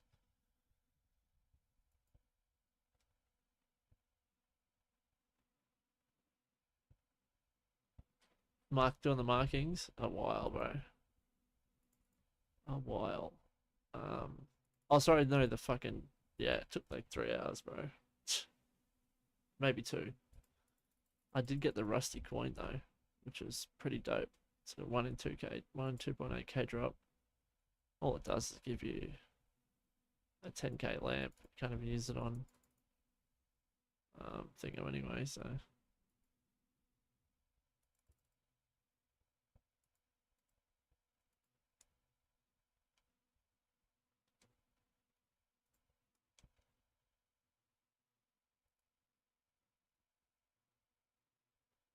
Thank God, I thought I got rid of all my tile markers.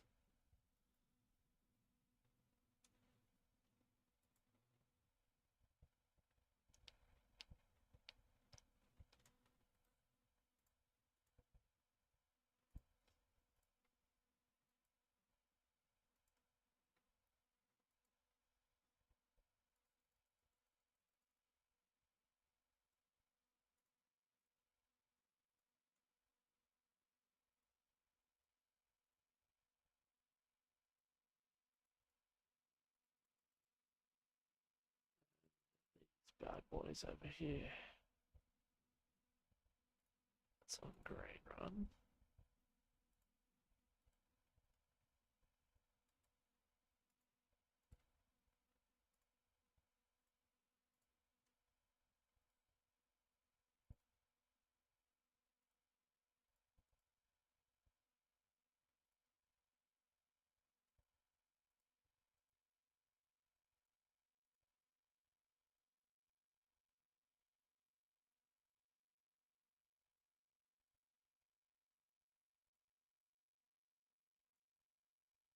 Sweet. Actually, gotta do more over here.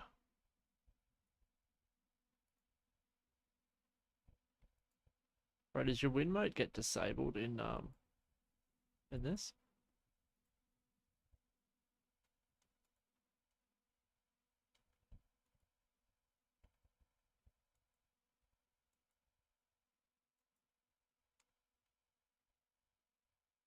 Why can't I mark that one? That's... There we go.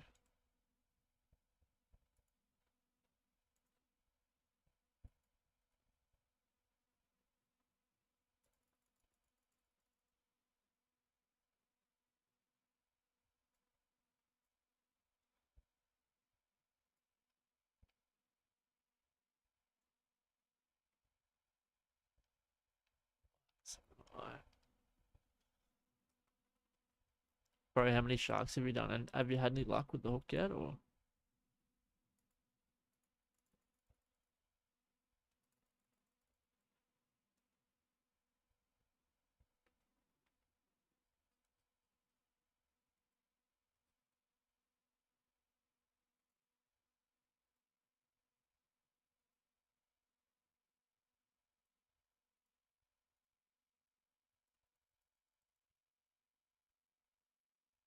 Fuck. Hey, at least you get an experience, I guess.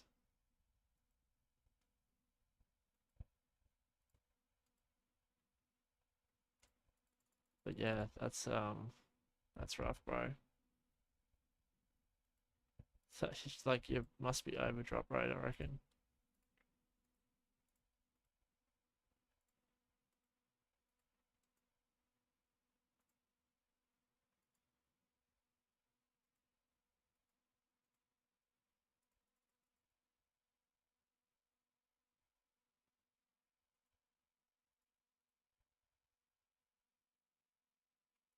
I don't know, I don't get it. Alright, so I get that one.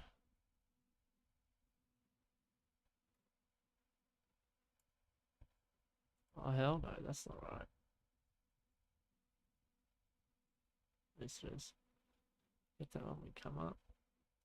Boom. Come up here, throw that into there, throw that into there. Do the rest of the course.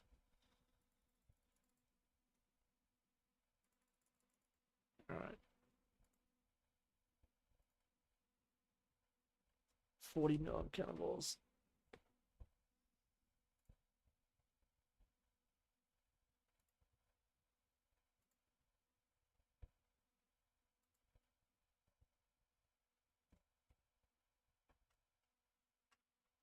Test. Does seem low. Microphone play max, yes.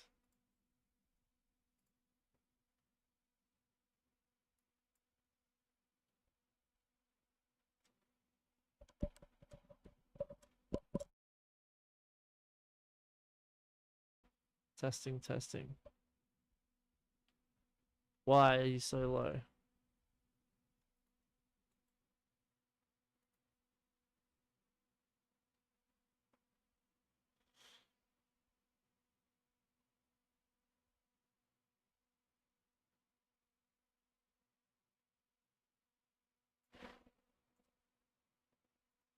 Testing. Oh, that's what it was. Thank you, bro.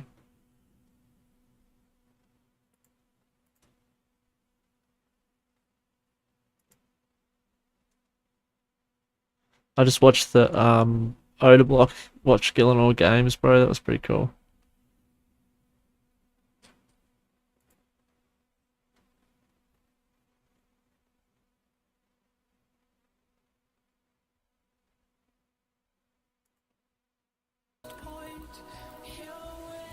Maybe I should just end the stream. Do I really want to enter here? 99 sailing! Yeah. Holy freaking crap. Popping. Yeah. Nice! There it is! Let's see if he was Fuck yeah, 10,000 people watching him. Log off, Alfred! Oh, did he already log off? Let me go to my stream elements and thank everyone that subscribed. One moment. It shows that he's 99, Let me so try to thank updated. everybody, hang on. He was the number And I'll one. buy my cave, hang on. First Iron Man to hit 99 Holy sailing. crap, there's actually a lot of people. Wow. Thanks.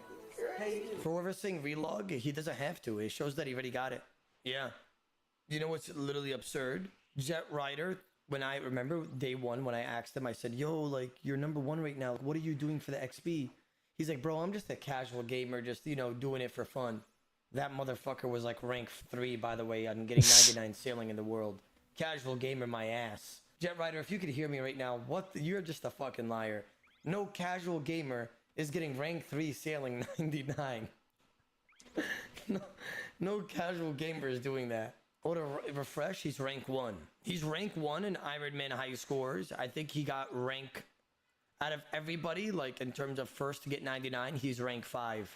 Because I'm pretty sure the negative, Agent Grinder, Fast 07, and Jet Rider all got it before Alfie. But that's, bro, I mean, rank 1 first Iron Man to get 99 sailing. That was Alfred. But damn, I mean, listen, chat, I told you guys Alfie has the potential to get rank 1. I mean, he didn't get rank 1 in the world, like, out of everything but rank 1 in the world, and Iron Man is pretty crazy. He beat every other Iron Man. Yeah. I mean, he did it. He did, you know. I mean, this is the same guy that told me that he wears blue jeans on stream so he could feel uncomfortable so he doesn't fall asleep when he grinds. I mean, this is recognized autism, chat. What the fuck? This is what it is. This is the type of fucking skills you need IRL. This is... You gotta stink just a little bit, right? Don't shower. And wear blue jeans to make yourself feel uncomfortable so you don't fall asleep on stream. Yeah. This is what Alfie was going through. Let me see.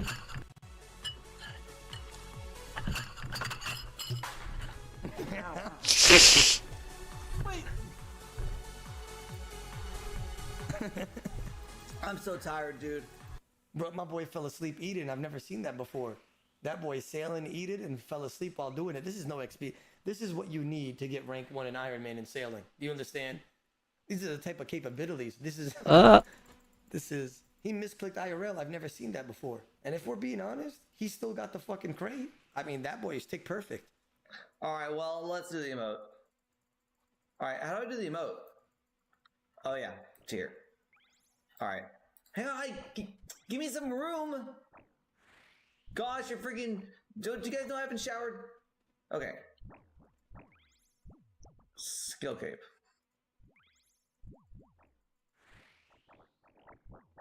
That's kind of cool. I kind of like that. Yeah, yeah. Wait, I got an energy hider. And I'll do it again. He sounds Goodbye, everyone. fucked. Iron Man life. That's pretty freaking cool. I like that. Let's continue watching the... What is this, by the way? Somebody link me this.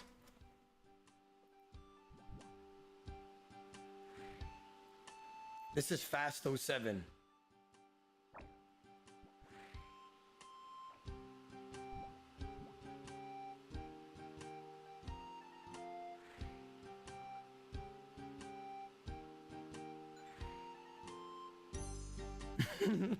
Did he fall asleep?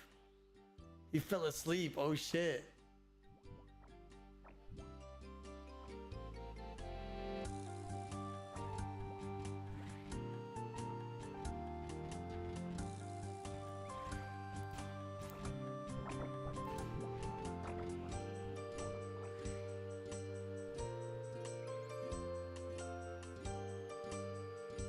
Oda, he washed ashore at his city-ish, check his VOD, he never woke up.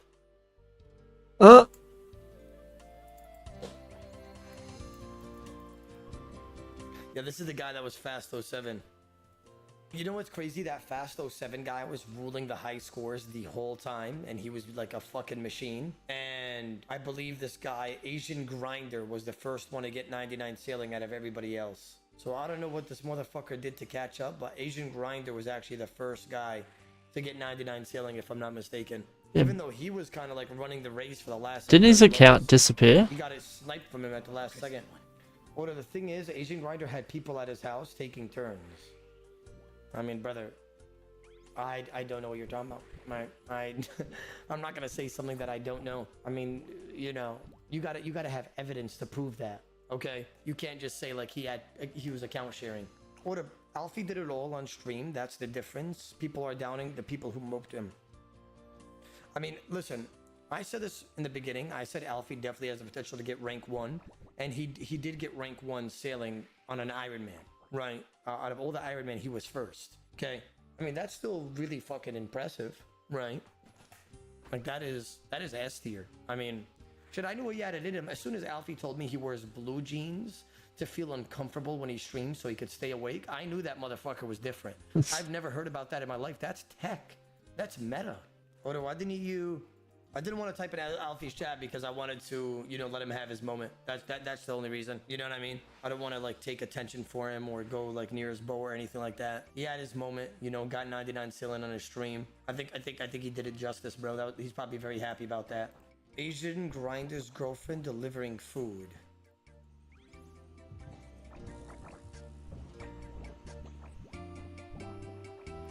Is that actually him?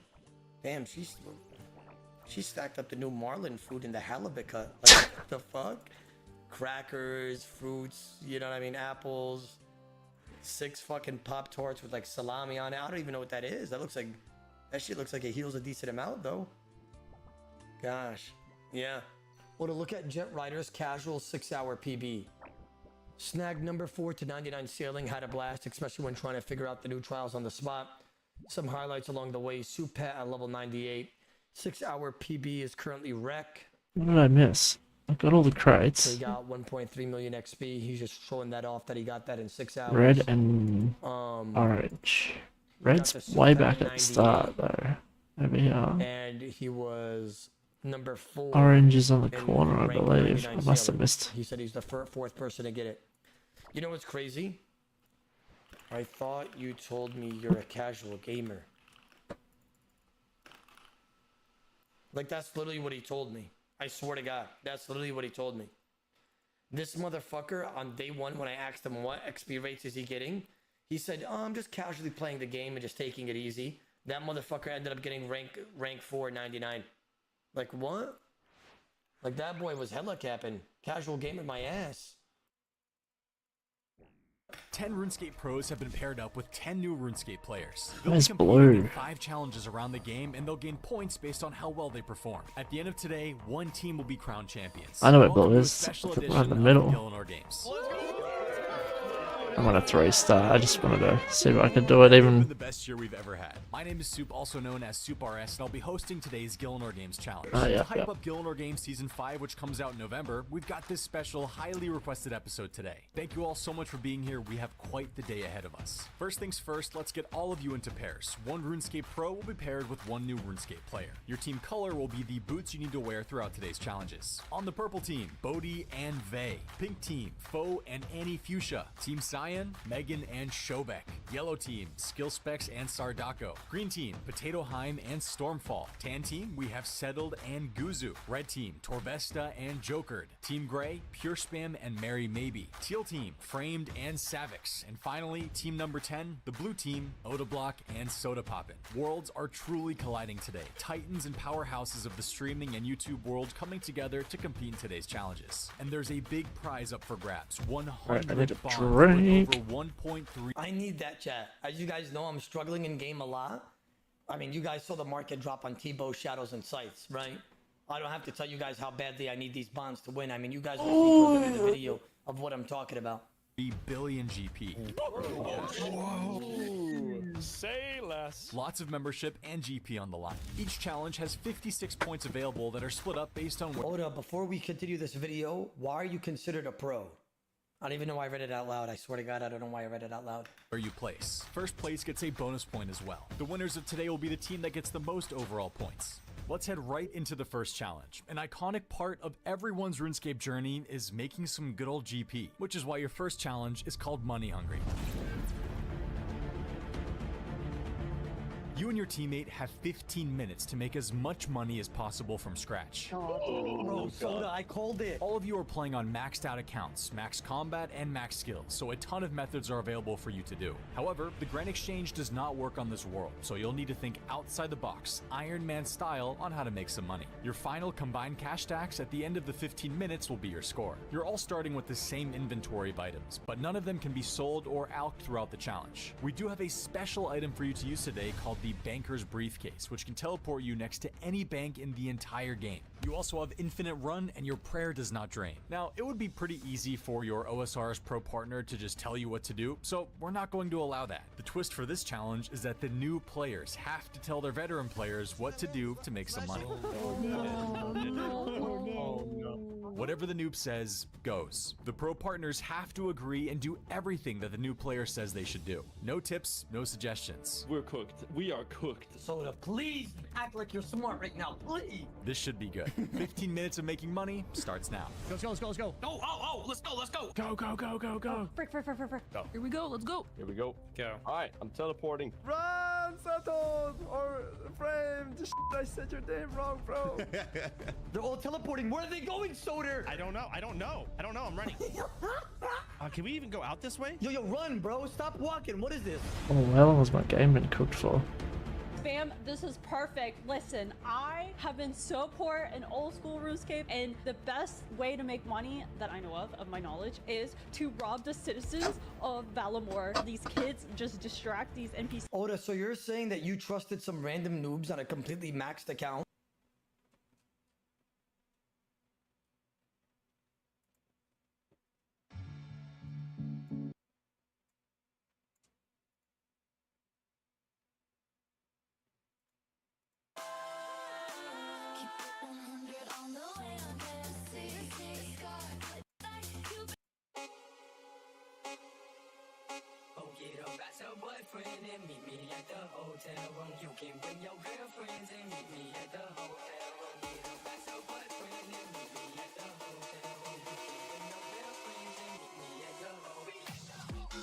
Yeah, I'm hell tempted, Vlad, to be honest. I think I gotta get some experience in first. Test out the Addy cannons.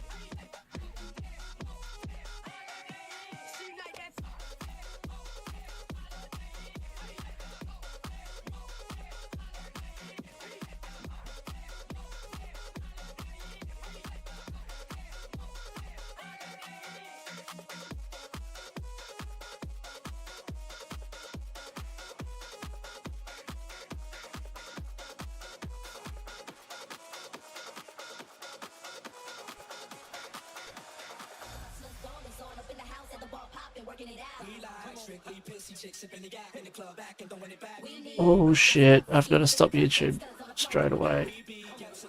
I'm gonna get banned. Oof. Okay.